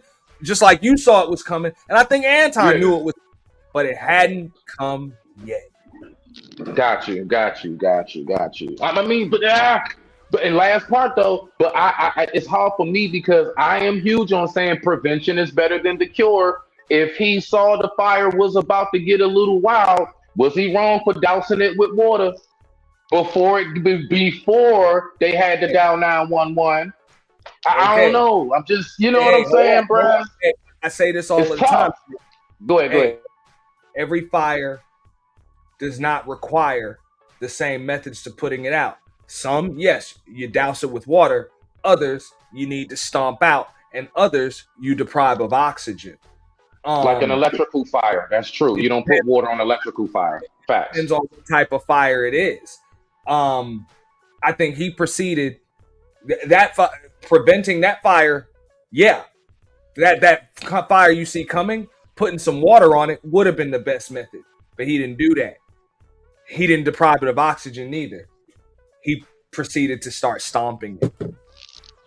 So he opened the windows and let air in. Yeah, and then started stomping it, and then his foot caught fire. Gotcha. Okay, yeah. I get your example. I get the example. Go ahead, rock out, bro. I digress. He started fanning the flames, whatever. Just like you said, he didn't open the window. He started fanning the flames. But yeah, pretty much the same thing. So I agree with you because adding water to that fire right there would have been like, hold on, let me jump in for a second. I don't want things to get off the rails. So could y'all please just make sure y'all keep the exchange respectful? And then just let them go. You know? I got you. Because there's a way, and trust me, I said this earlier. You know, this is one of the reasons why I don't call a lot of these people, these channel holders, content creators. Just because you own a channel and you go live does not make you a content creator. Most of these people that we see in this soft serve space and recycling center sector are just panel hosts. They're panel hosts, and take nothing away from them. You know, myself included. It still requires work, it still requires effort, and it still requires skill to host a panel. But it's not the same as content creation. So I think, you know. Yeah, but it takes the same amount of tenacity and it takes the same amount of likability to have that many people and enough big names want to come to your panel. Not everybody can pull these super panels off, bro. Not everybody can make that phone call and folks will want to go. So it just as much, I will say, the tenacity, the creativeness that comes with you as a person, your likability, all of that still is in play. And that's very important. And if people don't like you, they don't want to watch what you do IRL or on panel. I digress. My mic is muted. Yeah, but look, like I said, at the same time, my point was this hosting panels are still are both, they're both an art and a science, you know? So as a panel host, you know, it's still your job to make sure that the topics don't pivot into what you don't want them to make sure that everybody still has their voice, you know, and make sure that things don't go off the rails, especially if, like what Anton was saying, you want to keep shit on brand. And he fucked up. He fucked up with that. That's why he had to delete the video. Let me ask you this briefly before you push play. Oh, I'm sorry, you finish. I want to ask you before you push play one quick question. I'm good. I'm good. Okay. I wanted to ask you this briefly. Between the two, do you think? Because I'm not gonna lie, dog. Like, and I know you've hosted them. I've had the opportunity to host, like in my earlier days. I was hosting pretty decent sized panels for hours on end, and I'm gonna say it's draining. It's very tiring keeping up with the chat, keeping up with this, keeping up with comments, keeping up with who pops up, who dropped down. It's whose turn it is. Hold on, wait a minute. Hold on. I said such and such is next. Bro, there have been many times I got off that panel and I felt like I went out and did a real damn job. The same mental tiredness, if you want to call it, draining. I felt the same way. I was just wondering, do you see it like that too? Like as far as it's draining doing panels, bro. I'm gonna always say that shit, and I'm gonna keep using the same example that I've been using for years. Everybody want to be Fight Club, but ain't nobody Aaron O. Good one. Shout out to Aaron. Shout out to him. I see a lot of Fight Club knockoffs, but I don't see not one fucking Aaron O clone.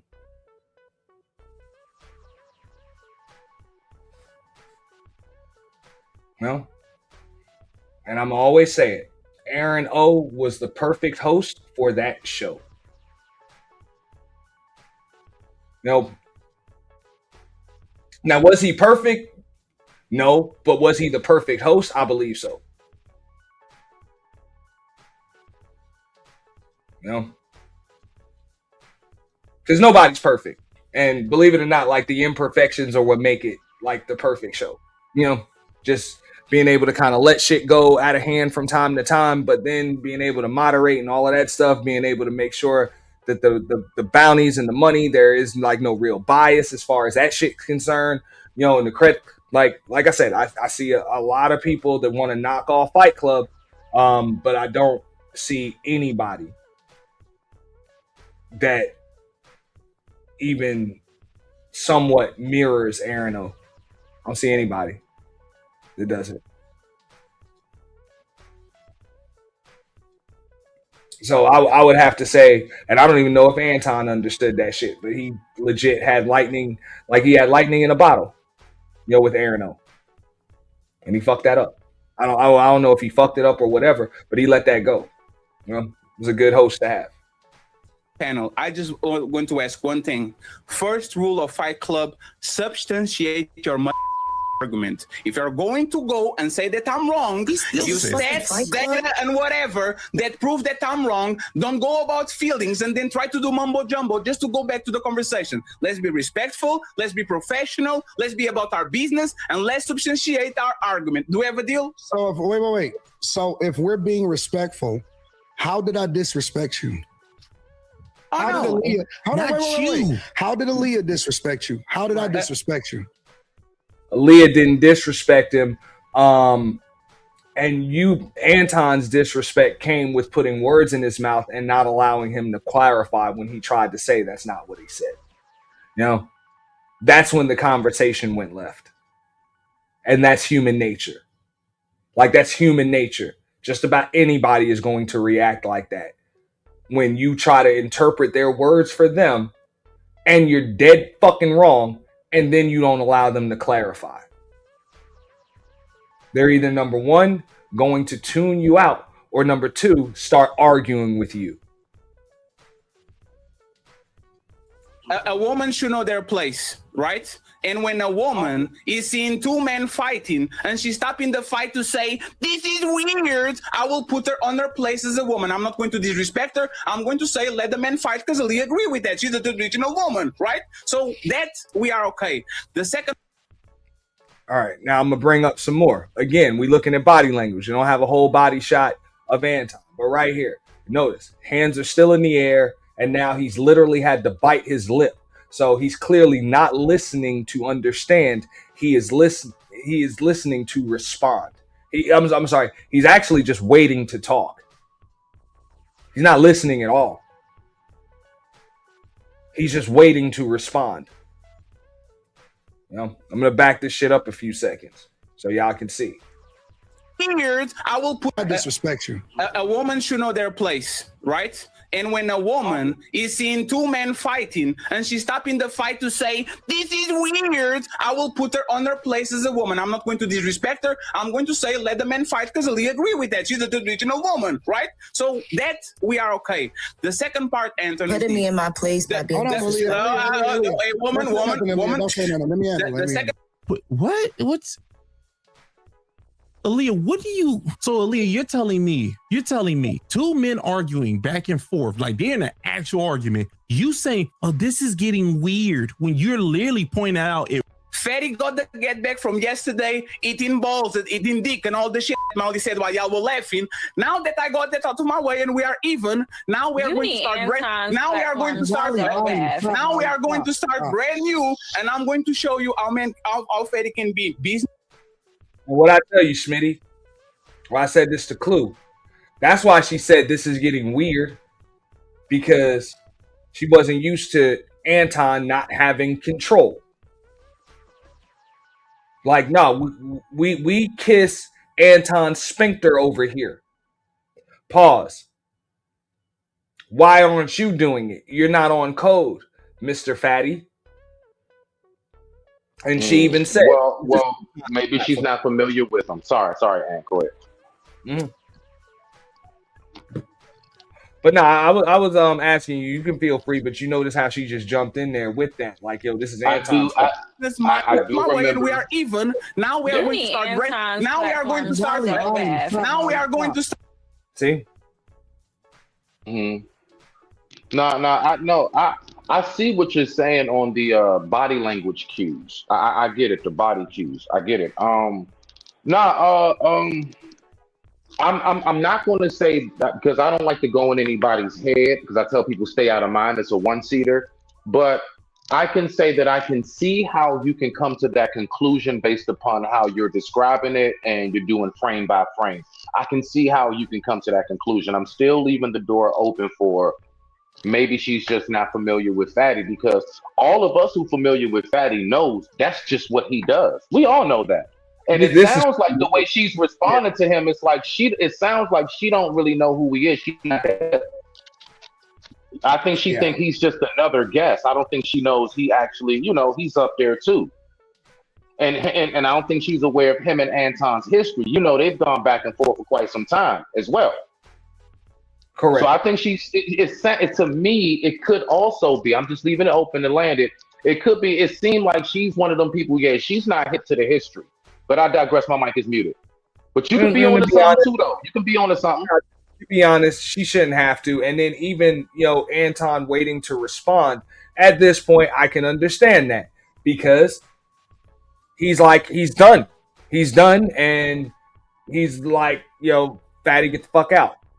Type shit. Yeah. So because it's like, once I done decided that you're gone, I don't really give a fuck what else you're saying, and I'm not gonna pretend like I did. Okay. Yeah, because I would say out of them three in this triangular right here, she's the one that's the newest face to me, and I'm even still. I mean, I ain't gonna lie, I've been here 4 years. I ain't gonna say I'm new, but I ain't been here nowhere near as long as other people. And even to me, she's new. So that's why I came to that conclusion. Maybe she's not hip. That's all. Like I said, I told people like, oh, I'm playing chess. Chess games don't have 8 players in them. Poker games do. And the most important thing in a poker game is you need to determine when the fuck you're going to enter the pot and when you're just going to fold.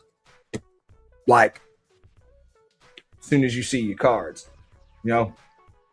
So that's it. I'm trying to equate a fucking panel with 8 people to a fucking chess game is crazy.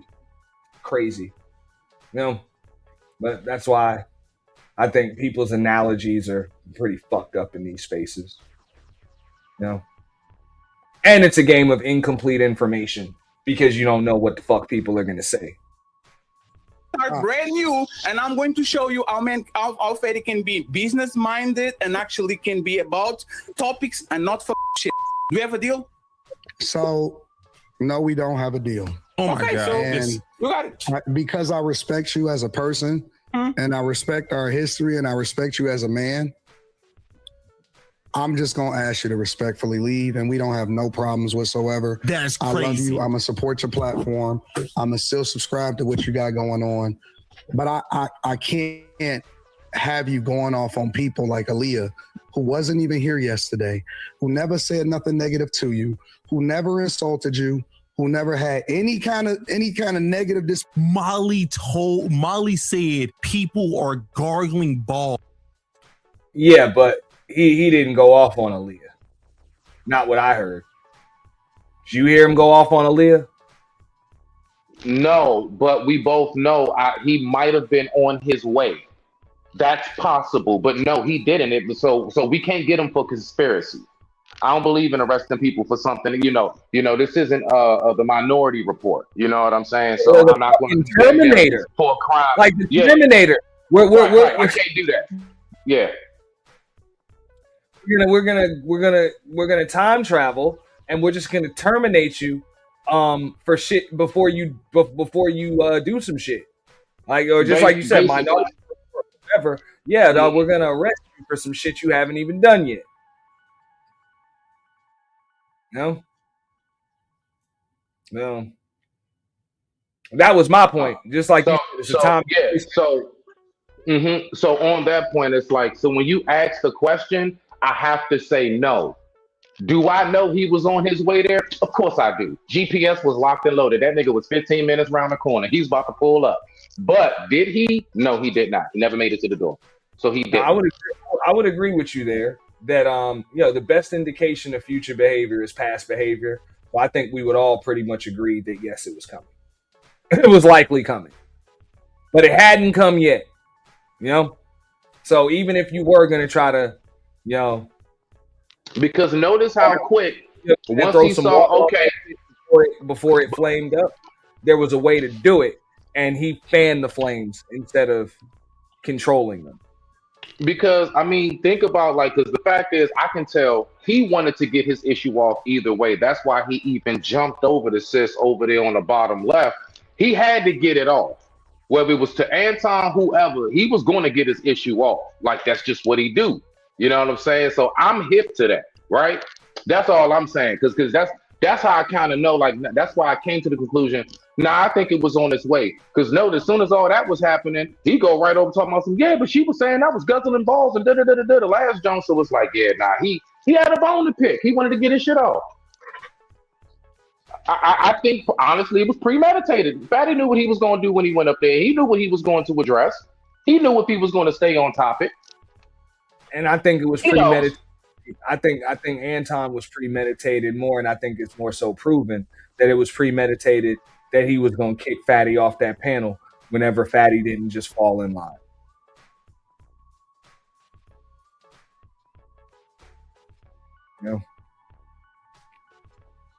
Agreed. You're not going to start an argument with me and then kick me because we're arguing. It's bullshit, Now that's me putting a pistol in your hand. So you think Anton started the argument? Huh?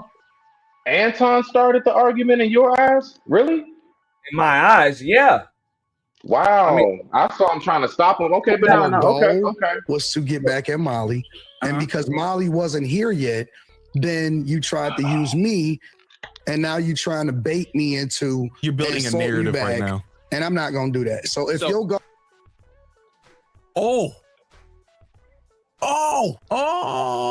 Give me a second. I'm letting y'all know right now. Right here. Attracted to me, but I'm not going to indulge in authentic romantic these options. But you don't have money for it. But you have a Subway next to your house, a Buzz. You can hold on.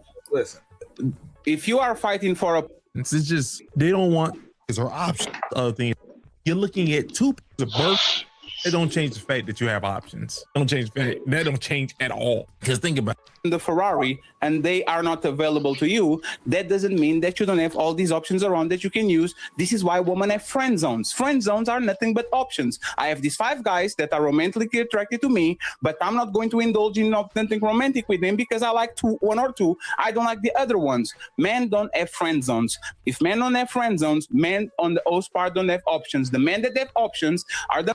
Now, I want you to pay attention to Anton's body language. Okay. Okay. When Fatty, I'm looking. Listen to Fatty, but watch Anton. I'm gonna put it on the big screen. All right. all these options around that you can use. This is why women have friend zones. Friend zones are nothing but options. I have these 5 guys that are romantically attracted to me, but I'm not going to indulge in nothing romantic with them because I like one or two. I don't like the other ones. Men don't have friend zones. If men don't have friend zones, men on the most part don't have options. The men that have options are the men that actually have rotations of women. Is the man that says I can pick Amanda on Monday and Abella on Tuesday, and if I want to go with them, I'll go. If I don't want, I do. Most men are starving. They don't have options on their phone like that, and the options they have a lot of time. A lot of times. Wait, Anton, wait. A lot of times, they is a pay for play like a pay peak type of situation. They have to invest a bunch of things to actually get access to a raggedy woman. Okay, so you're saying that these men do in fact have options? No. I was that they have options, right? Can we be honest about this? Let's do this, right? Yes. Wait, hold up. They have to invest a bunch of things to actually get access to a raggedy woman. Okay, so you're saying that these men do in fact have options? No. He did not say that. Okay, he did not say that. But respectfully. That they have options, right? Can we be honest about this? Let's do this, right? Yes. Let's do this.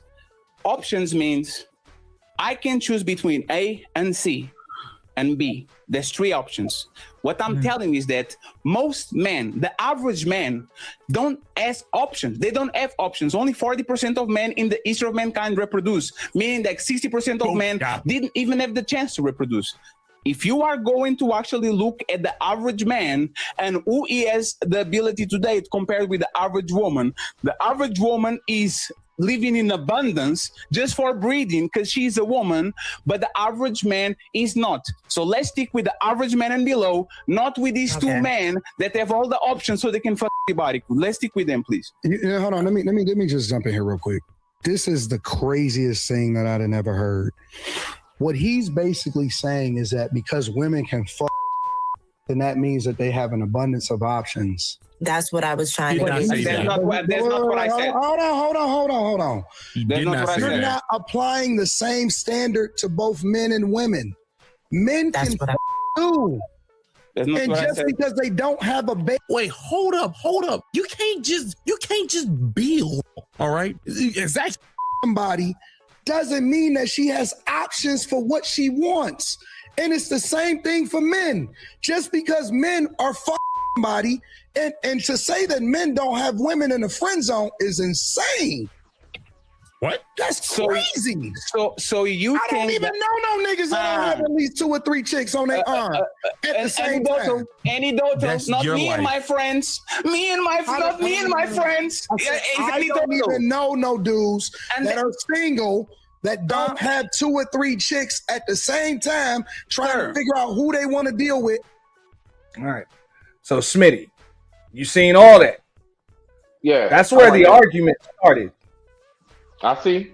All right. Now, people like, okay, when Anton's like, why are you bringing it on me?